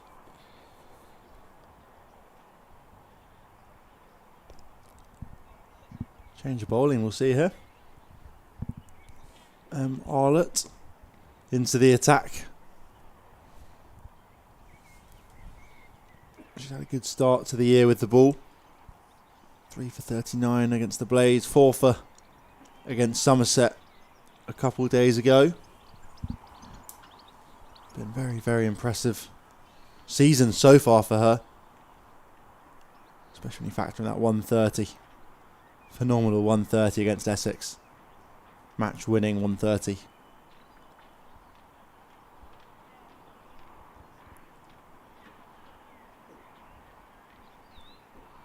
Into Susie Bates she goes now. Regulation ring fielder, slip catcher as well. That was pulled away nicely in front of square. Latches onto it, and that will be 4. Really well read there from Bates. Just rocks back and launches that one in front of square for a brilliant, brilliant 4. And it brings up the 50 for Durham as well, inside the power play. Just 40 minutes into the innings, and they're flying along nicely now at Durham.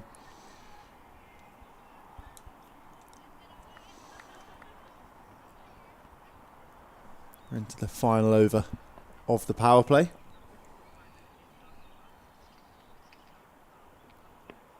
Short again, but fended away into the offside this time.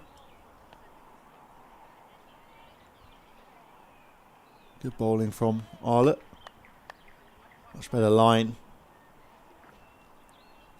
instead.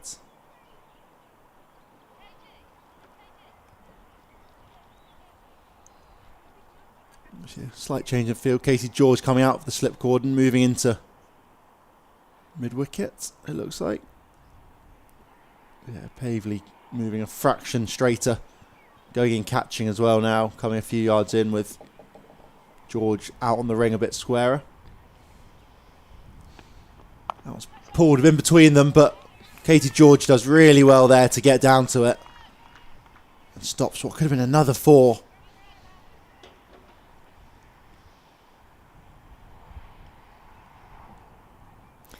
Some really good fielding from Warwickshire. Obviously picked out Davina Perrin and Katie George as the fielders to kind of watch, and they've done really well inside the ring so far. Bates just defends that one, drops at her feet. Yeah, I think we're probably at 15, 16 runs saved now at least. Definitely. Karis Pavley's another one to look out for, so fast as well. And in their game against Somerset on, I don't even know what day Wednesday? it was anymore. Wednesday, thank you. I don't know what day it is anymore. Pavley was instrumental. That was into the leg side again, but can scamper through for a single. Makes it home safe in the ends. Smart cricket from the Kiwi veteran. Yeah, she was just patrolling the boundary, and everything that went anywhere near her, she was sprinting for. Even if it was on the other side of the pitch, she was going for it. And there was real commitment in the field. She's just off screen at the moment, but she is in super close, catching in at short mid-wicket. Bates finds her that time. You can see her there, how close she is. Just pick that up in an instant. She just pounces as if she's like getting prey. It's really impressive. And just also so tidy. You know, the room for error when you're that close is huge, but you know, she is so precise with it and really clean pickup. Yeah, 53 for 1, Durham chasing Warwickshire's 2-4-4, the target. Susie Bates 26 off 32 at the moment. Holly Armitage in at number 3, 17 off 17, and that is the end of the power play as well.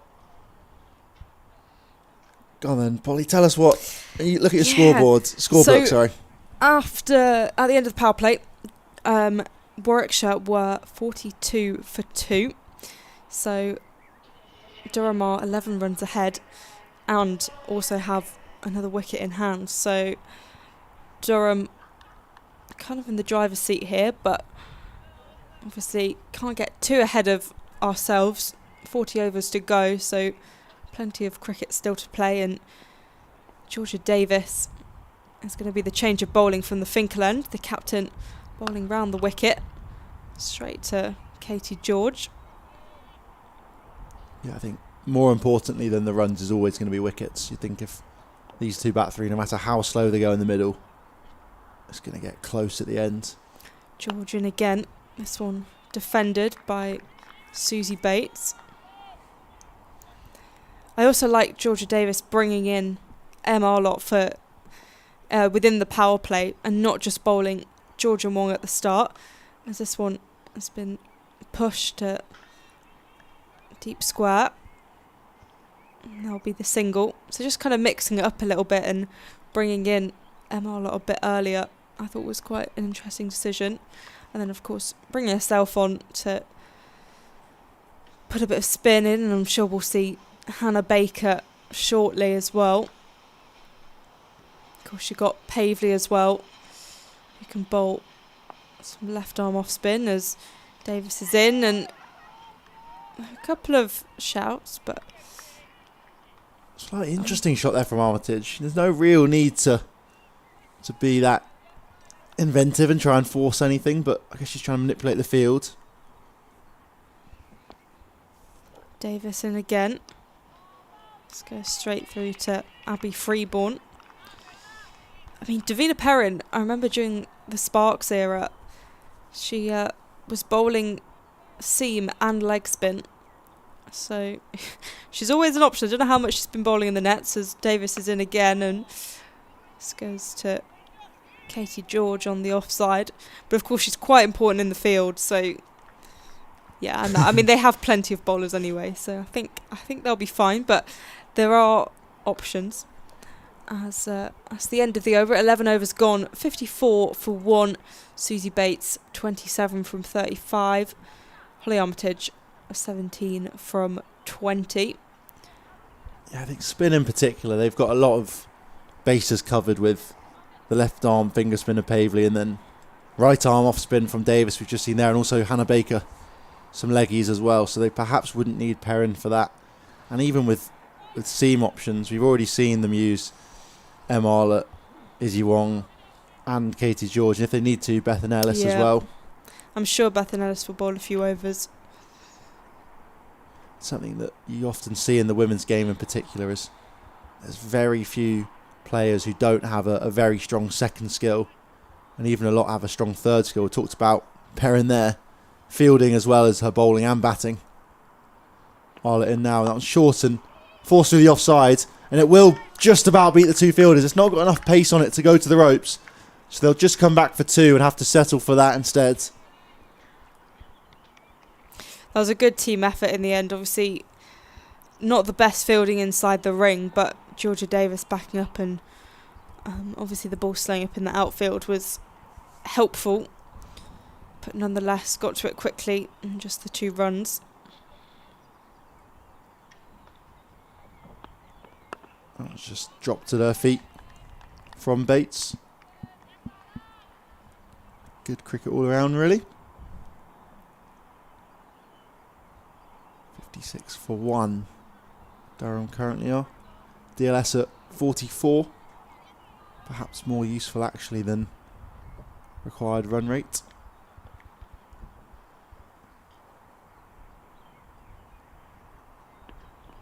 Slash to the offside, beats that same gap again. This time it will go all the way to the rope.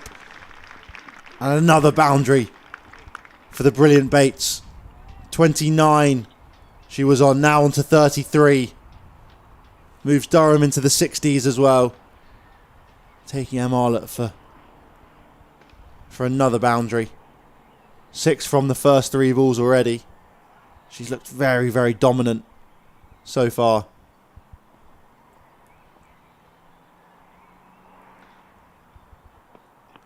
Onto the front foot this time, but picks out Pavely at short mid-wicket again. Just on top of everything there.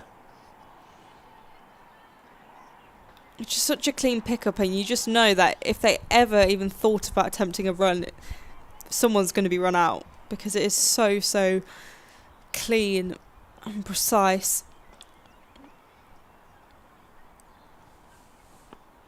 Slash this time, but picks out the fielder. Perrin again at backward point.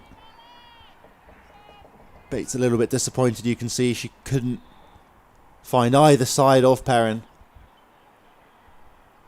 There are 2 fielders out on the rope down there as well. Quite a wide third man as well as someone at deep cover.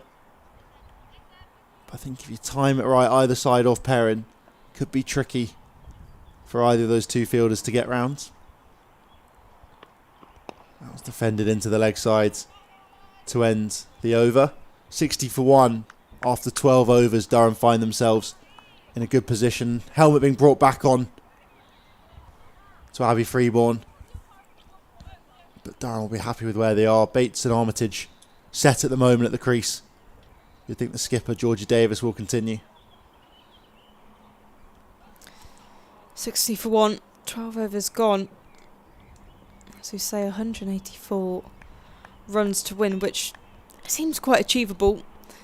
And I think once it gets below 200, then once you get below 150, if you just break it down like that, it seems a lot closer. And of course, this pair will prove crucial to if that's going to happen or not. But Georgia Davis is going to bowl her second over, just 1 run from her first. She's in again, and bit of width, and this is sent out by Holly Armitage to Izzy Wong, who's monitoring the offside.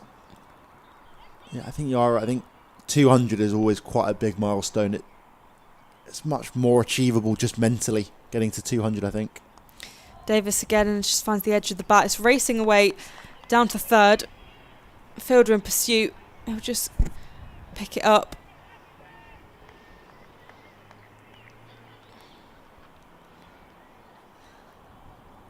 .63 for 1, running through for 2 runs. Georgia Davis, the captain, who's bowling round the wicket. This is flicked into the leg side. Great stop by Davina Perrin.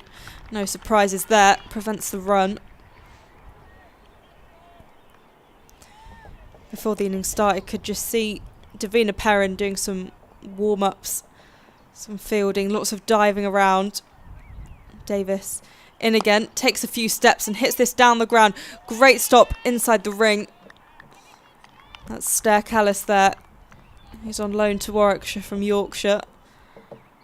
The Dutch international.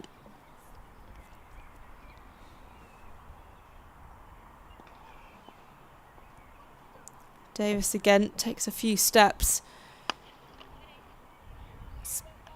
Beats Davina Perrin. He dived to get that, but there'll still be no run. Em Arlott finishing up the fielding.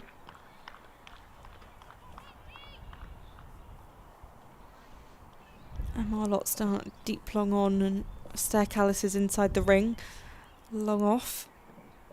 Davis in, and they'll scamper through for a single, but that's an amazing shot at the stumps from Stair Callis, and she actually knocks one of the stumps out of the ground and dislodges the bails. That was a lovely throw. If it came maybe a second quicker, there could have been a run out. Yeah, I think it was fairly comfortably home safe in the end for Armitage, but nothing wrong with a bit of target practice. Just one of those things that can, rejuvenate a side a little bit as well. You can hear them all appeal more hopefully than anything else, I think, but yeah, it probably puts a little bit of doubt as well into the batter's mind of, or maybe we actually can't go for this quick single, or maybe we shouldn't come back for two, because they know how sharp the Warwickshire fielders are. Yeah. Durham 64 for 1 at the moment. Just a reminder, there are other games happening around the country in the Metro Bank One Day Cup. Blaze made 2-2-2 with 50s for Amy Jones and Ella Claridge. Grace Potts took a fourfer against Lancashire, that is, who are currently 89 for 1. Emma Lamb going well. That was pulled nicely, but doesn't get a hold of it in the end. Surrey made 306. Thanks to a big ton from Bryony Smith, but also Sophia Dunkley in the runs again, 79. Somerset currently 14 without loss, just a couple overs in. Slightly rain affected that one, just 44 overs they'll play in the end. Down in Taunton. And finally Hampshire. Saw a big ton from George Adams, their skipper down there. Essex 72 without for 1 at the moment. That was defended into the leg side. Grace Scrivens going well, alongside Joe Gardner at the moment. And some pretty exciting games around the country for you. Seemingly a trend throughout the season, which is great to see.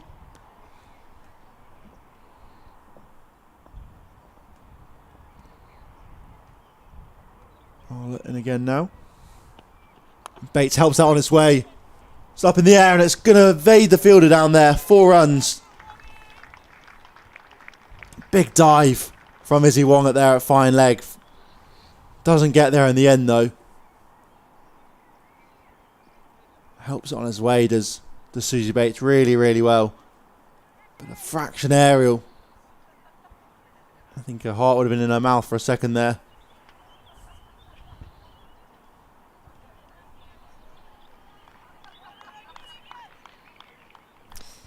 .68 for 1 now. Durham are on.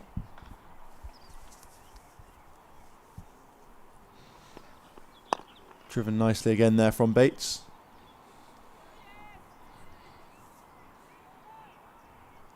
I was talking about games elsewhere, and I saw that Northants were 97 for 7, but somehow they finished 137 for 6. Not sure how that worked, potentially an error. But Mabel Reid, 54 not out from 34.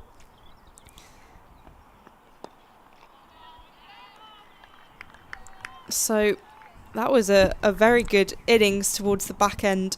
I think one of the Shropshire bowlers was hit for 18 from an over. And Shropshire are 4 for 1 in reply. And Suffolk are 54 for 7 after 12 overs against Devon. Kent 77 for 3 after 10 against Berkshire. Used to feet there from Bates and she just flicks that one round the corner for a single. That'll be 5 from the over. 69 for 1. Durham move on to 14 overs gone. Armitage and Bates looking good at the moment. Bates 41 off 52. Armitage at the other end 18 off 21.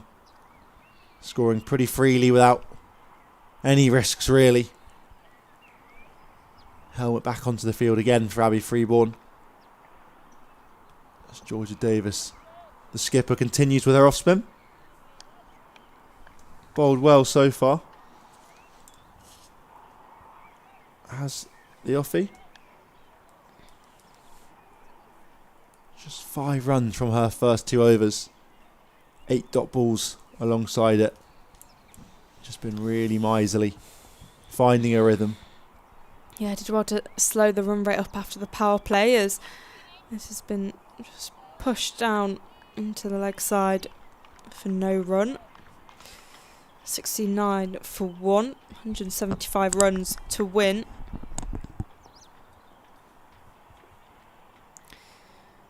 Davis to Bates, driven into the offside. Callis with the fielding at mid-off.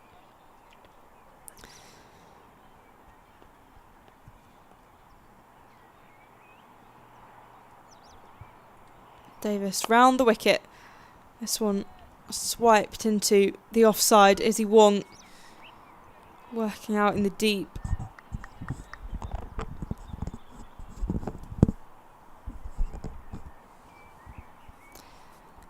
$70 for 1.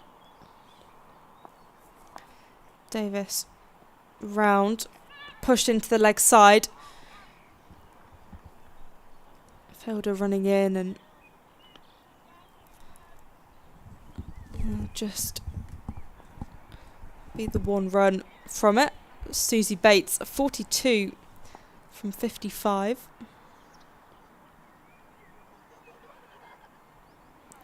Davison again. An uncharacteristic misfield from Davina Perrant. They'll manage to scamper through for 1. 72 for 1, 172 to win. Georgia Davis at the top of her mark. The captain, number 64 on her shirt. To Armitage. Plays that down the ground. Izzy Wong running round to try and cut it off.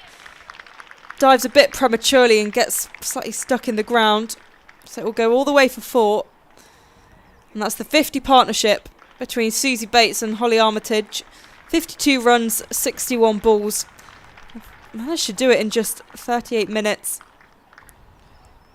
And we mentioned very early on, perhaps even when Holly Armitage came into bat at number 3, that actually this partnership would be make or break for Durham in their chase.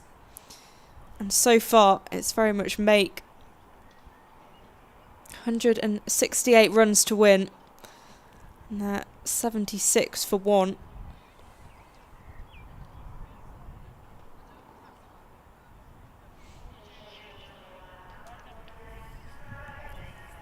Going to be a change of bowling with, I think, that's Hannah Baker. Yeah, Hannah Baker with her leg spin from the Lumley end.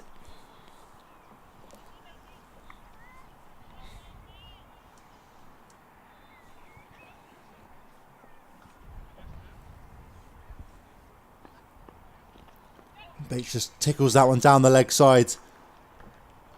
Just teasing the fielder, doesn't quite reach the ropes in the end. Clawed back in, they come back for a 3rd, could be tight. No, well run in the end there from Armitage.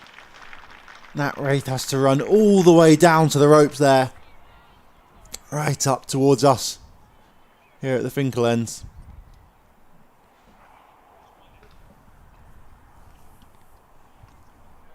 And a good 3 there. Run by the Durham pair. Brings Armitage on strike against Hannah Baker. Floated up and hit down the ground nicely, but picks out fielder, no run in the end. And Marlett doing the work there at mid-on.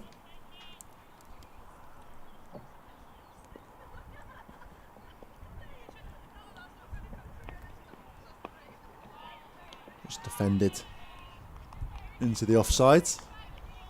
Good start so far from Baker. Fraction leg side in that first delivery, but is honing in on the spot at the moment. Right across the legs there, and then, ooh, interesting there from Armitage. She got right the way across from leg stump, right the way out to off, and then looked to try and scoop that one through 3rd man. That was floated up and flicked into the leg side nicely to bring Bates back onto strike for a simple single. 4 runs from the first 5 deliveries. We'll see what Bates can do with the final ball of the over. Sits on 46 at the moment from her 57. Just defends that one sensibly. to win the over. 80 for 1, Durham. Chasing 244 as the target. 164 to win at the moment. Well ahead of the run rate. Well ahead of the Duckworth-Lewis as well. This is really good from Durham. We've said how crucial this partnership is, but I think it's the way they go about the partnership, and it's not necessarily getting loads of boundaries. It's about rotating the strike. It's about just kind of playing safe cricket, but actually part of that is, they're two very experienced players, and they know how to get boundaries without being completely reckless and throwing away their wicket. So they're the two dream players really to have out in the middle there. 80 for 1, as you say, 164 to win, and Georgia Davis is continuing from the Finkel end. Armitage poised, and that one's played to kind of backward point. And 81 for 1. So Georgia Davis into her 4th over. So far just gone from 13 runs. So she's bowled really well, not yet got the rewards. This one's been flicked into the leg side, and just be a gentle single.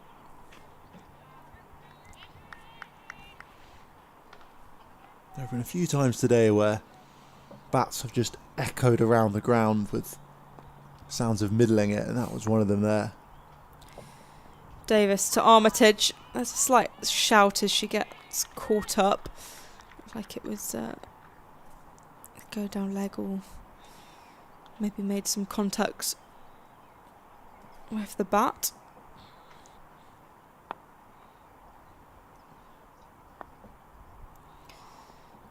Davis in again.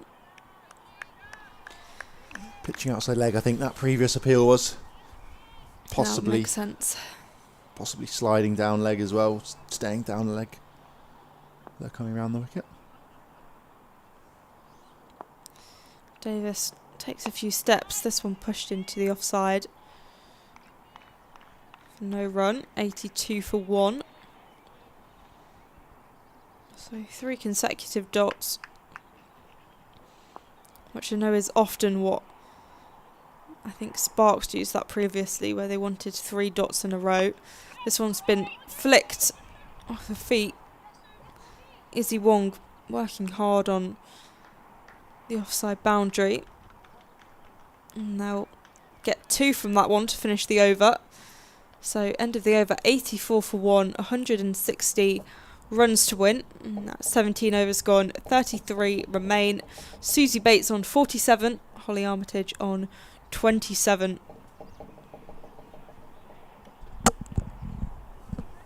Yeah, been a very, very good first 17 overs here for Durham. Hannah Baker will continue with her leg spin from the Lumley ends. As you can see the blue skies above us, a few wisps of clouds around the ground here at Chesterley Street. Baker in now, just defended sensibly. Again from Bates, I feel that's a word I keep using around the way she's batted so far today.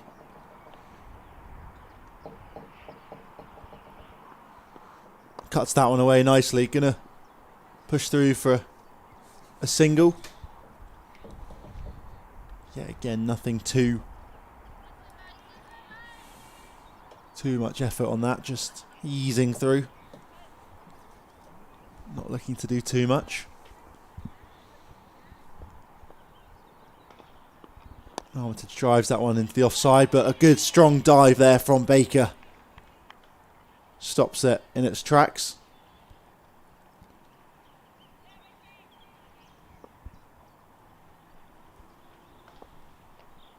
Floated up again, and another drive through the offside, but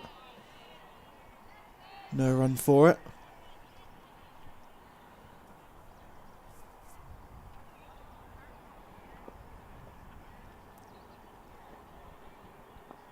But shorter this time and pulled away nicely from Armitage, and that's a brilliant shot. Bisects the 2 fielders out there, flies away across the square, which goes almost the whole way across the outfield in front of us. And there's no stopping that once it got going. Just almost like a tennis top spinner there from Armitage. just hit the square and shot on to bring up another boundary. 89 for 1 now, Durham. A really neat shot from Armitage. And they're just playing this so well. Know the situation they're in, and they don't have to be particularly aggressive or anything, but they're just playing classy shots. As I think Bates may want some water. Armitage looks to drive down the ground, but dot ball to end that over. 89 for 1 after 18 overs now. Holly Armitage into the 30s. Bates just a couple shy of 50 at the moment. Bates was desperate for that water. It's thirsty work out there. She's edging towards that half century.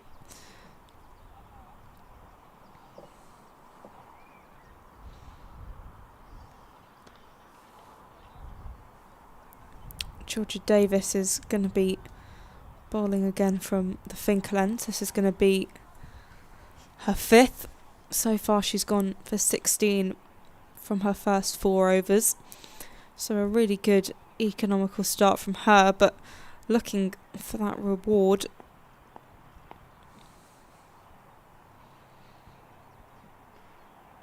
Davis to Bates, who pushes that into the offside.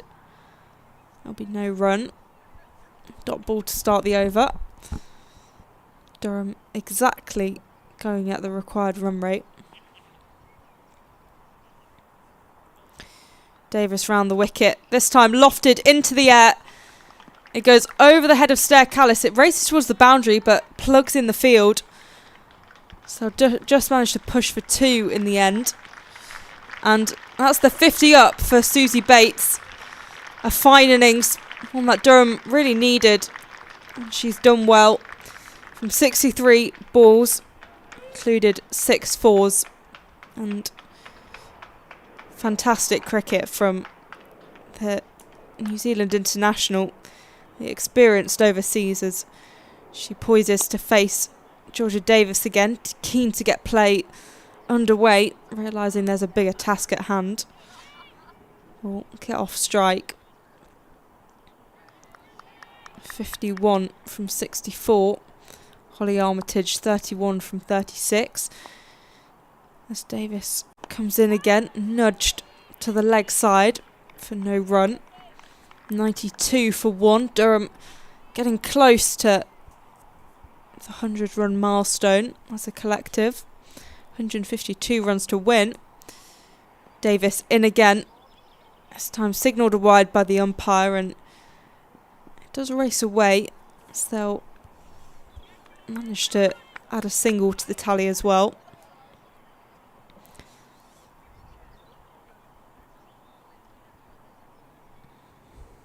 .94 for 1. Davis to Bates, who defends that tentatively.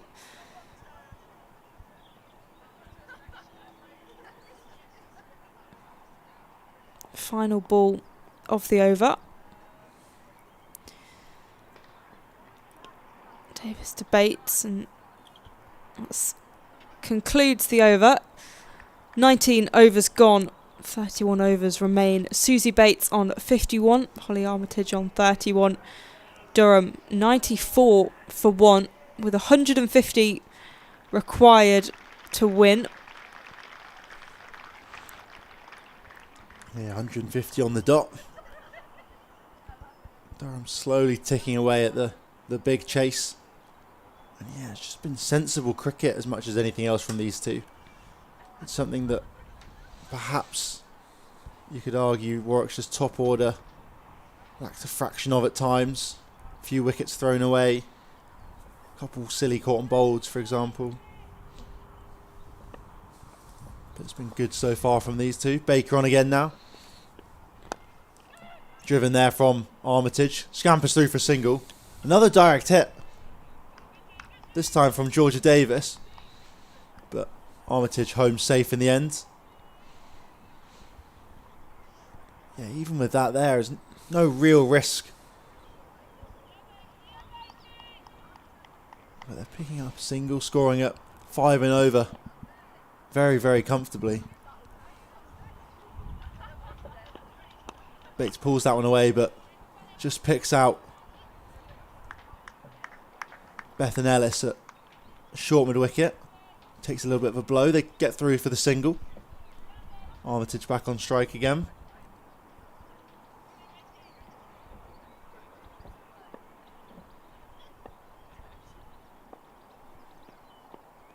Oh, that's defended nicely from Armitage, but it's good bowling again from Baker.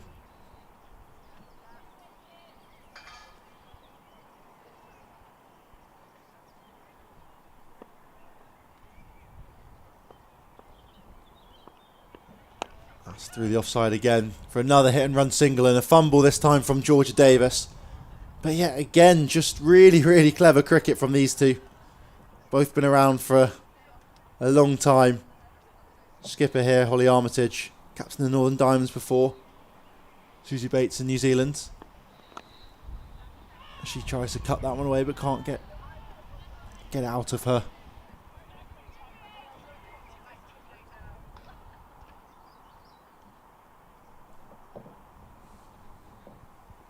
Seven for one right now. One ball to come in the over. Bates goes over the top with a lovely shot. Glorious to bring up the 100 for Durham. The team ton moves on to 56 herself. Just the Kiwi star. Bang off 20 overs, the 100 comes. And alongside Holly Armitage, it's been really good going for Durham. They lost the early wicket of Emma Marlowe, who fell for 5. Izzy Wong got her caught behind. But since then, that one wicket, 4.5 overs in, it's been almost chanceless for these two.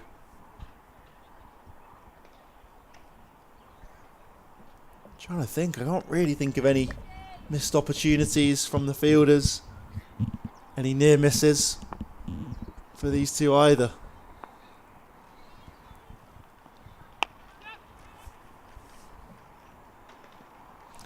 Davis in again. They'll get the single. See a couple of families down in the LNER stand. I can see some young kids all in their Durham shirts, which is great to see. The bright yellows, the T20 kit, as Davis is in again, flicked off the pads into the leg side, beat the fielder inside the ring. There's a fielder racing round who almost stops it. Hannah Baker, that is. Oh, really good attempt, but takes the ball with her as she rolls over the rope. It was going to be a difficult one to stop regardless. She really put the yards in to get round. So frustrating one with all that effort.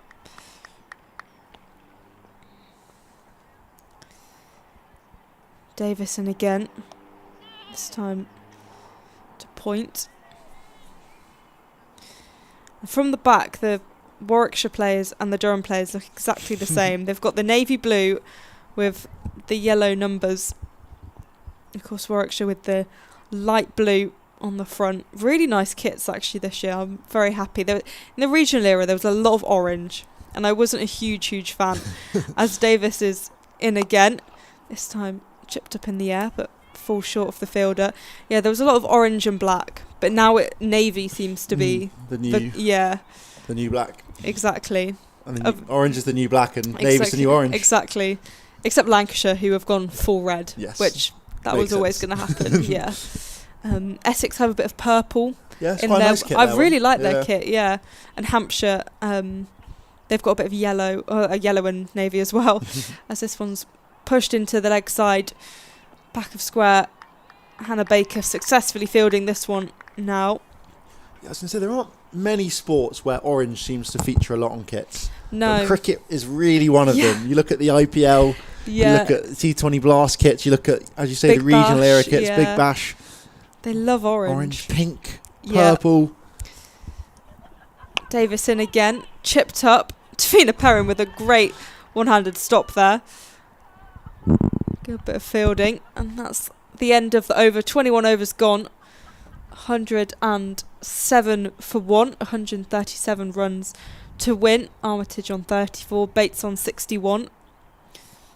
Yeah, I'm excited to see the yellow kit for Durham in the T20 Blast, which will begin at the end of this month. Once the T20 Cup is wrapped up on the 26th of May, which is down in Taunton for finals day. You get three games in one day there, which will be really exciting. There'll be a big day of cricket down there.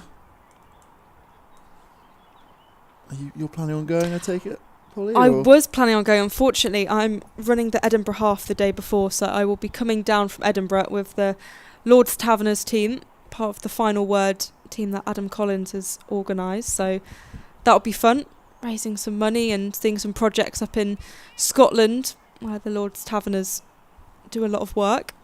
What will be less fun, I'm sure, though, is recovery. Oh, honestly, after the marathon, running a half marathon is nothing. I'm so excited for it. I'm like, it's actually not going to be too bad at all. Hopefully won't be too sore. Hannah Baker in again, and that was cut away nicely from Bates. Just for another easy single.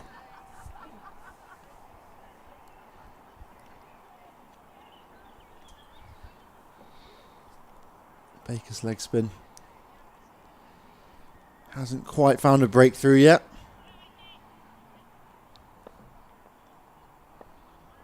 Armitage on strike again and sweeps that one nicely. Sweeps very, very fine. And it beats a sprawling dive down there from Bethan Ellis to bring up another boundary. Armitage on to 38 now.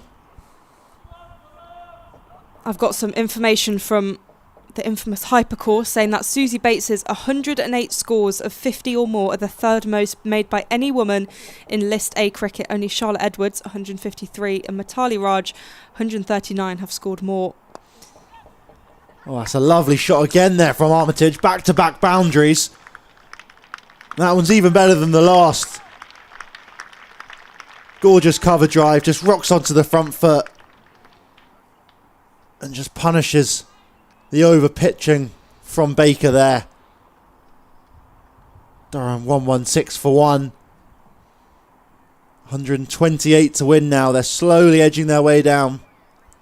Less than 130 to win now. And they're well ahead of the DLS, well ahead of the rate. Floated up again, and Armitage, slightly uppish, beats the fielder there. He's going to be disappointed. Katie George, I think that is. They're going to come back for 2. Yeah, Katie George will be disappointed if she sees a replay of that. Bounces just in front of her, slightly awkwardly, but you can see the way she's standing now. Wishes she'd got something on that at least.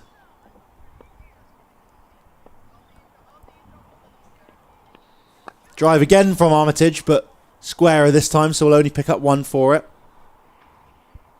But it does bring Bates back on strike.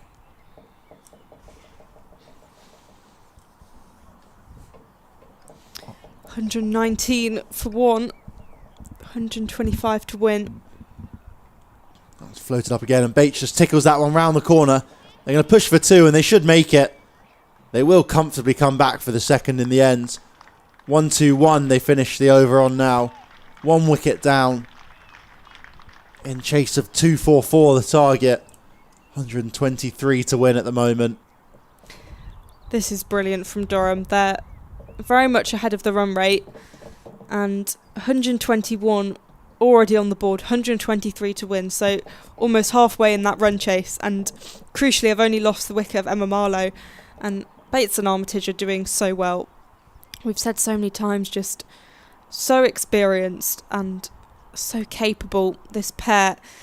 Their partnership in the opening game of the season against Essex here at the Banks Homes Riverside, it was so important in leading that team to the huge victory on the opening day as Georgia Davis is back into the attack for Warwickshire. This time going outside the leg side and plugs just inside the ring. A short fine leg. Yeah, the fact Armitage is 46 or 47 right now, just effortless in the way she's scoring at a run of ball. Davis in again, once again using the leg side, going down to the fine leg boundary, and that'll be 4. 102 runs for this partnership, 100 run up. There's a big applause around the ground. Susie Bates 54, Armitage 46. Those 102 runs from 105 balls. So just going along so nicely. So steady as well. 126 for 1. Davis is in. And Bates tries to sweep that round the corner. It's signalled a wide by the umpire. We'll bring you scores from elsewhere shortly. As Davis again to Bates. This one flicked into the leg side, but no run comes from it. Essex are 101 for 1. In reply to 273 for 5 that Hampshire set. Scrivens with a half century. She's 53 not out as Davis in again. This one chipped in the air a little bit. Misfield from Stair Callis inside the ring.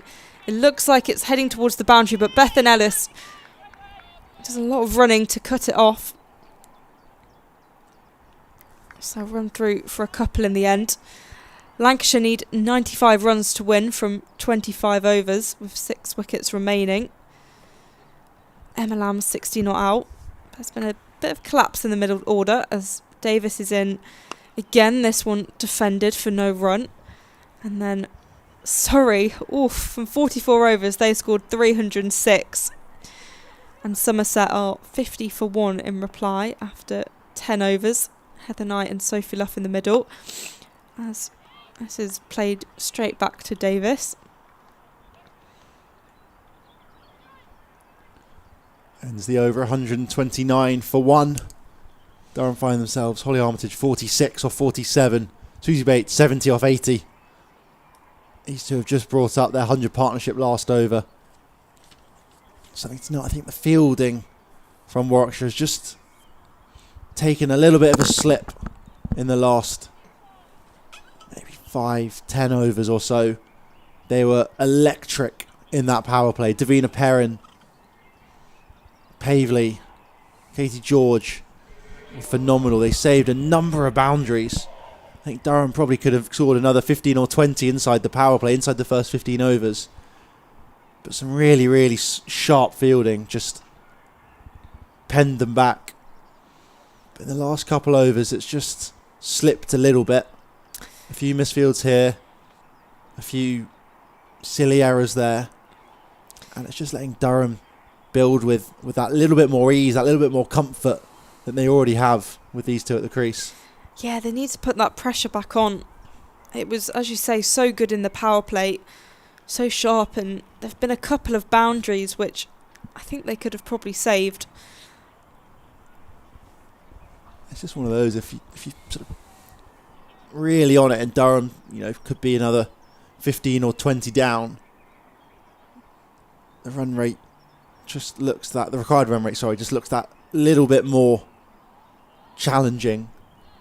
Because right now they're scoring at over 5.5s with ease.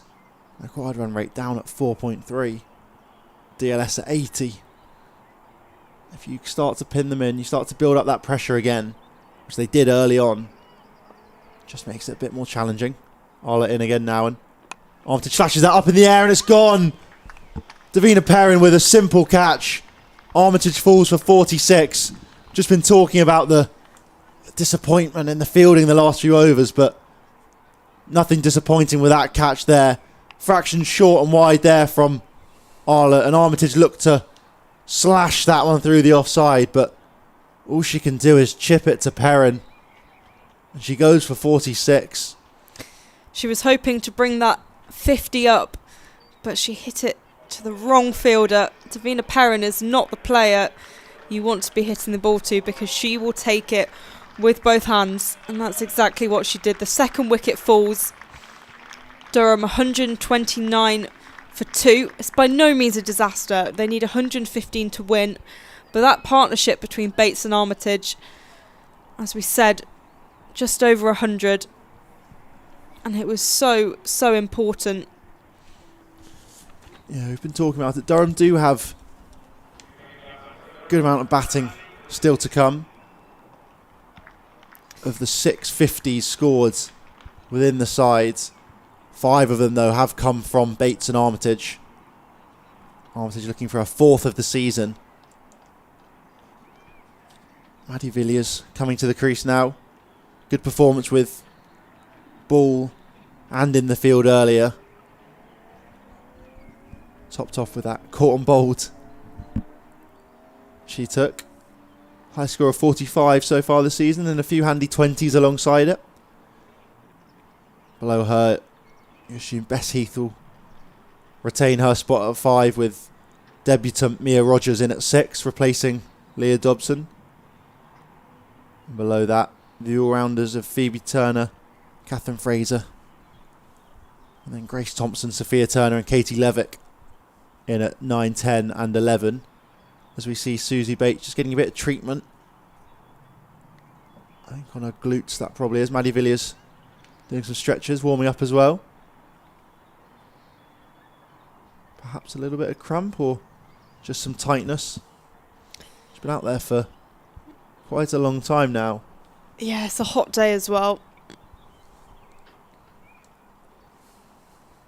Yeah, best part of an hour and a half Susie Bates has been out there for.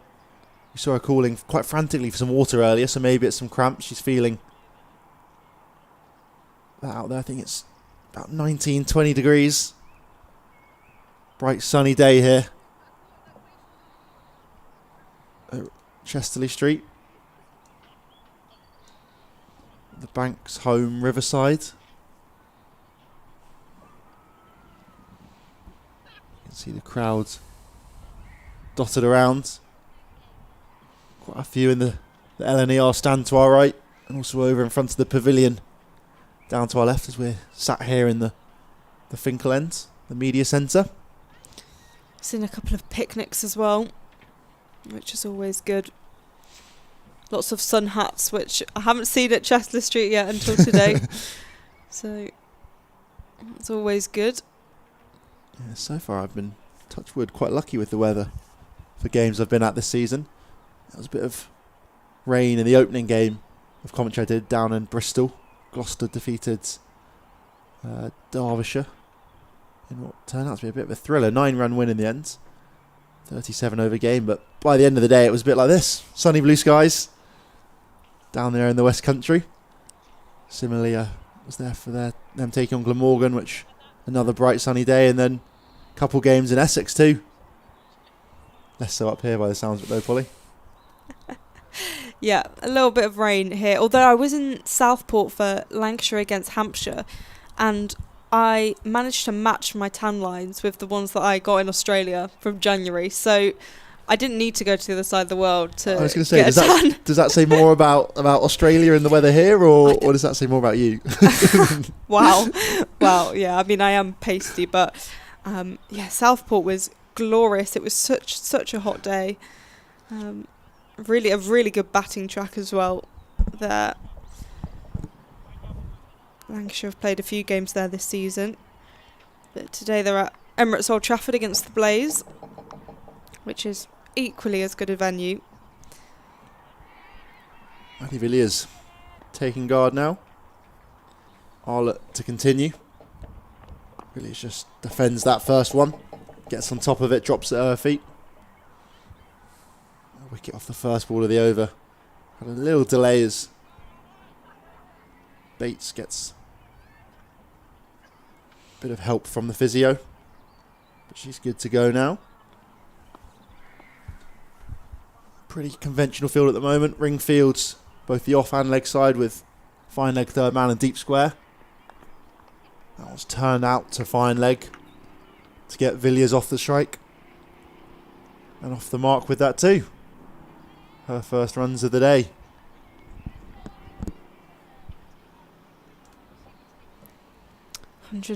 30 for 2. Susie Bates on 70. Villiers on 114 runs to win. And just over 26 overs to do it. And again, is Arlott driven there from Bates, but slightly tentatively and no run from it.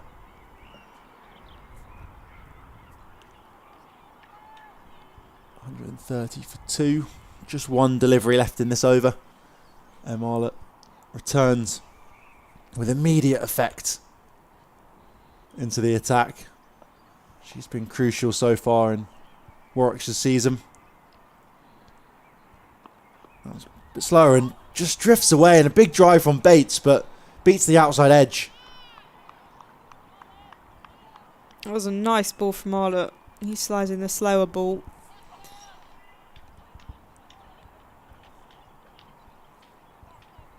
Yeah, perhaps just gripped in the pitch a fraction as much as any swing. Final ball of the over here from Arlott, and Bates just works that down the ground, but no run from it. 130 for 2. Durham are 114 to win. Villiers in at the crease.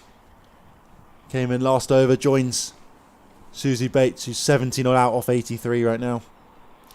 There'll be a change of bowling with Karis Pavley coming into the attack, but yeah, 114, it feels very achievable, especially if Susie Bates stays there. She's on 70. She's very much the in batter. She's comfortable. Villiers, a capable batter coming in. It's just whether she can settle and find her rhythm. Obviously, there are plenty of other batters. They're only 2 down, so they've got that. Mia Rogers on debut. I'll be intrigued to see how she plays if she has to come in.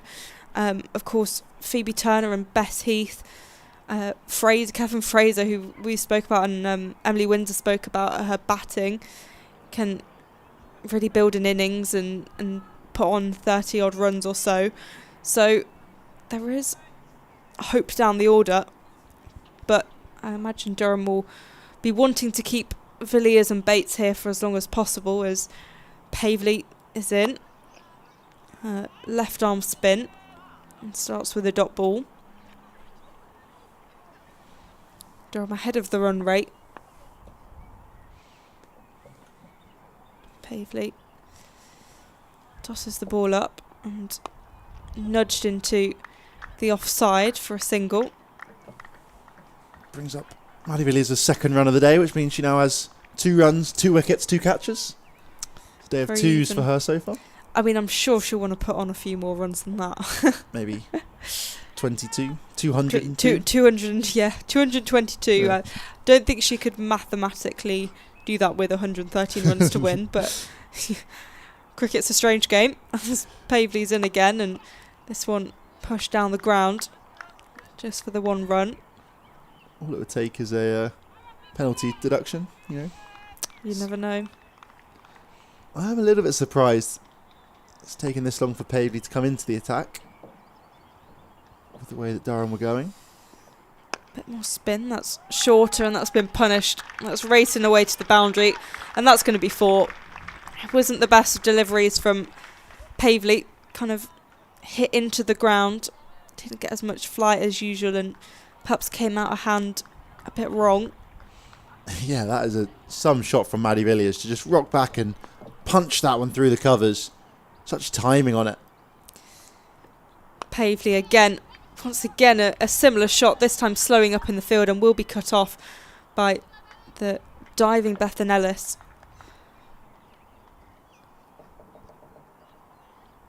But 2 runs to the total, 138 for 2.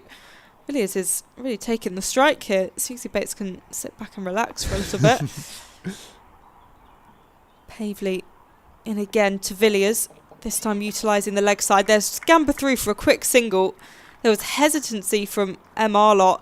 She's really frustrated at herself, because if she had thrown it towards the bowler's end, I reckon that would have been run out, especially even if she didn't hit the wickets. Pavley's clean pickups, I reckon that could have caused some drama. Yeah, I wonder whether maybe Arlott didn't quite gather that 100% cleanly and it was kind of bobbling in her hands a little bit or something? Potentially, or I'm sure she would have known which end to throw it to, but maybe perhaps in the moment just hesitated because of that. Maybe not the best pick-up in the end.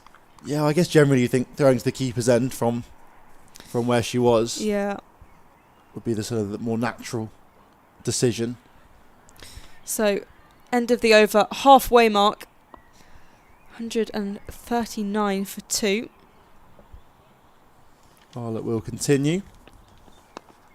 And Villiers solid in defence there. She's had a busy day so far. We mentioned those 2 wickets she claimed in the first innings. Got caught and bowled to dismiss Davina Perrin. And also got the dangerous Arlott caught out in the deep with a spectacular catch from Thompson. She drives nicely that time, finds the gap, and it's just underneath the dive out there in the covers. They'll come back for just 2 in the end. Doesn't quite get enough on it for it to reach the ropes. But another couple there for Maddie Villiers. They will drop a fielder out now onto the cover boundary.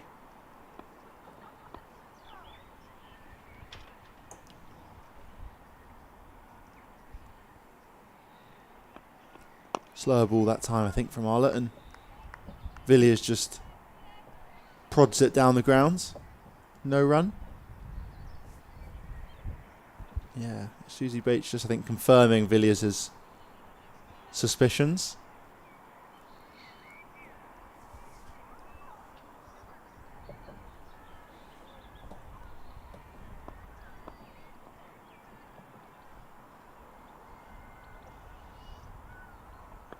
Short this time and pulled away nicely from Villiers. And that's going to be another 4. It is, yeah. Brilliant shot again. Picked that one up nice and early, does Maddie Villiers. And splits the 2 fielders out there on the rope perfectly. And a sprawling dive from Izzy Wong can only get her near, but not enough to stop the ball and drag it back in. Villiers flying now, 15 off 11. Surprise short ball not working there for Arlott. Villiers that time pushing it into the offside. Could be tight for a run out. Home just safe in the end there. Direct hit would have been close, but she makes it in the end. 1 ball to come in the over. 146 for 2. Durham currently are. Susie Bates back on strike. She's 71 off 84, but playing second fiddle at the moment to Maddie Villiers, who's flying along at 16. 98 runs to win, so into double figures, which will be a big boost of confidence for Durham.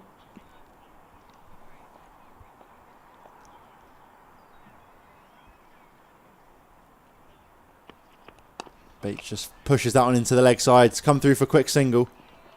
Nicely done in the end. That ends the over. 26 overs gone now. 24 remaining. 147 for 2. Durham find themselves 97 to win. Chasing Warwickshire's 243 that they set. 244 the target. And as you mentioned there, Polly, into this double digits now. It's all in Durham's hand if they keep going the way they are. Yeah, Durham very much on top, and also Warwickshire utilising. They've pretty much used most of their bowling options. The only one I would say is Bethan Ellis, who they haven't yet used. Karis Pavley coming back into the attack. Went for 9 from her first overs. So, a bit expensive. But not wanting to use up all their options straight away, as there's a big appeal. It's signalled wide by the umpire, and it's given out.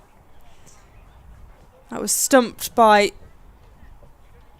Abby Freeborn. So Durham 3 wickets down. As we were saying, they were confidently on top. Things have turned a little bit.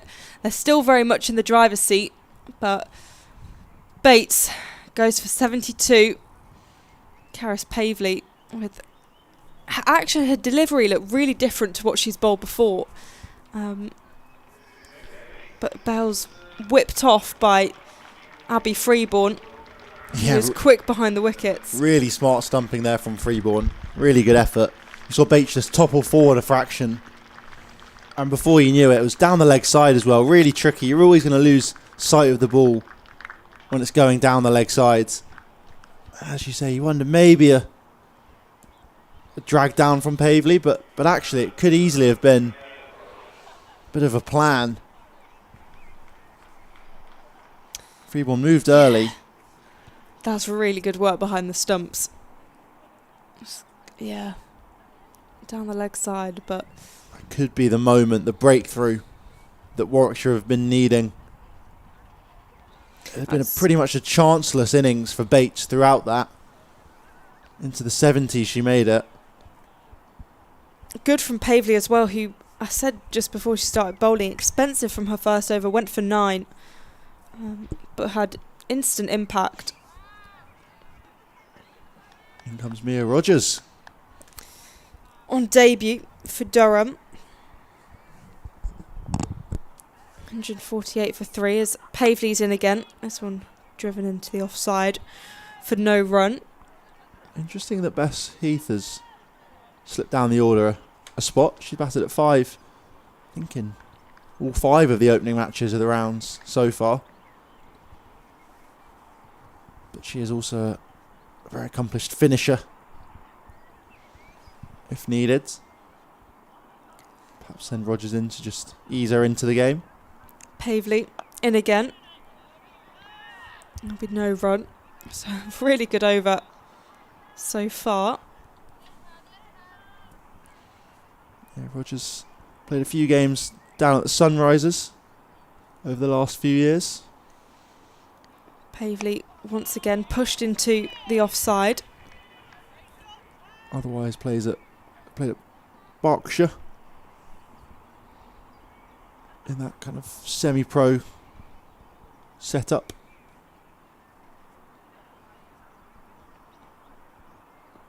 Pavley to Rogers, who tries to make contact and get it round the corner.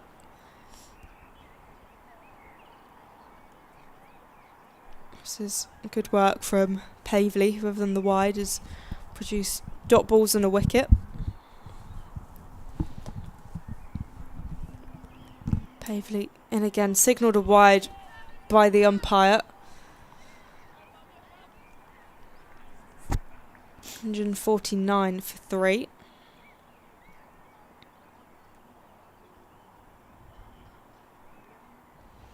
Pavley to Rogers, who is a better shot from her, gets off the mark.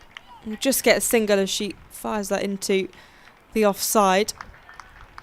Deep square. And that's 150 up for Durham, who have batted really well so far. Lost a 3rd wicket, but are going along nicely. 93 to win as Pavley's in, and that's pushed into the leg side for no run. Finishing the over 151 for 3. 27 overs gone, 23 overs remain. 93 runs to win. Ahead of the required run rate. Of course, now 3 wickets down with Maddie Villiers 16 from 12 and debutant Mia Rogers 2 from 6. Yeah, 93 required from 138 deliveries now. 4 and over on the dot. That pretty much is the way they've been going.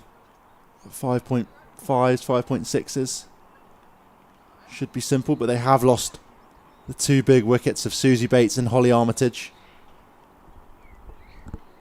And it leaves Villiers and Rogers now at the crease. Still with some batting beneath them. Just 3 down, 151 runs on That was pulled nicely again from Villiers. Going to yet again pick the gap between those two fielders out there. That's 2 overs in a row now. Arlott just drops it short and Villiers latches on, cannoning that one down for 4 runs through deep square leg again. 155 for 3. Durham move on to now. Villiers loves that shot. She plays it so confidently. 89 runs to win.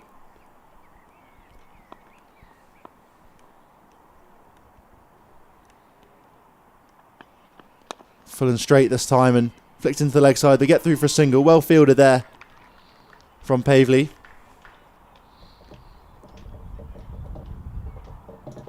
Villiers does well to just turn that one into the leg sides. Brings Mia Rogers on strike.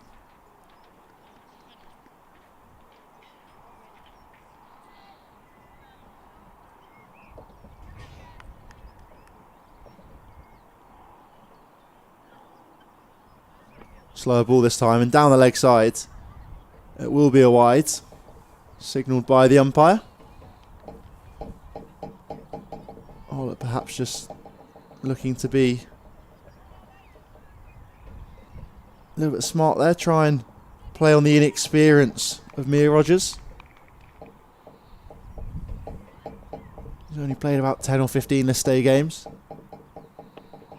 Full and straight again, attacking the stumps this time from Arlott. Just over halfway through this innings now. Durham looked like they were cruising to it, but a couple crucial wickets, big wickets for Warwickshire, trying to claw themselves back into the game.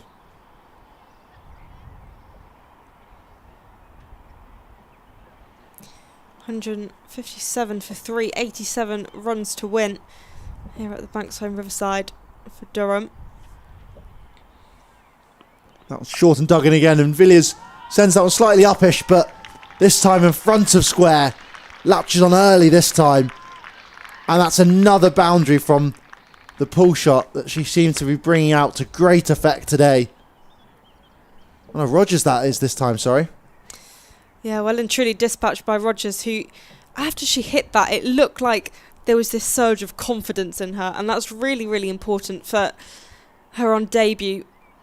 She looked really pleased with that shot, and hopefully that will settle some early nerves. This time she guides that nicely back with a point, but picks out Davina Perrin. No run for it. Yeah, I think just the way that Rogers picked up that one looks very, very similar to Villiers' previous couple boundaries she's picked up off Arlott. It's been a good start so far for Rogers. 6 off 9. She plays that one into the offsides. Just dabs that one out, but dot ball to finish off the over. 10 runs from it in the end, including a wide. 161 for 3 Durham find themselves after 28 overs. 22 remaining now, and just 83 runs to win. That was a big over and a really important one, I think, after the loss of Susie Bates, and putting on those 10 runs, it's a bit of a statement, and they're way above the required run rate. So the required run rate now is 3.8 and they're going at 5.8, so really comfortably ahead of that. 83 runs to win. For context, the DLS is 120 and they're 161 for 3, so miles above that. 22 overs remain, and as I say, 83 runs to win, with Villiers on 21 from 14, Rogers on 6 from 10, and Karis Pavley, the wicket taker of Susie Bates, is into the attack, and they'll jog through for the single as that's sent out to the far boundary on the offside. 162 for 3.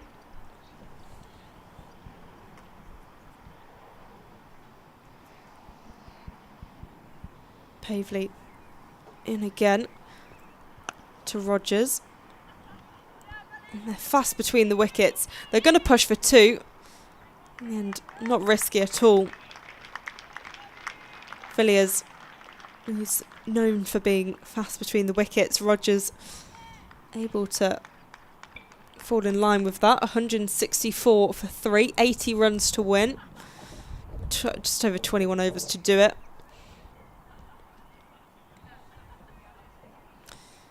Pavley and Davis having a conversation, making some adjustments in the field.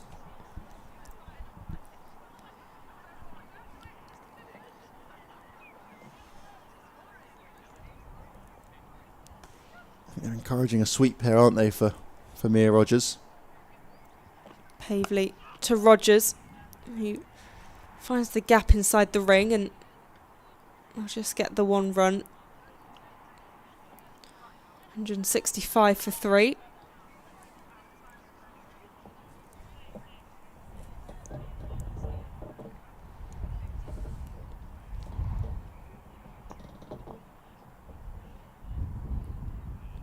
Pavley taking a few steps. It's not the best of deliveries, but well, when you manage to get 1 run from it, just kind of perhaps released it a bit too late. Banged into the pitch. I think it was perhaps meant, because a lot quicker that one there, perhaps looking to try and rush Maddie Villiers a bit, who has looked to drop back and pull. But yeah, I think, as you say, down the leg side a fraction too much. Just defended by Rogers. Better execution from Karis Pavley. 166 for 3. Into the attack again. This time just driven for no run to end the over. So 166 for 3 after 29 overs. 21 overs remain. 78 to win. Maddie Villiers 23 from 16 and Mia Rogers 9 from 14. Hannah Baker, who's bowled 4 and gone for 30, is going to continue from the Lumley end. Yeah, around the rest of the country, the Blaze set Lancashire 222 to win. Lancashire looked like they were going to cruise to it, but they're 156 for 6 at the moment, requiring 67 runs to win off just under 20 overs. Could be a little bit tight. Similarly, Somerset were in good position, but they've lost a couple quick wickets against Surrey, while they're chasing 307 to win, currently requiring 238 from just under 30 overs. And down on the south coast, Hampshire set Essex 273, and Essex currently 147 for 2, requiring 127 to win. That was floated up from Baker and pulled nicely from Villiers. Going to push for 2, but I think they'll just have to settle for 1 in the end. Yes, they will. Yeah, Grace Scriven's currently 74 not out. Down at the Utilita Bowl in Southampton, alongside Jodie Grucock. Both down there in the Lions, with a lot of the girls playing cricket today here. Up at the Banks Home Riverside grounds. Floated up again, and solid in defence is Mia Rogers.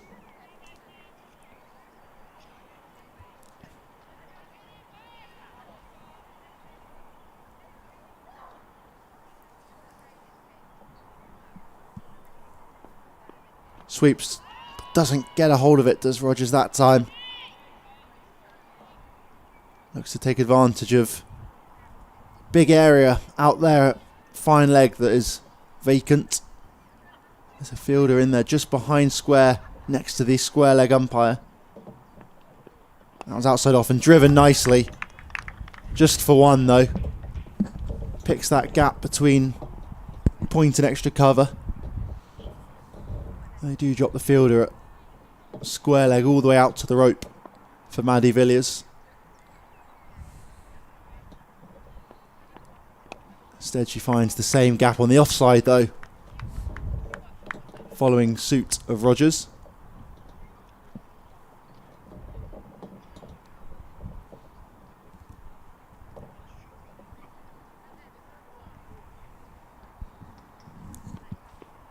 Rogers defends the last ball of the over.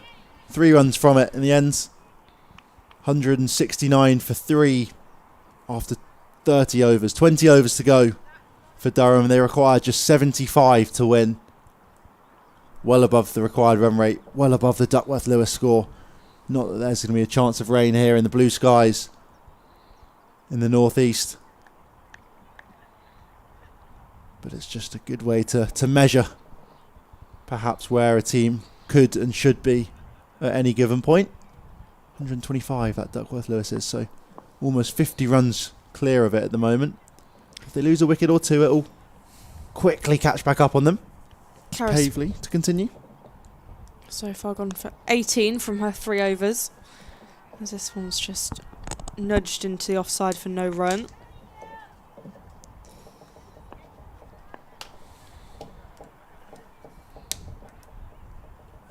Pavley in again.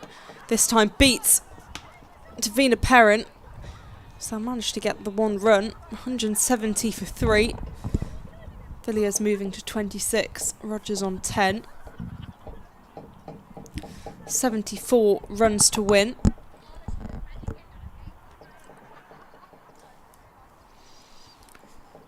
Pavley to Rogers. This one defended.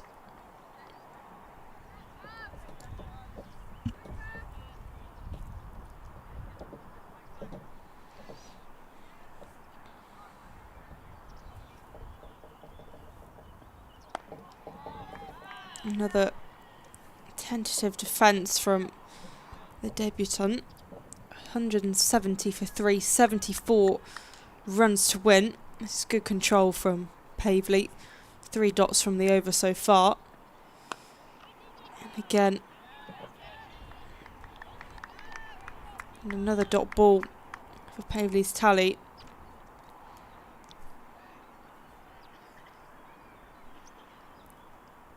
Just sending a couple of fielders out onto the boundary. Pavley in again. This one flicked into the leg side. They hesitate about the second. Just get 1 in the end. That's the end of the over. A tight over from Pavley. Just 2 from it. 171 for 3. 73 to win.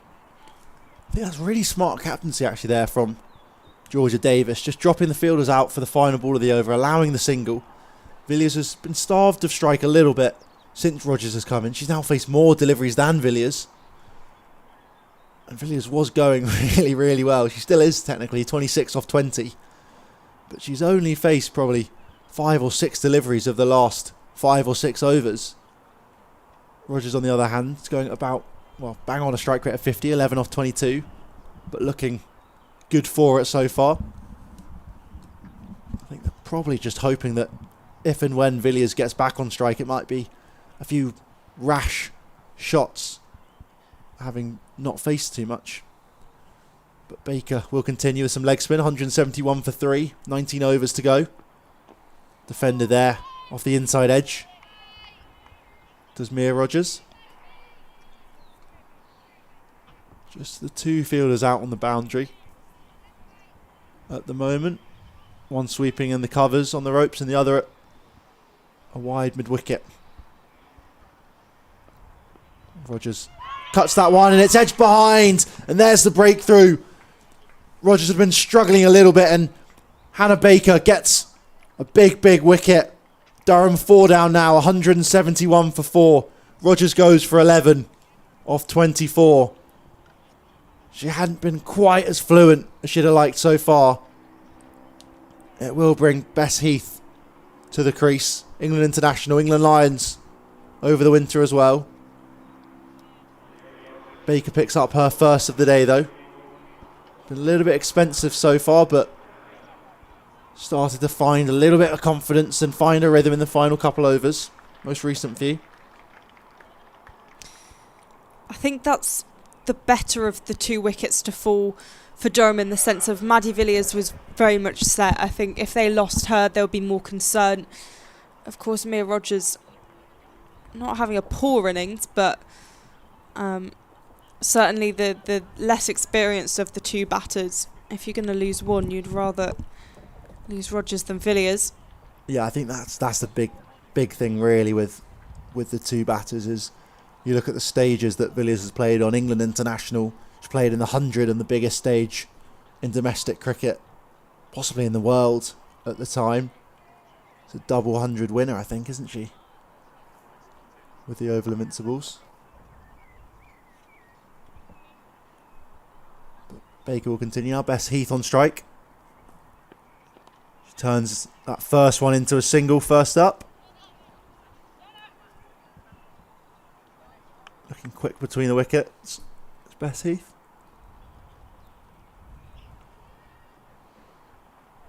Umpire's just checking Bess Heath's bat. I noticed that a lot last season, umpires checking the players' bats. It's floated up even more so. Full toss. Uppish towards Davina Perrin. Just goes overhead. They'll come back for two there. I think that's what Georgia Davis and Warwickshire were looking to do. Try and starve Villiers of strike and maybe hope she'd play a slightly rash shot. And she does there, but in the end puts it away and gets two for it. If Perrin was a few centimetres taller, she would have 100% got to that. She leapt in the air for it. It was a really good effort in the field. That one's a bit flatter this time and Villiers can't work that one away.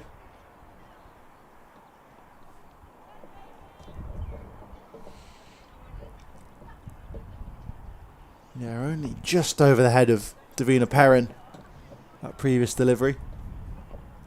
Flatter again from Baker and Villiers, all she can do is cut that one to cover.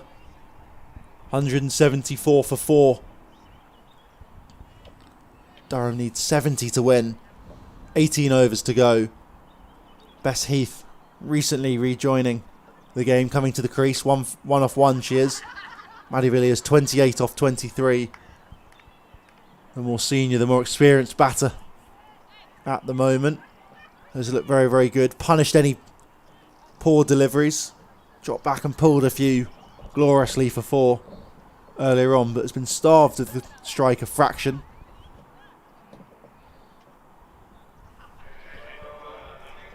We'll see a change of bowler. Izzy Wong coming back into the attack. She took the new ball earlier today. Bowled 5 overs, 1 wicket. Of course, the first wicket of Emma Marlowe has gone for 26 runs.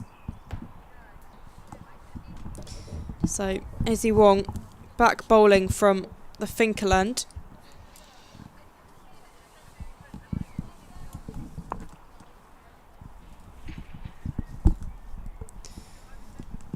Wong to Heath, who flicks it into the leg side. Hannah Baker running in to do the fielding. We'll take 175 for 4, 69 runs to win. So very much an achievable total to chase. Villiers on 28, Heath on 2.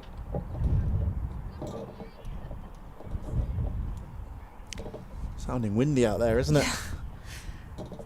Sounds like some cans clashing or something as Wong is in again. This time just nudged to the offside. Katie George fielding that one. No run available.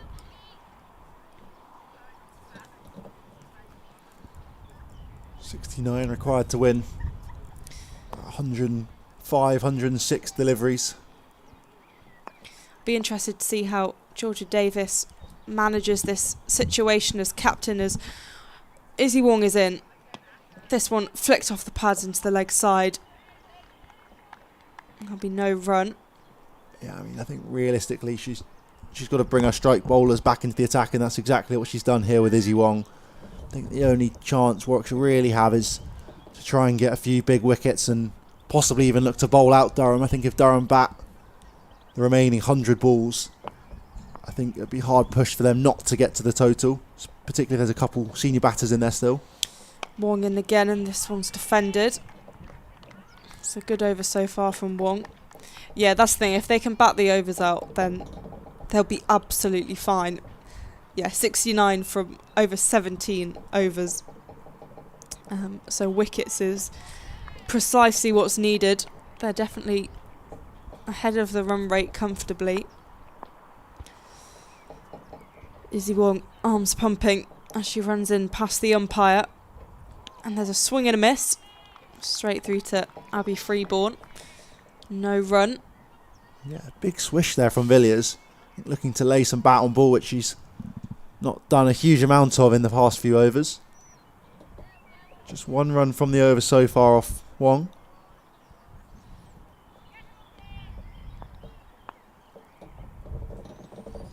Wong at the top of her mark. Running in. And this one's defended. With a straight bat. Lovely sound off the bat. To finish the over, 175 for 4. Still 69 runs to win. 17 overs remain. Just one from the over. Yeah, we were talking about it at the end of the last over, but to see how Davis does manage her attack. Izzy Wong has 4 overs remaining. I wouldn't be surprised if we see at least another couple from her. Other pick of the bowlers is probably going to be the skipper herself, alongside Pavley perhaps. But none of the bowlers have quite just run through Durham yet. And none have been extremely economical either. All situated between about 5 and 6. But Baker continues here. She got the big breakthrough last over. Starts up with a dot ball.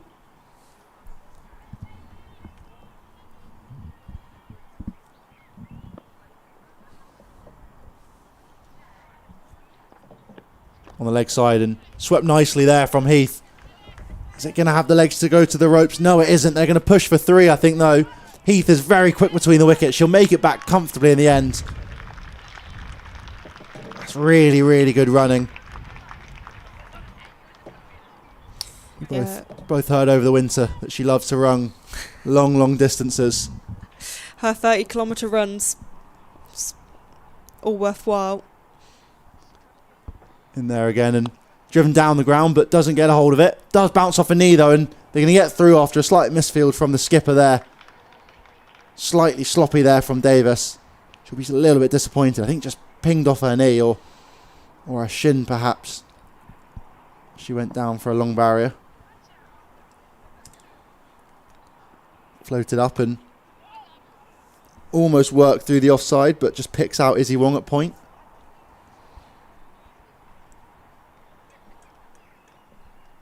Heath still on strike, 5 off 5 at the moment.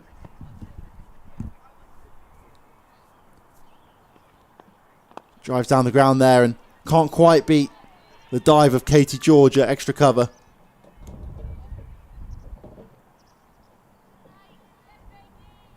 Baker's flying through this over now.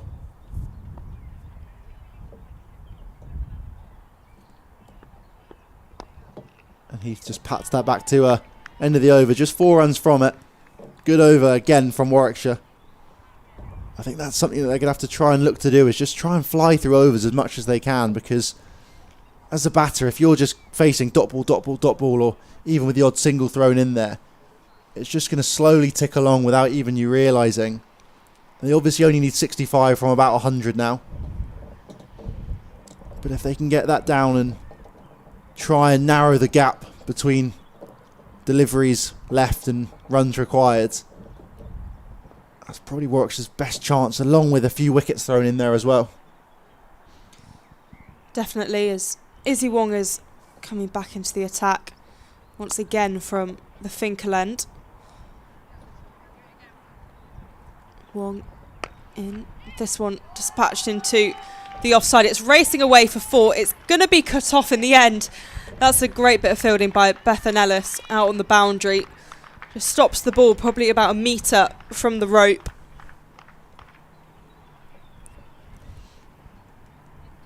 I'll push through for 2. That's a good bit of work in the field. An area which Bethan Ellis has struggled to stop. A lot of the balls have been coming down pretty fast in that area as Wong is in once again. This time, swing and a miss. Villiers, 31 from 30, 31 even now. So run a ball. Her strike rate was a bit higher earlier in the innings, but I think with the loss of wickets around her, has slowed up a little bit. Wong coming back to the top of her mark. Into Villiers, who defends that for no run. 181 for 4.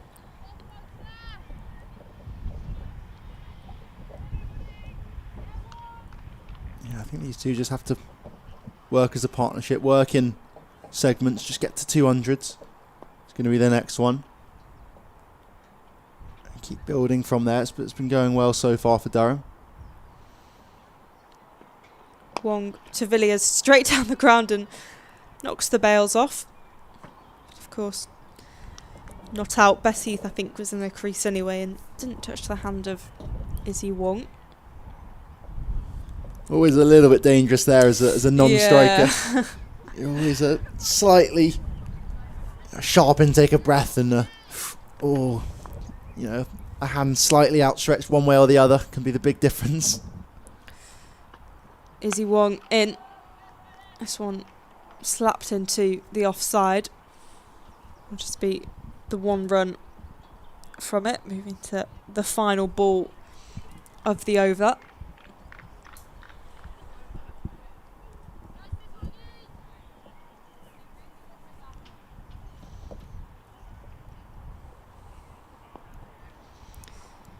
Izzy Wong running in past the umpire.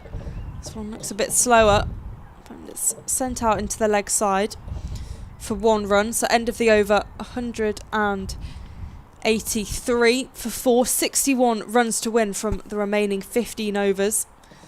And 6 wickets in hand. So it's looking pretty comfortable for the home side, Durham. We'll also keep you updated on other scores. So Hampshire versus Essex. Essex are 188 for 2. And they need 86 runs from 12 overs with 8 wickets remaining. Grace Scrivens, 97 not out. Very exciting. I'll hold my breath about that one. Lancashire against the Blaze. The Blaze were 222 all out. Lancashire need 37 runs to win from 11 overs with 4 wickets remaining. Lamb got 74, and now it's Ellie Threlkeld and Kate Cross out in the middle, so that should be a bit of a thriller. And down at Taunton, Somerset need 205 runs from 22 overs with 6 wickets remaining. They were chasing 307. And let's have a look who's batting there. Heather Knight was out for 36. So there's been some lower scores there. Skipper back into the attack. Georgia Davis. Take it into her own hands here. Heath just pats that one back. Dot ball first up. Yeah, she's going to fly through these, I reckon. Build the pressure up. 2 fielders out on the leg side, 1 out on the off. Straight down the grounds where the gap is. That's up in the air though. Could be caught. And it is. There's another big wicket.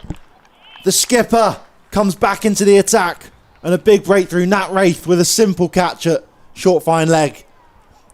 Bess Heath looks to sweep and put the pressure back on the bowlers, but instead finds the top edge and sends a simple catch towards Nat Wraith. 183 for 5 now. Durham find themselves. Warwickshire putting themselves back in the game. Wickets is exactly what they need. It's probably the only way they can win, to bowl this Durham side out. Durham now 5 wickets down, 61 runs to win, and Villiers is going to need to do it with the help of Phoebe Turner, an incredibly capable batter who did get a century in pre-season against Zimbabwe. Also scored 35 against Somerset midweek, and yeah, it was 102 not out pre-season. So someone who will be relied on in this situation to get her team over the line, ahead of the run rate still, but of course the wickets column is where the slight nerves begin to creep in. Yeah, still a long way to go. 61 to win. 88 balls remaining. There's more than enough time left in this game, but another wicket or two in quick succession leaves Durham in more than a tricky position. Georgia Davis will continue. Looks to be aggressive early there, does Turner. Just pushes at that one, but finds the outside half of the bat. And a single for her troubles to get off the mark. Brings Maddie Villiers back on strike.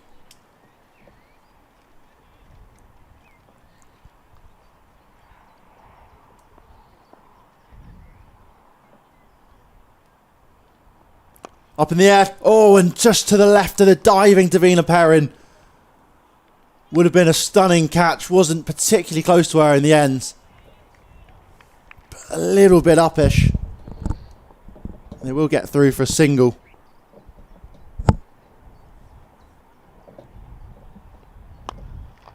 And a dot ball there for Phoebe Turner. I think if Villiers goes, it puts Durham in a super precarious position. 59 to win now. That was struck on the pads, but no run. 185 for 5, Durham. 14 overs remain, 36 gone. Maddie Villiers probably the key person in the rest of this game now.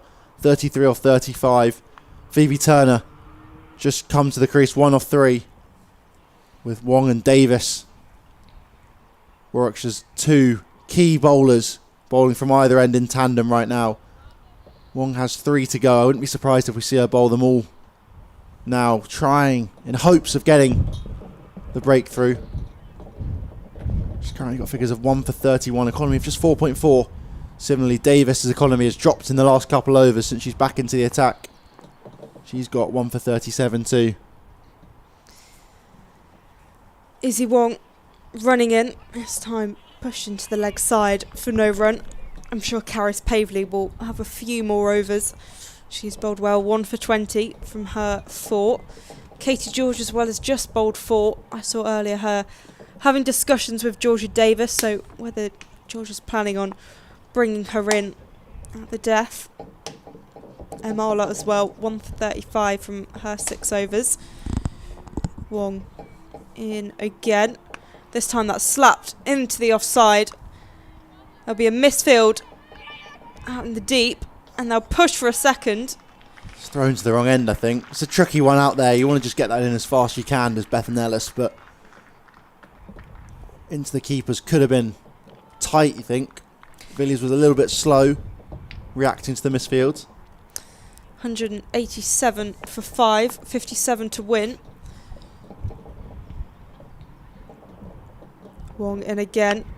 This time just hit into the pitch and goes straight to Katie George. Oh, this is agonising. Grace Scrivens is on 97 not out, and Eva Gray is clearly the on-strike batter, and Grace Scrivens is nervously waiting at the other end. Gray has scored 7 from 8 balls in the time that Scrivens has been stuck on 97. So we'll let you know when or if the big milestone comes up, as Wong is in again. This time nudged to the leg side. There'll just be the 1 run. And I have to talk about the T20 County Cup, because unfortunately Shropshire were beaten in the end, bowled out for 66, which was a shame. Northants winning by 71 runs. Devon have beaten Suffolk by 4 wickets. So low scoring thriller, that one. Yeah, it really was. So a bit of a trip back to Suffolk for that team, as Wong is in again. This time pushed into the offside. Again straight to Katie George in the covers. And Berkshire need 98 runs from 10 overs with 9 wickets remaining. So it's looking unlikely for Berkshire against Kent, but you never know. Stranger things have happened. Did they divide the County Cup into north-south a little bit? Yeah, the first round was relatively regionalised as Wong is in again. This time chipped into the leg side, beats the diving Pavley. So they'll push through for 2. Really good running between the wickets, between Turner and Villiers. Great bit of cricket, 190 for 5. Yeah, so it was relatively regionalised. So I think I'm trying to remember which teams. I'm sure like Devon and Cornwall, or Devon and Dorset, had each other early on and things like that. So it was relatively regionalised because obviously a lot of these, well, all of tier 3 teams, none of them are professionals, and obviously they'll have to get back for work and things on a Monday and all that sort of thing. So they do. First round was on the bank holiday, I think, wasn't it? Yeah, it was. And then of course, even within their own league, it is a little bit more regionalised. They've got a North group and a South group for the One Day Cup, and they'll have the same for T20 Blast. I think even with that, it's split into North like A and B and South A and B.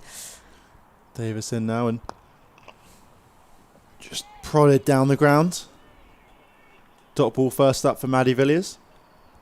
She slowed down a little bit since Susie Bates was dismissed. Started to strike a little bit too.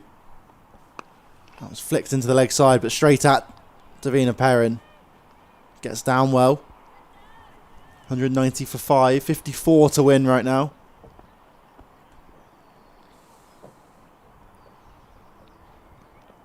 That one's slashed through the covers, but just picks out Katie George at extra cover.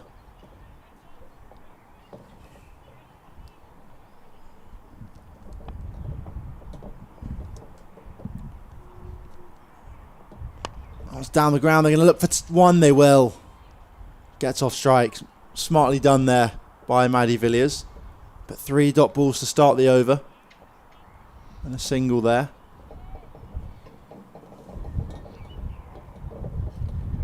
Phoebe Turner on strike now. Just the 6th delivery she'll have faced. She drives that one down the ground nicely. It's a really good shot.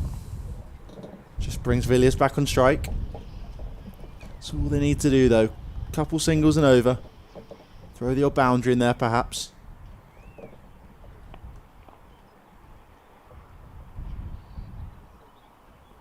That was down the ground again. Just beats the dive of Perrin at mid-wicket. Just to her right. And another single. 3 from the over. 193 for 5. Durham find themselves. 51 to win now.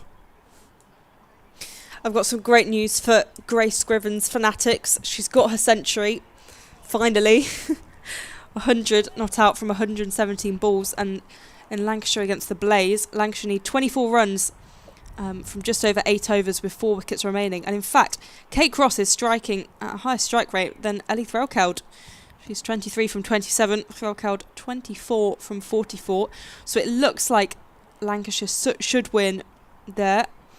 Home at Emirates Old Trafford. That's back-to-back tons for Grace Scrivens in the One Day Cup. And then Somerset against Surrey. It looks like Surrey should win, potentially bowl them out. Somerset 121 for 5, so they need 196 runs from 20 overs with just 5 wickets remaining. So looking unfortunate for Somerset there. But here, Durham versus Warwickshire, Banks Homes Riverside in Chester Street, with myself, Polly Starkey and Toby Reynolds alongside me. 193 for 5, 51 runs for Durham to see victory, and it's Emarlott back into the attack. And this one pushed into the offside. They're fast between the wickets. So just 50 runs to win, 194 for 5. This is precisely what Durham would have wanted. They started their season so well with that huge victory over Essex, but results really have not gone their way since then, and they've been on the road a bit as well, but back at home, and they're edging closer to a win against Warwickshire. Arlott in again as a swipe and a miss. Arlott 6 overs so far, 1 for 35.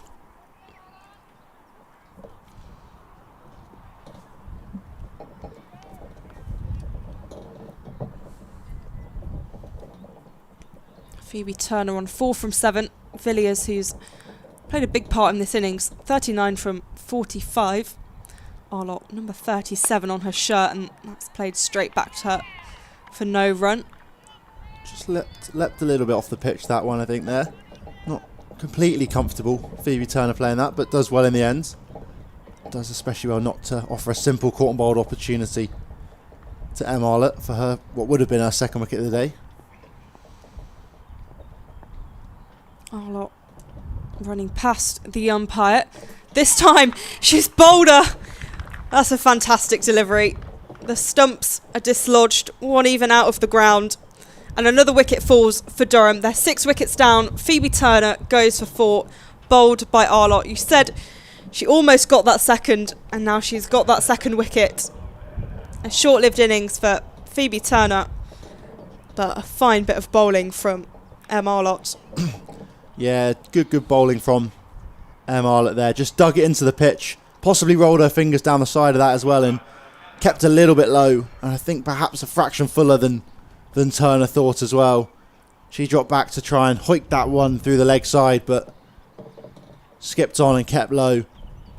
And cannoned into her stumps. Brings a new batter to the crease though. Catherine Fraser joins Maddie Villiers, the 2 off spinners now. Durham 194 for 6, 50 runs to win. So a big job, and they'll really want to protect their wickets here. Fraser, who scored 30 against Somerset, 43 against Surrey. So Catherine Fraser, almost 50 Scotland caps. Captained Scotland at the first Under-19 World Cup, and also has played in the T20 World Cup for the senior Scotland side. So an incredibly qualified player. As Arlott is in, Fraser facing. There's a swing and a miss to start her innings. Yeah, whistles past the outside edge, that one. Just a big flash from Fraser. Not much foot movement. I think this is the partnership now. Fraser goes, and no matter how few runs to win, Durham are going to find themselves in a tricky position. Arlott again to Fraser. This one pushed into the offside to Fina Perrin. So end of the over, 194 for 6. 50 runs required from the remaining 11 overs. A bit of a task at hand, as Warwickshire will be looking to bowl Durham out. They're ahead of the run rate, but they have to be cautious. They don't have wickets really at their expense. 6 down. Yeah, it's getting tricky for Durham now. 11 overs remain, 66 balls, 50 runs to win. The last 3 or 4 overs, when one came into attack, Georgia Davis now as well. And that last over from Em Arlott has been really tricky. That was driven from Villiers. It's getting to a stage where you wonder if Villiers might look to try and retain strike a little bit more often. That was floated up down the leg side. Just into the pad though, no run from it.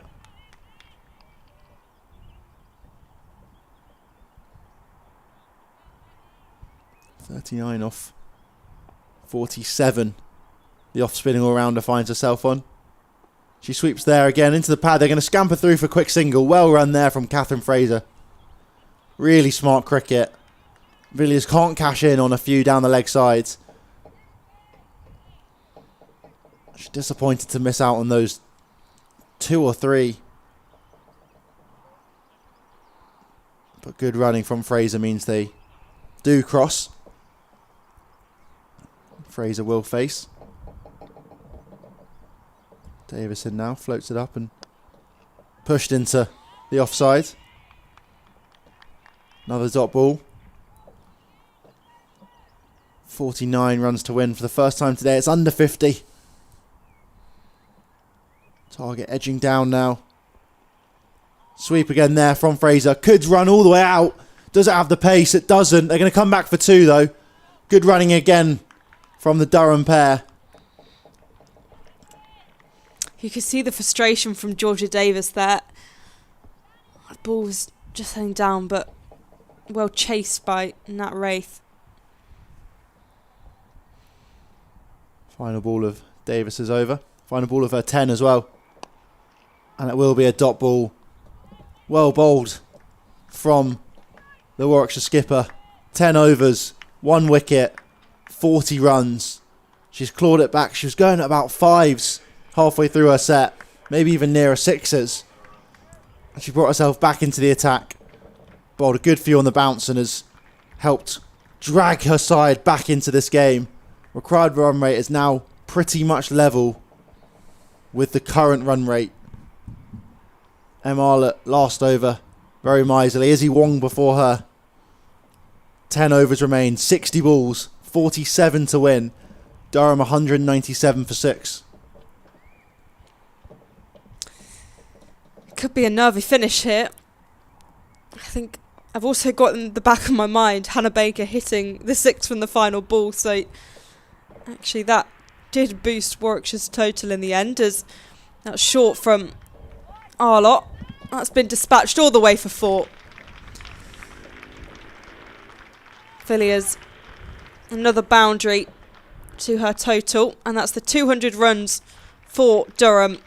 A crucial milestone brought up in after 40 overs, in the 41st over. That's the first boundary since midway through the 28th over. Wow, it has been a while. So, 43 runs to win. Arlott in again to Villiers, who pushes that to Davina Perrin for no run. 201 for 6. 43 runs to win. Yeah, oh, how things have changed. That over went for 10. Arlott was also bowling. Villiers hit the first ball of that over for 4, and then Mia Rogers hit the 5th for 4 as well. Arlott continues her over. Another dot ball. This is good control from Arlott, trying to bring her over back.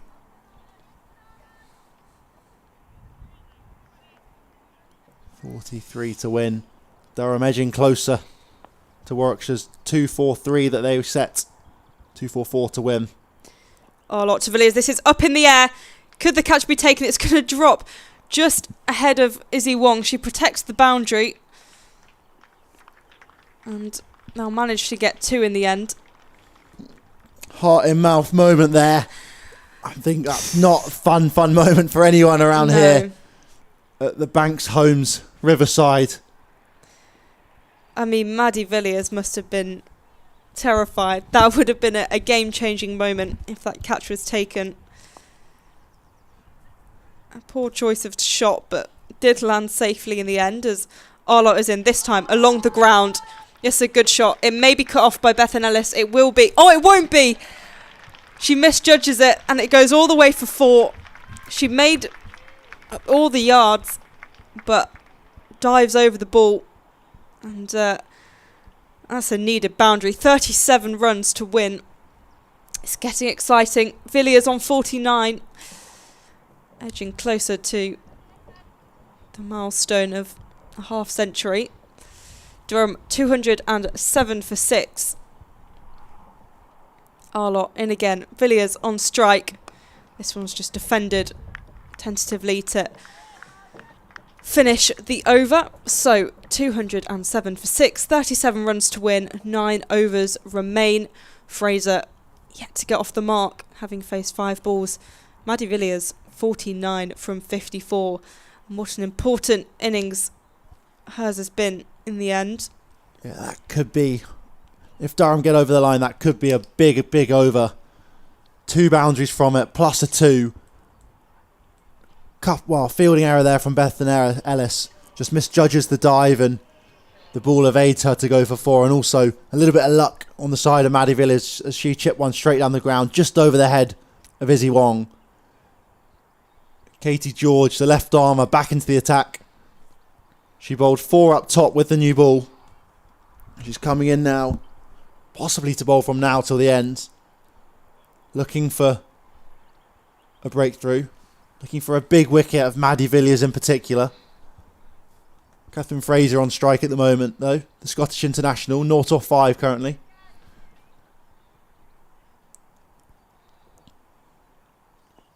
It's wide and slashed over the offside. It's just evades. Backward point there. They're going to come back for 2. Could be tight. They do get there. Really good running in the end. Slightly lucky again. Uppish from Fraser. Just over the head of Davina Perrin. Would have been a stunning catch, but too far from her in the end. 35 to win now.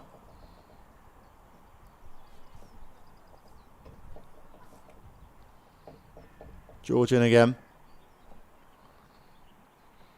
Now down the leg side, it will be a wide. 34 to win. 53 balls still remain. Warwickshire can't be giving away extras at this stage. Just a note from elsewhere, Lancashire need 7 runs to win from the final 5 overs with 4 wickets remaining, so they should topple the giants of the table there. Slightly uppish there. They're going to scamper through for a quick single. Could be tight. Direct hit. She's gone. Big wicket. Catherine Fraser's run out. Fantastic there. I think that's a skipper. Georgia Davis. Direct hit from mid-off. Phenomenal from her. She gets Maddie Villiers back on strike at least. But 7 down now, Durham. 210 for 7. Still require 34. Wickets are going to be as big as anything else now. The drama in this game, all the twists and turns. Yes, there's 34 runs to win and that looks achievable. 8.5 overs remaining, but they're 7 wickets down.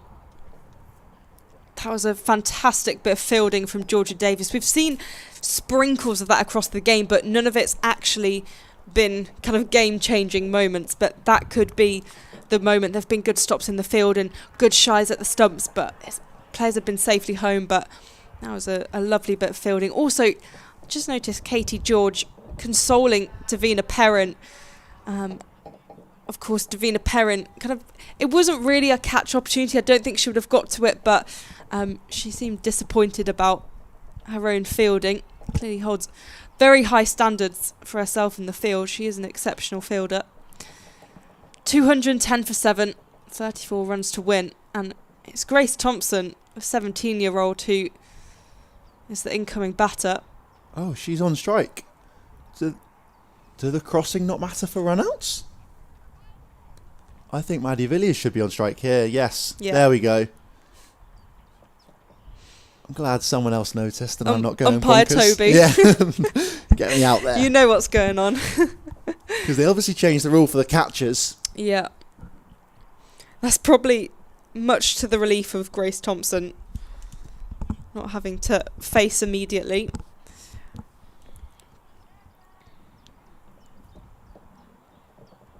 It's Maddie Villiers facing up. On 49.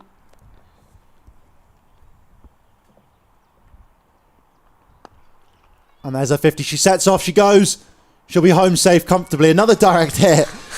But that will be 50 for Maddie Villiers. There's still a lot more for her to do. 33 to win. But for the time being, raise your bat, Maddie Villiers. Really good knock so far. 50 from 55. 73 minutes she's been out there for. And the 5 boundaries alongside it. She knows the job isn't done. Yes, she's achieved a good individual thing and she's helped the team, but she's not over the line yet. I did see Georgia Davis with her arms stretched out, not quite believing what she did and telling everyone, I didn't think I was going to do that again. George in now. Down the leg side, no ball. That could be a free hit and Maddie Villiers will get back on strike for that. That's really, really good running from the Durham pair again. Grace Thompson gets off strike, most importantly. And a front foot no ball from Katie George. I think she did a couple in her first spell too. They can at least change the field because the batter's crossed. So they're going to bring in third man and fine leg. You'd think slower ball is going to be on the cards here. And they're dropping out, long on, long off. Cow corner, deep square, and also a sweeper on the offside too. Very fine third man. Given room there, Maddie Villiers, but she pulls that one. Just going to get a single for it though. I think that will end the over. Slightly confusing with the number of wides and no balls and leg byes and everything up on the scoreboard. No, there's still one to go. Still one ball to go. There's been a wicket, there's been a wide, there's been a no ball which went for a leg bye, there's been 2 singles and a double. There's been a lot going on in this over. 2 balls remain even, sorry. And that one's turned into the leg side nicely from Thompson. 1 ball remains. I think you just take the dot ball here probably. Unless you think you can push for 2. I think it's probably more useful having Villiers on strike. It'll be interesting to see what they're thinking. Just the 3 fielders out for Thompson. 2 on the leg side, fine leg, deep square, and then a sweeper on the off 2. Georgian again, and driven nicely there, and it beats the fielder. They're going to push for 2 here, you'd think. It could go all the way to the ropes, and it does. Glorious from Thompson. Just onto the front foot, and punches that one through the covers. And that's a much needed boundary. 26 to win now. 218 for 7. Durham find themselves. 8 overs remain. Oh, this is exciting. I didn't mention when she came out to bat, and I don't know if you know this, but Grace Thompson actually scored a century for the Durham Academy just ahead of the season. I think it was a couple of days before she made her debut. So she may be coming in at number 8, but she can bat. And that was just an example of what she can do. Maddie Villiers on 51, Thompson on 4, 218 for 7, 26 runs to win, and it is so exciting. Georgia Davis just chatting to Karis Pavley. He's going to come back into the attack from the Finkel end.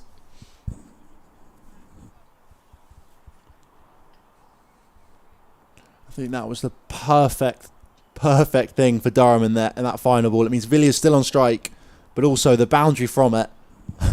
A lovely cover drive from Grace Thompson.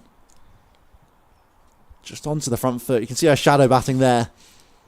I think just rethinking, reimagining what happens and hoping for a few more. Pavley starting her over, given a bit of width, and now run through for 1. Rotating the strike, 219 for 7, 25 runs to win. Lancashire have beat the Blaze. They won by 4 wickets, so Kate Cross 38 not out at the end, and Ellie Threlkeld also, she's 35 not out. That's the first result from the Metro Bank One Day Cup, as this is down the leg side, signalled a wide by the umpire. I think a stumping opportunity possibly there would have been another phenomenal stumping, another phenomenal take from behind the stumps from Abby Freeborn, but she can't quite take it cleanly. Pavley in again. This one kind of to the off stump, and they'll get the 1 run. Just knocking off those runs gently. 23 runs to win, 221 for 7. Thompson on 5, Villiers 52. Villiers on strike. Pavley into action, and this one's just defended for no run. Solid from Maddie Villiers, really solid. It's starting to feel nerve-wracking. I've been nervous for a few overs. Yeah, I don't know how the players feel. Pavley in again, this one down the ground, but no run available. Yeah, I think since Susie Bates fell, I've been on the edge here. Yeah, I mean, the run out, I think, was the part where the heart palpitations started, as Pavley in once again. This time, slight mix up. That could have been bad. Thompson is sent back. Villiers on strike, the final ball of the over. In fact, yeah. 23 to win. Slight change in fields. Dropping in a short fine leg there. Pavley to Villiers. This one dispatched to the offside. I'll just get the one. So 222 for 7 after 43 overs. 7 overs remain. 22 runs to win. Villiers on 53. Thompson on 5. 222 for 7, Durham. It's another double Nelson. 22 to win. So many twos. Oh my God. 7 overs remain. 22 required off 42. Durham on 222. Warwickshire made 2 4-3. Katie George is going to be bowling. I think all it takes is a big over. I mean, they can just knock the runs off gently. Round the wicket comes George. And Villiers just gets an inside half of the bat on it. Angled in at her. They're just going to take a single. Thompson back on strike. Change of tactic here this time. Round the wicket, trying to cramp up the batters. But it means George can't offer any sort of width. She does have one piece of protection out on the offside, on the cover boundary. Attacking stumps again, inside half of the bat, and Thompson does well to keep it out. I think there are two of the coaching staff for Warwickshire. I saw them put their hands out to test how much they were shaking with nerves. So they're just walking around the boundary. You can see 12th as well, and the players on drinks.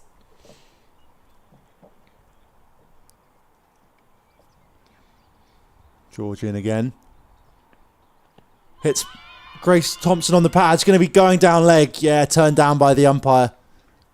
Rightfully so, I think. It's always going to be tricky with the left arm coming round the wicket, angling in at the stumps, and Thompson's quite a long way across to the leg sides. She gets off strike with the leg by. Maddie Villiers back on strike. 20 to win now.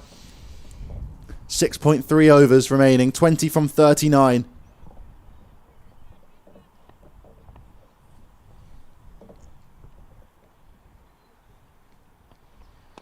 That one's chipped into the leg side. Going to get through for a single, but well fielded there from M. Arlett. I think that is at mid-on. 19 to win. 225 for 7. Thompson on 5. Villiers on 55.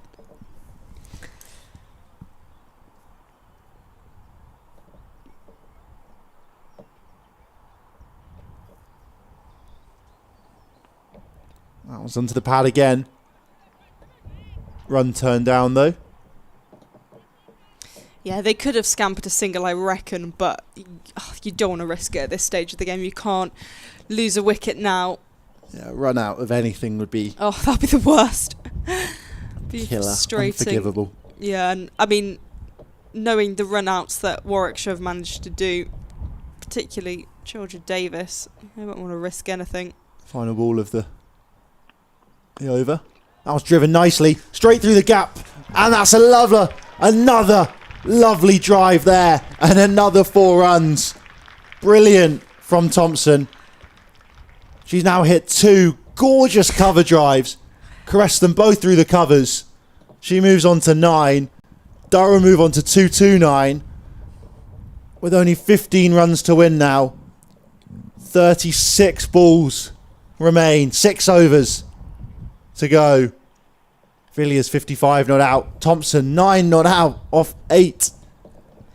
What great cricket we've seen today. Regardless of the result, there's just been spectacular fielding. There's been some really good batting.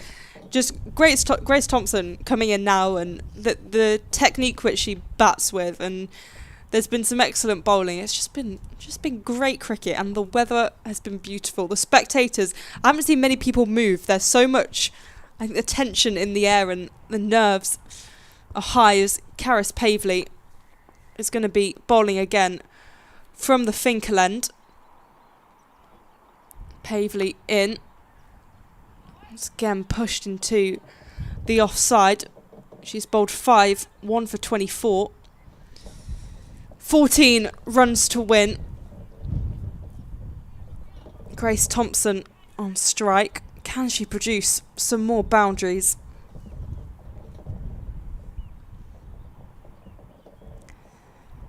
Pavely to Thompson, who defends that for no run. 230 for 7, still 14 runs to win. Thompson on 9 from 9. Villiers 56 from 64. Karis Pavely, number 28 on her shirt. This one lofted and sent down the ground. They're going to push for 2. It's a great bit of running between the pair. They get back safely. A loose delivery from Pavely. Full toss in the end. 232 for 7. 12 runs to win. You can see the Durham players in the dugout nervously watching on. Pavely to Thompson, given a bit more width. Doesn't manage to beat the diving Katie George, but they do get the single. 11 runs to win.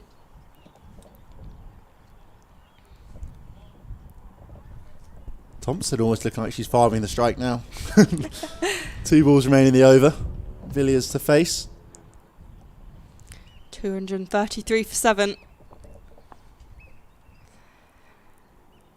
Karis Pavely, top of her mark. Into her action. Goes straight to George again. No run.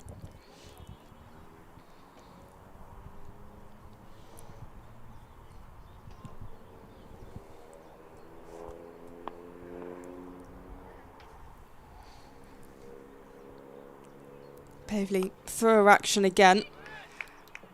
They'll manage to get 1. Are they going to look for 2? But no, they hesitate. A safe option. End of the over. 234 for 7. 5 overs remain. Just 10 runs to win. Maddie Villiers, 57 from 66. Grace Thompson, 12 from 11. It has been so exciting so far. Absolute nail biter. This has been edge of the seat stuff for the last 10 overs, 15 overs at least. Yeah. It looked like Durham were cruising to victory. They lost a couple quick wickets and it looked like Warwickshire might have fought themselves into the dominant position. And now Maddie Villiers alongside Thompson slowly edging Durham towards the victory. 10 runs to win though. 3 wickets left. Most importantly, you'd think if Warwickshire get a big, great breakthrough, it could leave Durham in a very tricky position for the final 5 overs. At this point, Warwickshire really can't afford any extras. I think they haven't been completely clinical with their bowling. There have been quite a few wides and no balls. Arla in now to Villiers. That one's short and cut away, but straight to George at extra cover. Interested to see that Izzy Wong's not having a bowl. Maybe she'll come on from the other end. I think she's just bowled from this end so far today, so perhaps she'll bowl now. But you'd think there's not much more to go, and she's probably been pick of the bowlers alongside the skipper. Arla in again.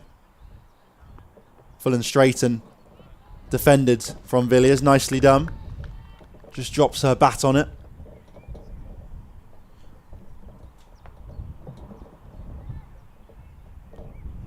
Three fielders out on the leg side, plus the sweeper at cover. Been situated there pretty much the whole game since the power play. Arla in. Targeting the stumps of Villiers again, just dabs it into the leg side. They're going to push for 2. They will come back. That's great running again from Villiers.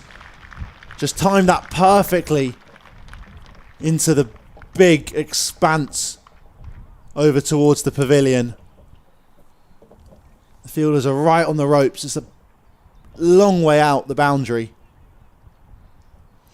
I've been so impressed with the running between the wickets. It's just taking those opportunities. And I think that's why Durham, despite precarious positions they've got into, they've managed to knock off those runs. It's just been rapid 3 balls to go. Full and straight and defended again from Villiers. Sensibly again. And yeah, Izzy Wong now moved from short third man into short mid wicket,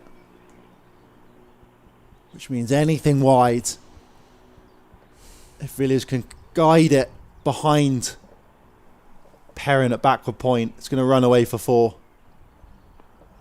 And that was flicked into the leg side. They will come through for a single again. Tight, well fielded from Wong. Has a shy at the stumps, but Villiers gets through. 7 to win now. 2-3-7 for 7. 1 ball remaining in the 46th over. 25 balls to go.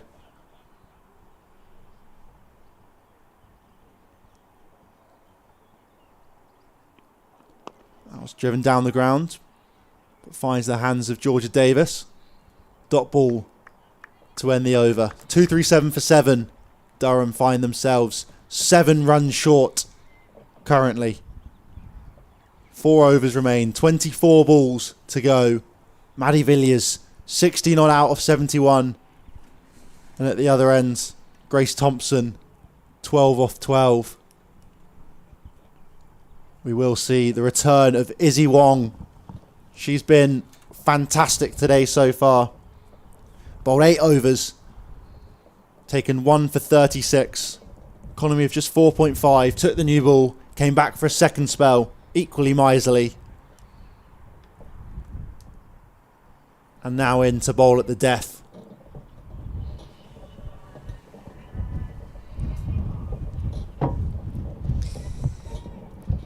Georgia Davis, who I'm sure her brain is going at 100 miles an hour at the moment, trying to manage this situation. Where do they get the wickets from? How do they control this situation? 7 runs to win for Durham.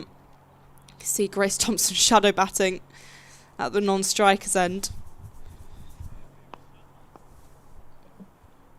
Wong to Villiers.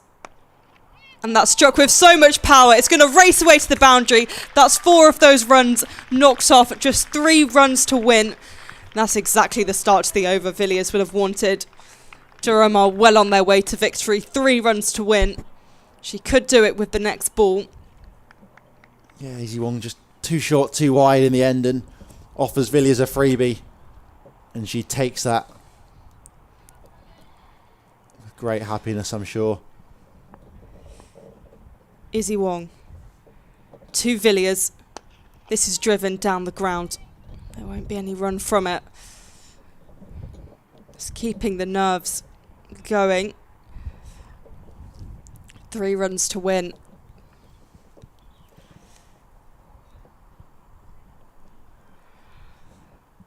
The Durham players haven't moved a muscle in the dugout. All sat probably quite nervously for the last 10 overs or so. Davis just speaking to Wong as she starts a run up. Villiers poised. This one struck. Doesn't get past the ring.